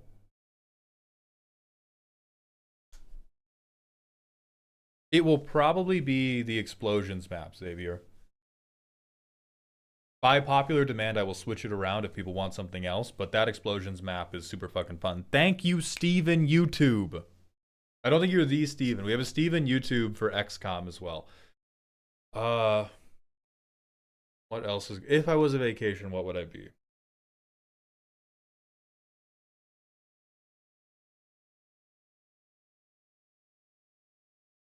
Fuck, I think... This is gonna sound so bad, but I'm gonna try to save it. I think I would be one of those, like, alpha male getaways. Not because I'm alpha, but because, like, the way I interact with my friends right now, if they come and see me, if we talk, if we catch up, I'm like, hey man, you trying to change your life? What's your dream, man? What do you dream about? What do you lay in bed and think about that you want to do when you grow up? I know you're grown up now, but look me in the eyes. What do you want to do when you're a grown up? Like, that's the type of shit that I'm on right now. So it would be, but like a genuine one, not one that's like do push-ups, inject testosterone, be mean to women. But it would be, I'm not a vacation. I am a retreat.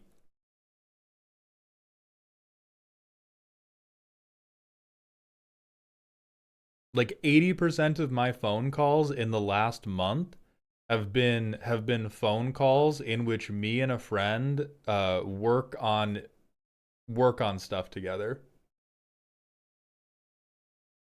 So yeah, I'm a self-help retreat.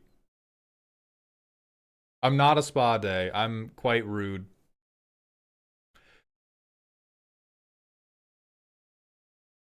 How did you guys decide on the term girlfriend? I think Z just told me directly. I don't even think I asked. Or I like had not yet asked.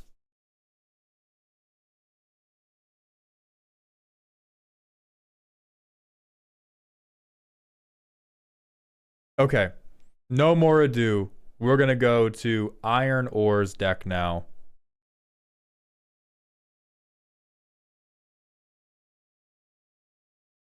Holy fuck. Wait, this ain't Battletech. 40 lands! Alright, a 40 land Shorakai deck. There are two paths in front of us. Either we have dickhead vehicles or we have dickhead control.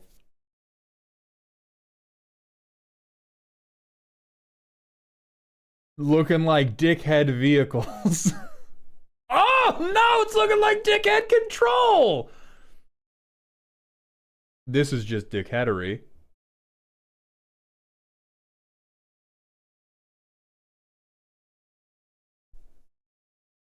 My heart can't take this. My heart can't. I can't go 3 anthems, 7 board wipes. By the way, I'm counterspelling you to make a 1/1. What? This is wrong thing. This is wrong thing, Iron. What? The one Thopter can't be that valuable. Oh my god, stall out. Alright, so we open some Aether. We be opening packs here. We be opening some packs here. Pilots, okay. Real. Mounts and vehicles, I love mounting vehicles. Ramp, that's... I mean, okay, technically true. That's technically true. Alright. I'm cool. I'm fine. We can recur vehicles and equipment. Supporting my favorite supporting creature, Alita Battle Angel. 40 lands, vehicles.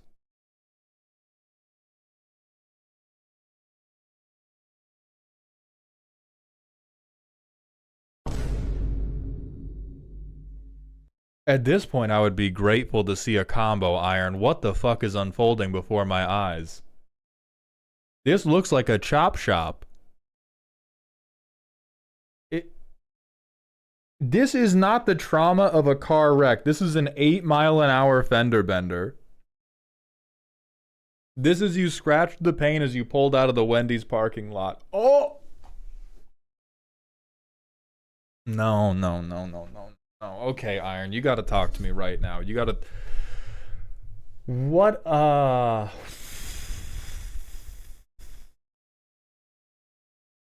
Let me see if there's a primer. There is, okay. Consider me a Magic beginner. Last experience playing Magic was drafting unstable. Okay.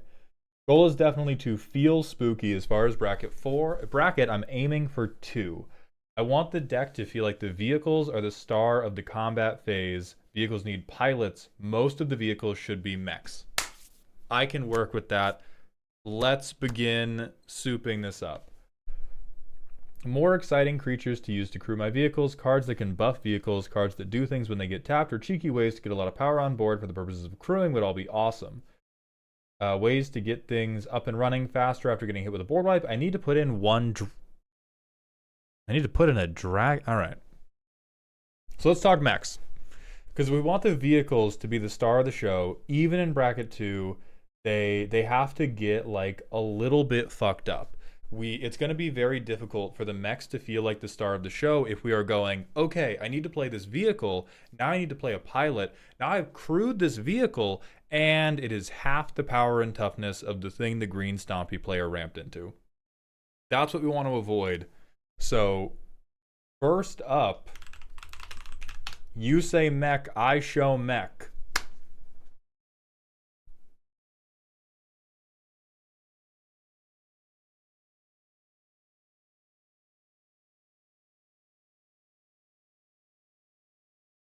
You say mech, I show mech.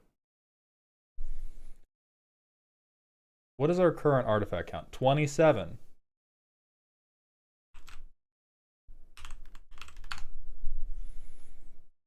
This is almost like a mechanical dragon. Triple Mango Thread is also here. Everyone say hello to my wonderful YouTube editor. If you like any of the long forms that have come out, you enjoy their work, please, some claps for Mango. How do you, yeah, hold on, Ib chilling. How do we feel about a hamster mech?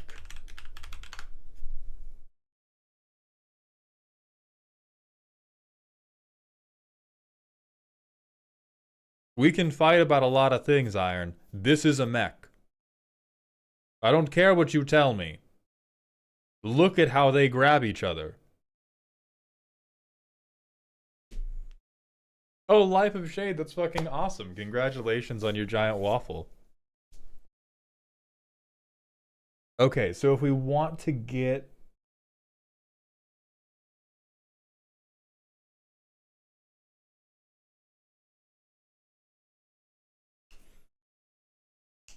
I'm getting heavy object flashbacks here. I'm about to show you some heavy fucking objects. I'm about to show you some heavy goddamn objects. I'll tell you that for free.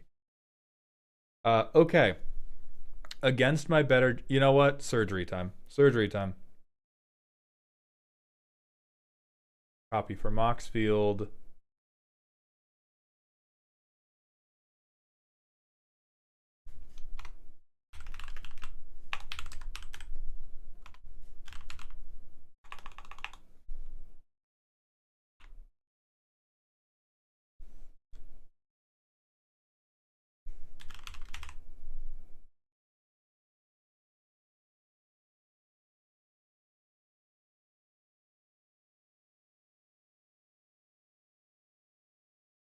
Where is my illegal copy of Shorakai? Okay, great. Uh, so the problem I'm currently feeling is pilots are good. We need pilots. Shorakai is going to be able to handle 90% of our piloting needs by himself. Additionally, with these banners that give a one-off +1/+1 are almost never going to be enough to make a given creature type feel like the hero of the story. If you want examples of this, you can look at Elf Ball. Elf Ball decks are using banners, but they are getting like a confluence of these +1/+1s. But if Shorakai is making pilots, then he can't be swinging.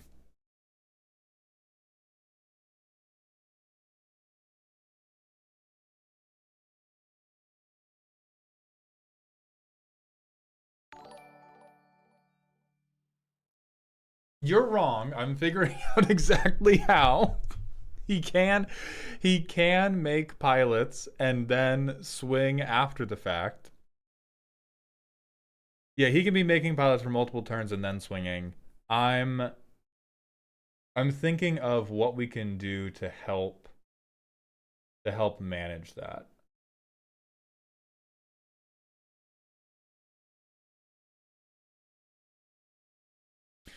So let me compare it to you this way. I know you said you don't want artifacts to be the star of the show. You want pilots and mechs to be the star of the show. An unfortunate reality of this is if we compare Cloudspire Captain to Voltaic Key. Voltaic Key is an artifact, yes. It will, however, allow your commander to create a pilot and swing on the same turn. It will allow your commander to make 2 pilots in 1 turn. Both of these things are infinitely better than whatever the fuck Cloudspire Captain is doing, and they're also still on the game plan of I need pilots and I need mechs. It also allows you to untap one of your mechs to use it as a blocker after the fact.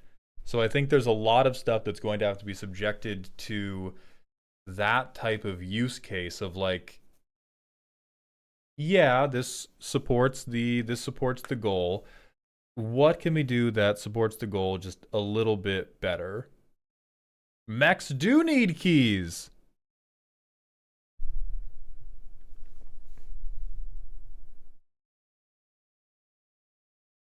Okay, so I'm gonna just go through and cut everything I don't believe in. I don't think our battle mechs need flying. I think they kill everybody that stands against them.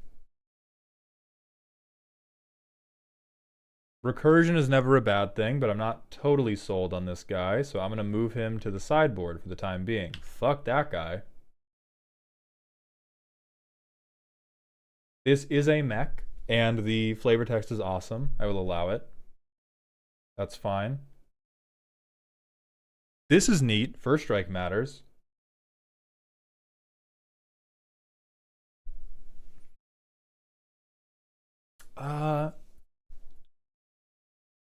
Is a mana rock, is a mech. I think there are a lot of better options that we could choose, mainly because we're spending blue mana to get blue mana. But for now, fuck this guy. Okay, we can double crew. That's something. Then we have one of our big banners. We have one of our untappers. Kitsune Ace is great. Katori is great. This ain't shit, unfortunately. Okay, on end step, untap our artifact creatures. No, and you will see why.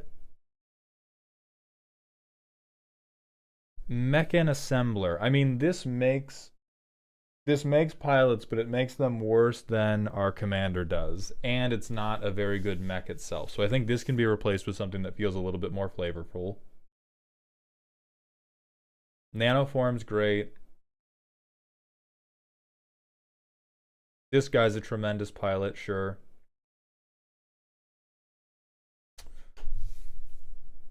I don't understand this one. Is it because they're silver they look metal? Is that the little lie we told ourselves to go to sleep at night? I want my deck to be about mechs. By the way, this looks chrome. Giant chrome woman to me.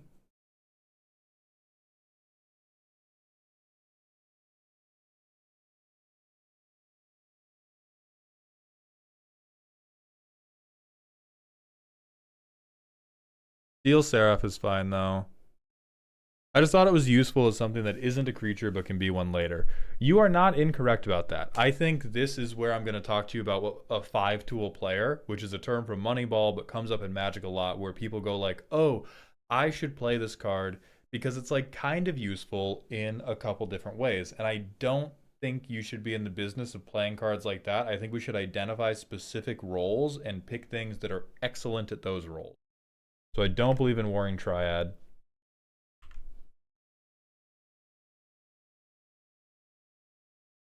Thought Monitor is fine. I don't think it's strictly necessary because our commander draws us a lot of cards, but it is fine.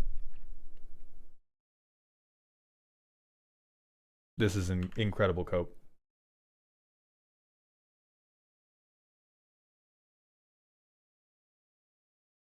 Martial Coup is quite clever. We get to make pilots while board wiping everybody. I like Requisition Raid. I love Retribution of the Meek. Ooh, that's good. Love Split Up. That's... Wow. Stall out indeed. Stock Up's great. Battle of Bywater's great. Time Wipe's great. Okay, artifacts. Da-da-da. Oof, that is not good. Oh, that is not good. Okay, so let's move y'all over for the time being. So when they crew this, I get to crew something else. I get to make other stuff. A vehicle. Okay, the rest of these seem pretty fine.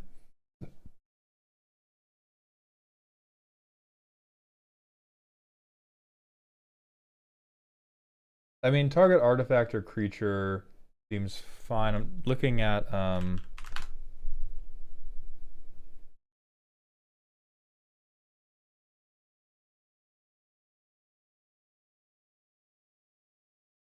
I would recommend Restoration Magic over Reroute Systems. The 2 to a tapped creature is basically nothing, and Restoration Magic has way more upside.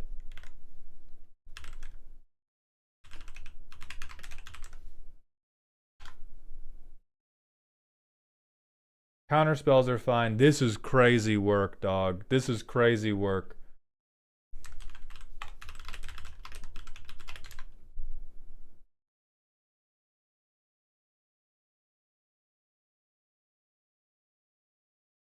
Here we are. This is what it is. This is the real spell. You are going to hold up a little more mana, and you are going to get 20 goddamn Thopters when the green player tries to kill you with a Hydra, alright? This is what we're fucking doing. This is what I'm talking about.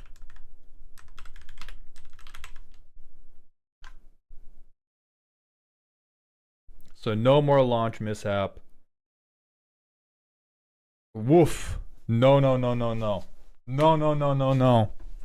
We don't need landers. We don't need landers. We are landing meteors on your fucking head. And the way we are doing it is with Confounding Riddle.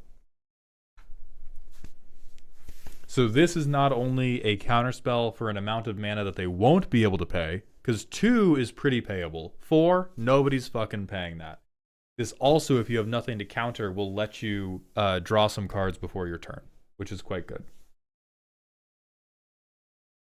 And then anticipate. Somebody built from collection. Somebody's friends handed them Draft Chaff and said, "Best of luck, dog. We'll play with you next week."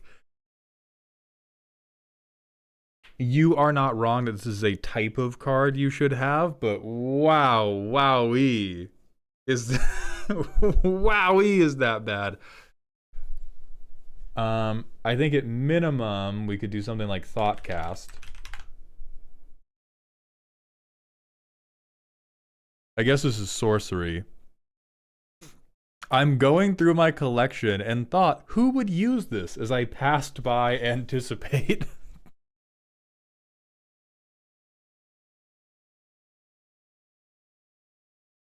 So I think this can just die. Amazing Acrobatics. Sure, if you really like Spider-Man, you can have it. So stuff that should go in. Unstoppable Plan. This is going to untap everything on your end step, which will be very, very useful for you. We have 12 more cards that we can put in. And what we need to get in, big honking mechs or things that will make our big honking mechs scary.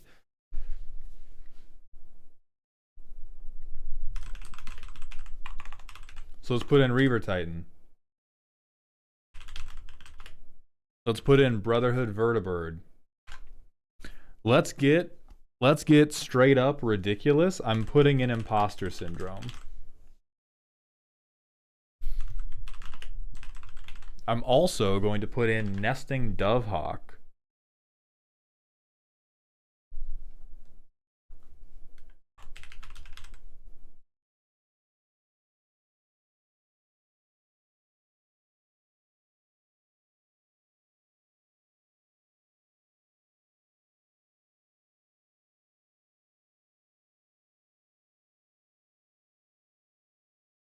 None of the rest of these are good enough.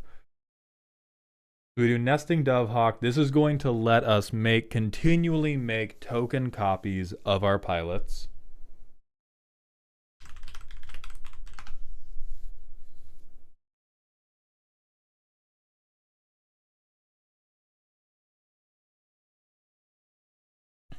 Okay, this is going to seem fucked up and weird, but if we want to have a lot of pilots and we don't want to be tapping down Shorakai because we care about Shorakai swinging,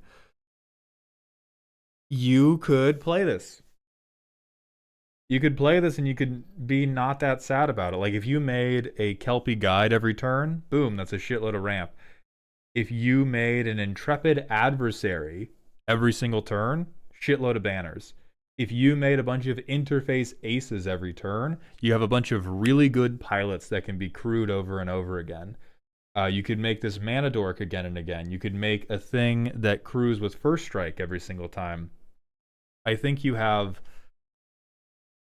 a huge number of good options to make like what's the Key and Peele movie?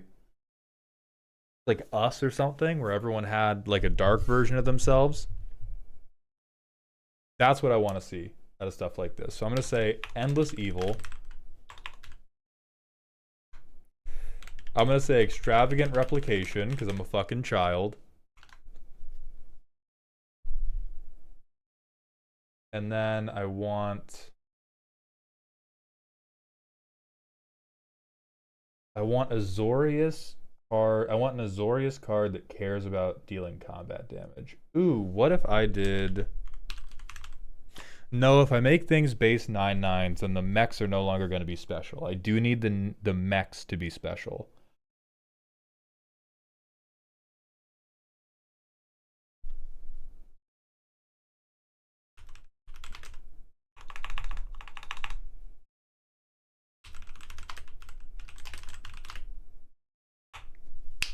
Got it.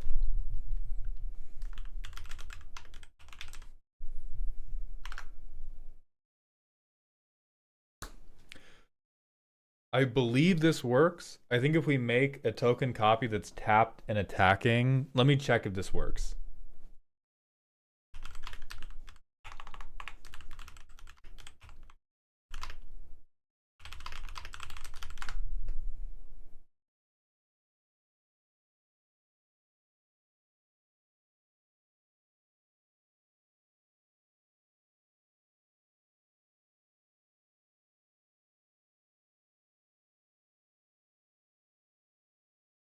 Damn it. I know they would be uncrewed, but I was hoping that them entering tapped and attacking would get around the fact that they were uncrewed, which is deeply unfortunate. So that guy doesn't fucking matter anymore. Okay, so Myriad doesn't help us. Which blows, actually. We have Martial Coup already. So Myriad's not going to help us. I doubt Imposter Syndrome will help us very much. I think we have Salvation Colossus, actually. Oh no, we have Salvation Engine and Peace Walker Colossus.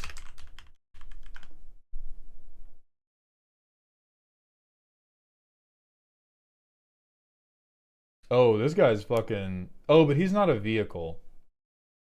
So Iron, I'm going to defer to you on is this guy mech enough for you to want to play him? Are we sure we don't want Unwinding Clock? Yes, we are not a good enough deck to use Unwinding Clock.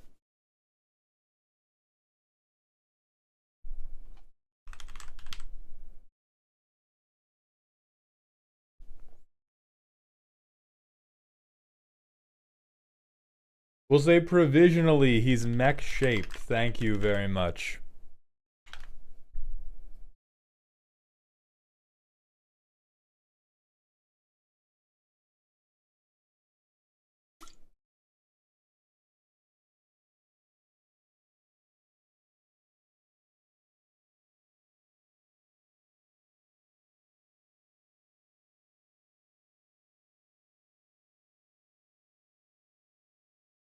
Okay, how do we feel about gunships? Like, I do genuinely, I want to appeal to your refined sensibilities about what type of mech creatures are allowable and what type of mech creatures are foul steel constructs. So, are we allowed to put boats in, or do you want it to be Pacific Rim ass mechs?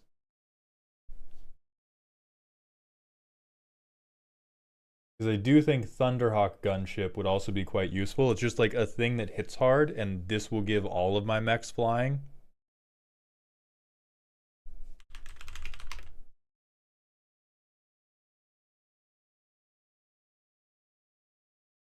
Yeah, do we need legs? Do I need legs on all these guys?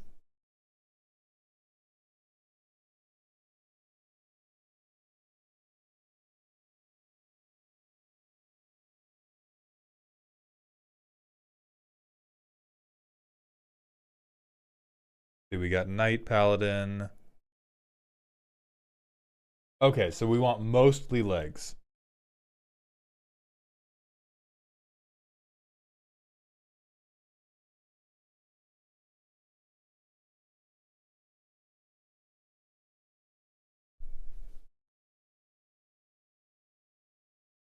I mean, shit, we might even be able to make Thundersteel Colossus work, because that guy's fucking huge.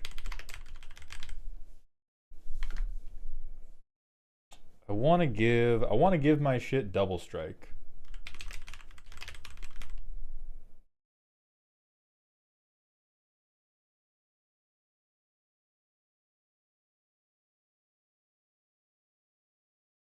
We could Duelist Heritage. We could Odric, but Odric doesn't fucking do anything.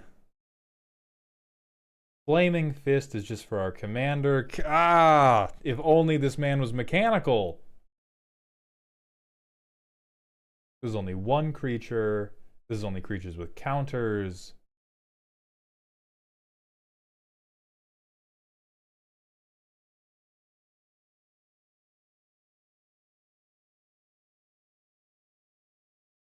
True Conviction. Okay, that'll do it.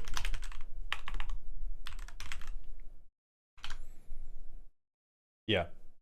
This is how we smash, but still make it feel like the mechs are smashing. Because we have to somehow account for the fact that mechs have really fucking bad stat lines. And then I think I put an Extravagant Replication already. That card's looking a little better. We do want to be not very high at 4. I think Genji Glove would work, yeah.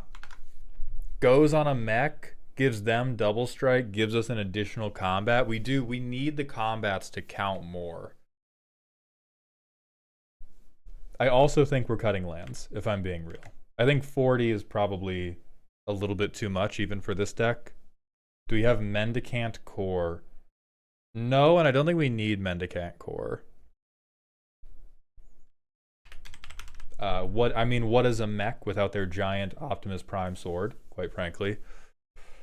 Who else is going to be useful here?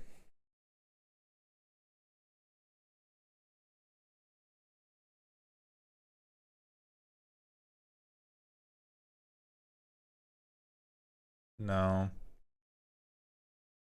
Awakener's fine, but it's just going to make everything 4/4s.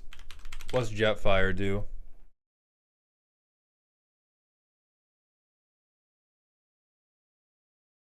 Ah, that's crazy whatever. That's crazy whatever.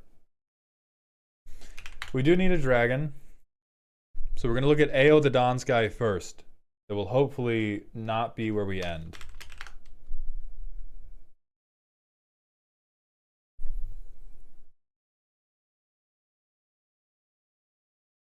Oh, actually, each creature that's a vehicle... Never mind, that's our guy. That's our guy. That's your dragon right there.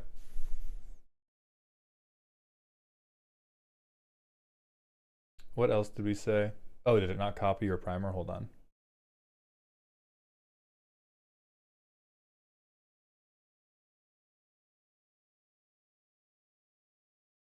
Up and running faster after getting hit with a board wipe.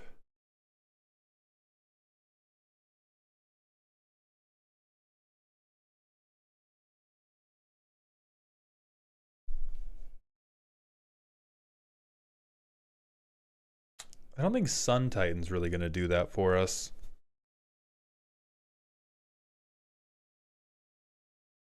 Does it open the vaults? I'll be real, in a vehicles deck, you're not going to rebuild that quickly.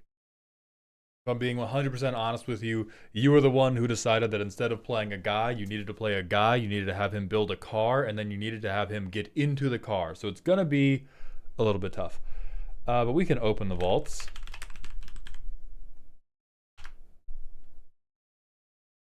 And then there should be one other recursion effect that we can put in.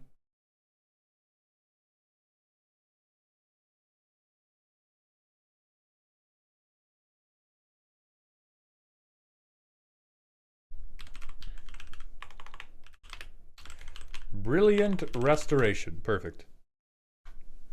Okay, let's see how this plays. So I have 2 lands, but one of them is Consult the Star Charts. I will keep. I go land pass because I am playing fair bracket 2 gameplay. I should have cut this card. I consult the star charts on someone else's end step. I look at the top 2. Oh, fuck. The rest go to bottom. Fuck me running. Fuck me. Alright, I explode. Should not have kept that hand. Alright, now, this game. I have Cavern of Souls for white.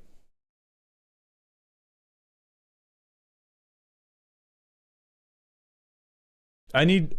Iron, I do need to clear with you. You know vehicles are not a creature type, right? Like, you know that we can't cast a commander with this, right? I need you to look me in the eyes, and I need us to know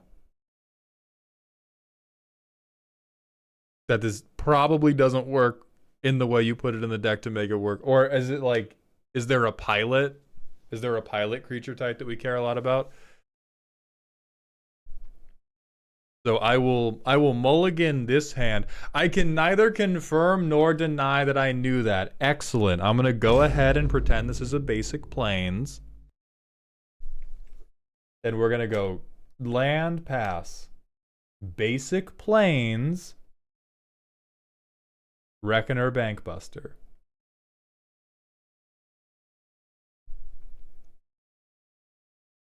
I don't think we need to remove this to draw a card. I mean, I guess we do because we have nothing else to spend the mana on.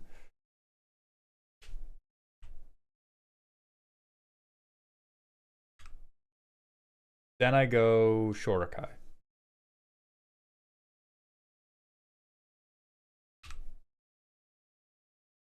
I go land. Draw 2. What do I not care about here? Probably don't care about Thought Monitor. Care a lot about Salvation Engine. Probably don't care about Oh, I only discard 1 actually. Never mind. Then I go Nesting Dovehawk. I take my first pilot, I make a second when I populate. I get a counter on Dovehawk. Reckoner Bankbuster is now crewable. Next turn. Tap, draw 2. I will discard Confounding Riddle at this point because I don't care. I'll play a land for turn. I have a third vehicle.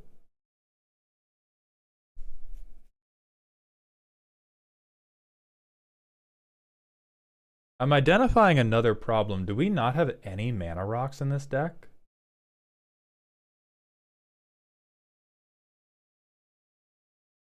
Oh my god, we don't. We only have 3 mana untappers. Okay. So we should clear that up too. We had the Arcane Signet, and I think that might be it. We have Arcane Signet. Oh, we have Azorius Signet too.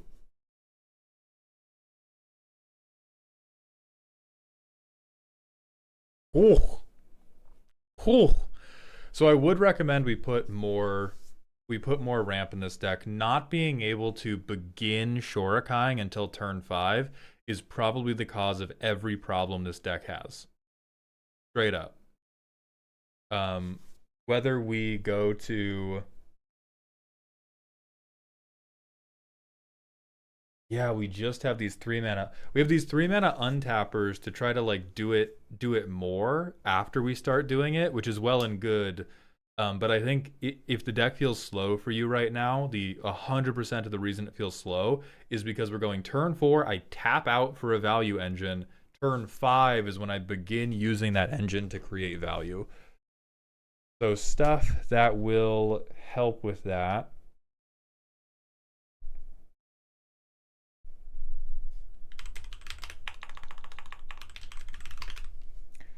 Talisman of Progress. There is Everflowing Chalice.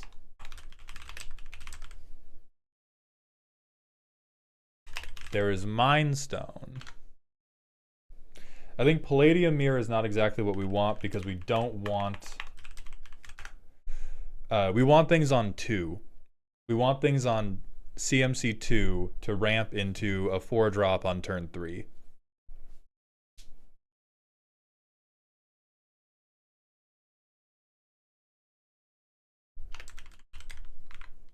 Blue-white, CMC 2.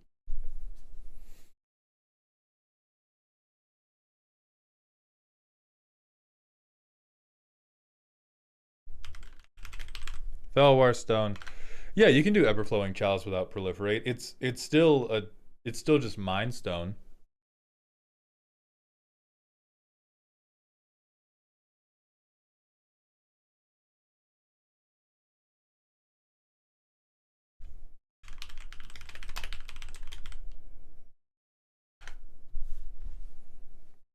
Okay, so we do all of that, and now we have to make a few more cuts. I'm gonna go down one more land, and I think that's all I'm going down on in terms of lands.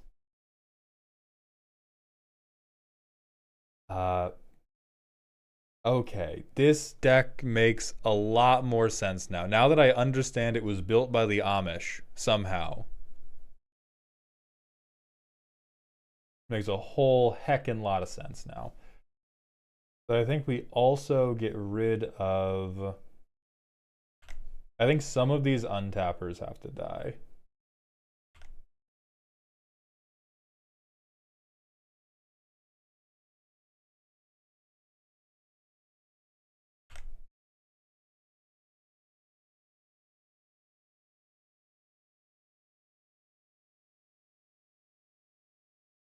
God, I want to let you keep all this dog shit. I really, really want to let you keep all this dog shit.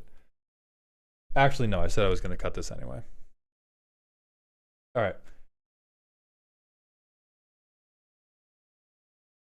This hand can play Magic, but boy howdy does it play it really badly. Sure, we'll try it. I at least fix my colors. I do nothing until turn 3, at which point I ramp. Wallahi, we are served. Okay, this is a perfect example of why I was being a little freak about the ramp, because now, instead of turn 4 pass, turn 4, activate my commander.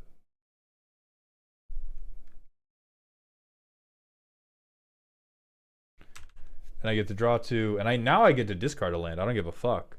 Because now I have a pilot too. What's up, bitch? What's up, bitch? Next turn, I have 6 mana available to me.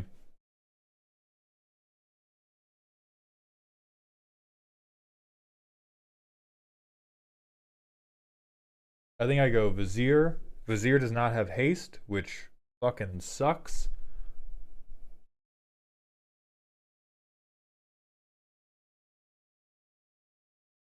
So I just tap to draw 2, discard 1.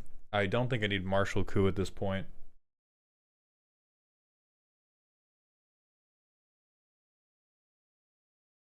I have 2 pilots.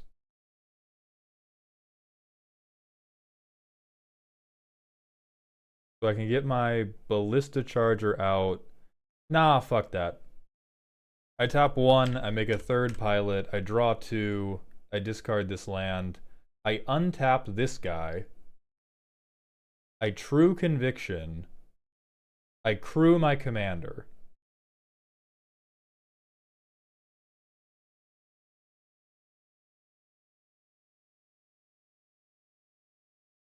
I have an 8/8 with double strike and lifelink. And I beat the holy fuck out of somebody. And I gain either 8 life or 16 life, depending on how well they block. I like that. The turn after this, I go Reaver Titan. Ooh, does it feel bad that we don't have haste? Ooh-wee. Hooey, does it hurt my heart that we don't have haste? But I think this is the right energy, because now we have a board where I have these vehicles. Because of True Conviction, these vehicles are going to be nice and meaty. I think Prodigy's Prototype is probably the slowest thing here. Oh, true. Yeah, you know what? Fuck this Prototype. No, he's a mech. I gotta fuck up something else. Hold on.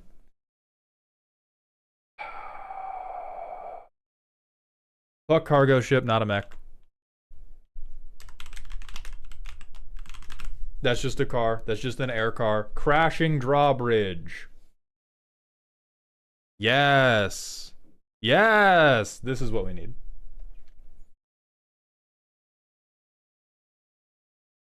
Okay, I play a color fixed land.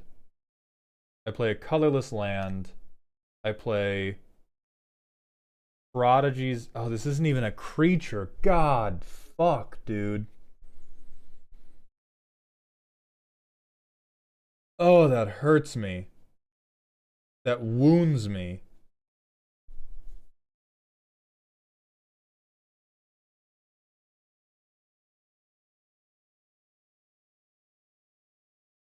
Fuck, man. We don't have Mech Titan Core. I think Mech Titan Core is dragging this deck down like a fucking anchor if we put it in. But it is funny, and if we want to be in bracket 2, funny is where we want to be.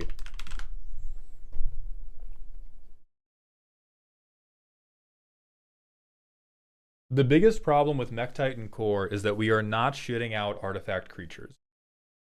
Like in our desire to keep this a mech focused deck, we don't have the creatures to spare.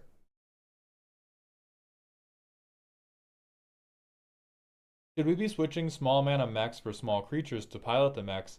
More than that, I would just want to switch them for ramp. Like small mana mechs, small mana creatures, whatever. Everything that is lower than CMC 4 is better spent ramping to Shorakai.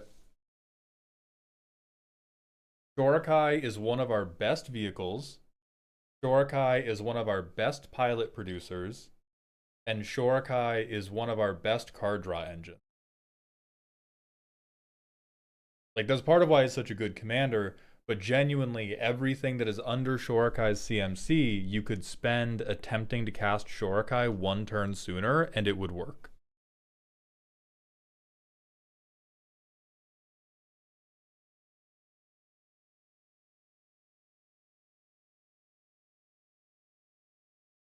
I think In the Trenches could probably go. This is a quite bad card that I think we're playing because we had it. I mean, I guess if we really like the art, maybe. Soul Ring speaking to Maud like the Green Goblin mask? Shut up. I don't know what you're talking about, alright? I don't know what the fuck you're talking about.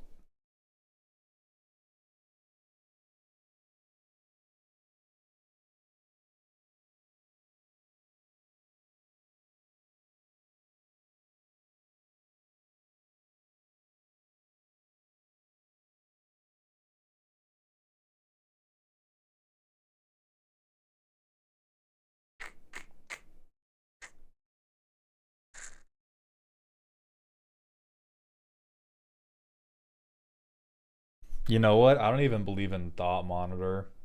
It kind of looks like a mech. Son of a bitch, dude.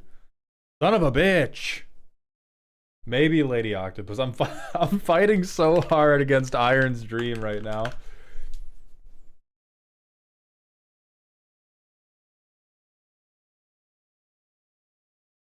Yeah, I do think Lady Octopus would be useful here. So what dies for Lady Octopus?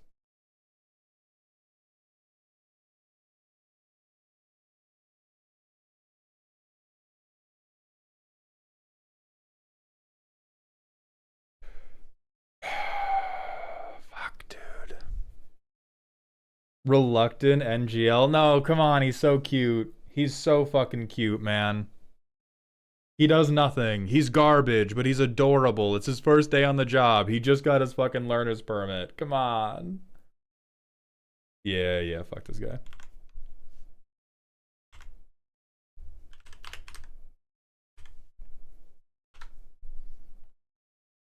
Okay. So we have an opening hand that is fucking God. I hate that this is the perfect Shorakai hand because it's literally just land, pass, board wipe, Shorakai. Land, nothing. Land, nothing. Land. Ooh, bounce land. Doesn't even work because I haven't made any plays. Land, board wipe, just to let you know what's coming. Shorakai.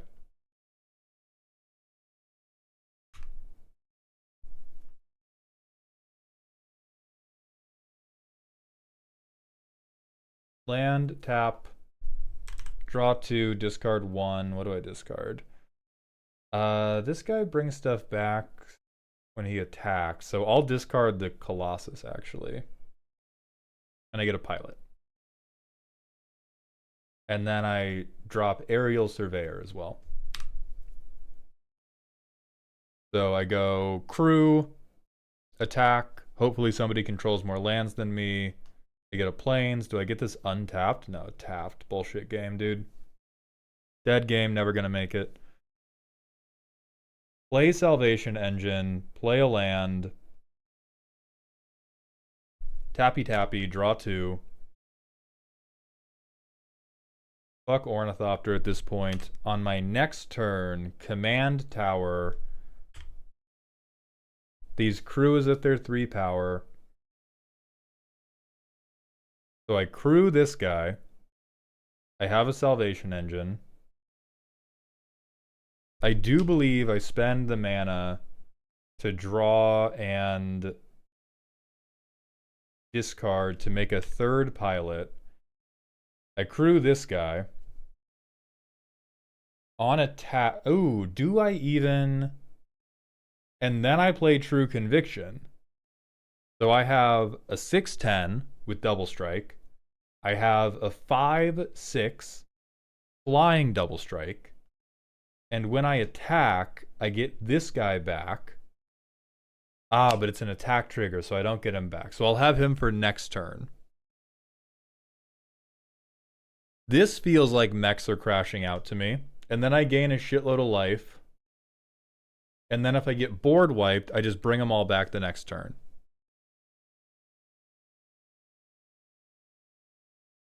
I think that's working. What's up, Mondays? We're trying to help a new player build their fucking Pacific Rim dream right now.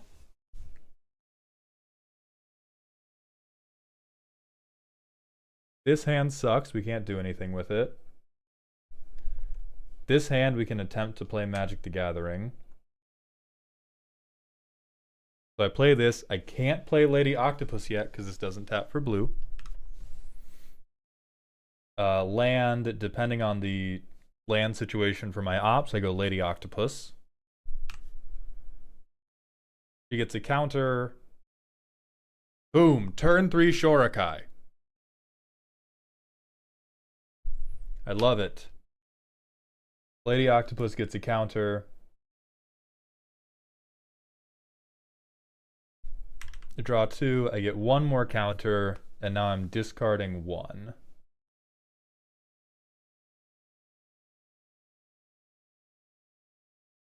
I'm sorry, Kitsune Ace. You have to die, Kitsune Ace. You're not worth anything, Kitsune Ace.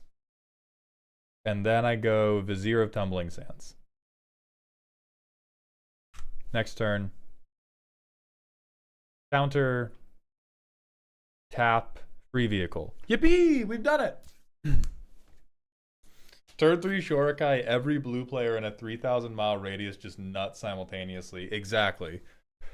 Mendicant Core Guidelight would be dog shit in this deck. We are not getting up to speed. This deck is not highway legal. We can't do it. Forget Formula 1. We can't go on a fucking overpass. But if we're gonna trundle, we go tap 2/2. Fuck this card. Tap, untap, do it again. 2/2. Woof.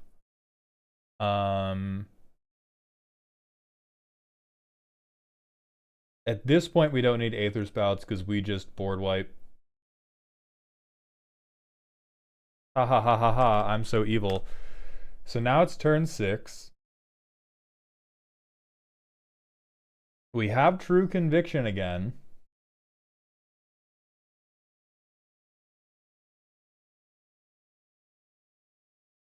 We can free cast Interface Ace.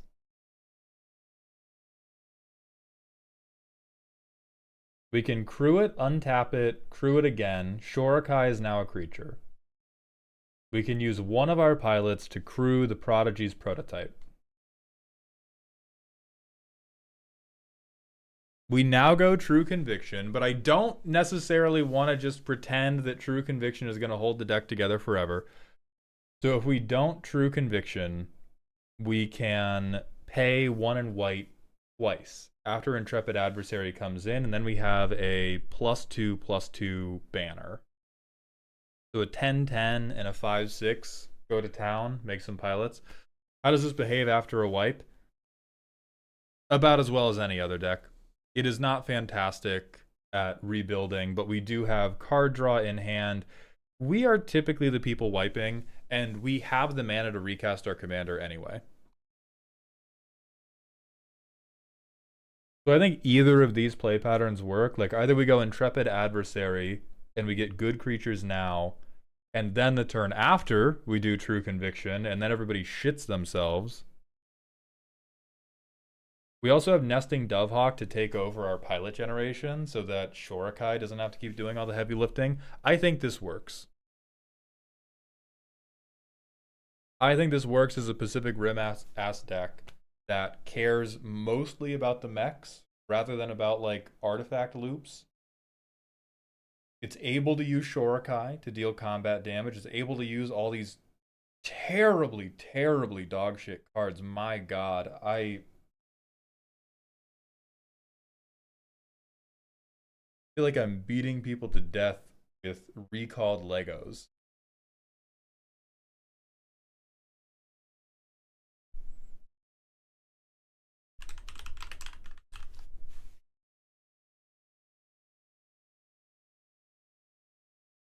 I think Austere Command could come in. I think Austere Command could come in over one of the existing board wipes because this already lets us go, hey, let's blow up an enchantment.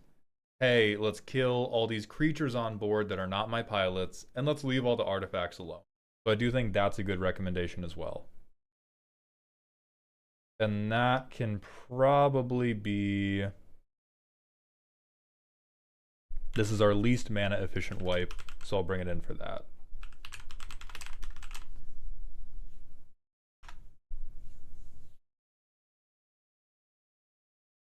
And I think this is where we leave it. I want to keep touching it because I want it to be good, and not just Pacific Rim 2 good, but I think it's currently Pacific Rim 2 good, and that's all we're going to get. So Iron, thank you very much for submitting. I hope this was useful or at least entertaining.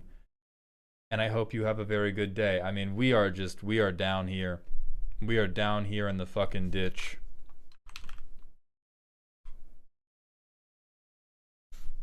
Oh, Iron Ore, you are so good. You are so good. Why is there no early Ko-Fi 5-pack? Asking as a suspiciously wealthy furry. There was, and I think it's sold out already. Let me go to Ko-Fi and look.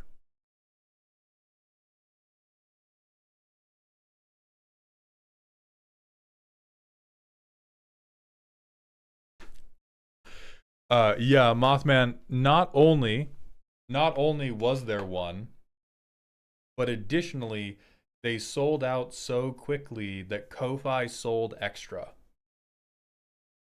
It was only supposed to sell 5 and it sold 6. So yeah, we had them. So that'll be fun for tomorrow. For now, that's going to be the end of today's stream. Thank you for sticking along with me longer than normal. Let's find somebody to raid. We will be back tomorrow with custom card roasting with my girlfriend Z-main character.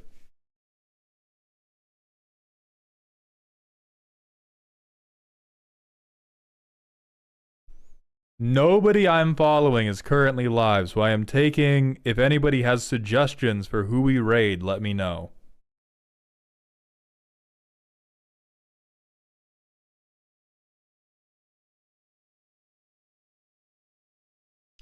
Who's in the category right now? Jesus, Wild Dudes Wednesday, what the fuck?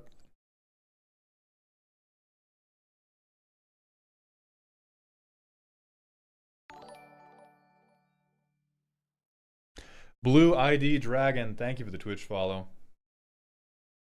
I am playtesting the new deck, love it. That's what I like to fucking hear, Life of Shade. There should be more Mothman, but it depends on how the stream goes.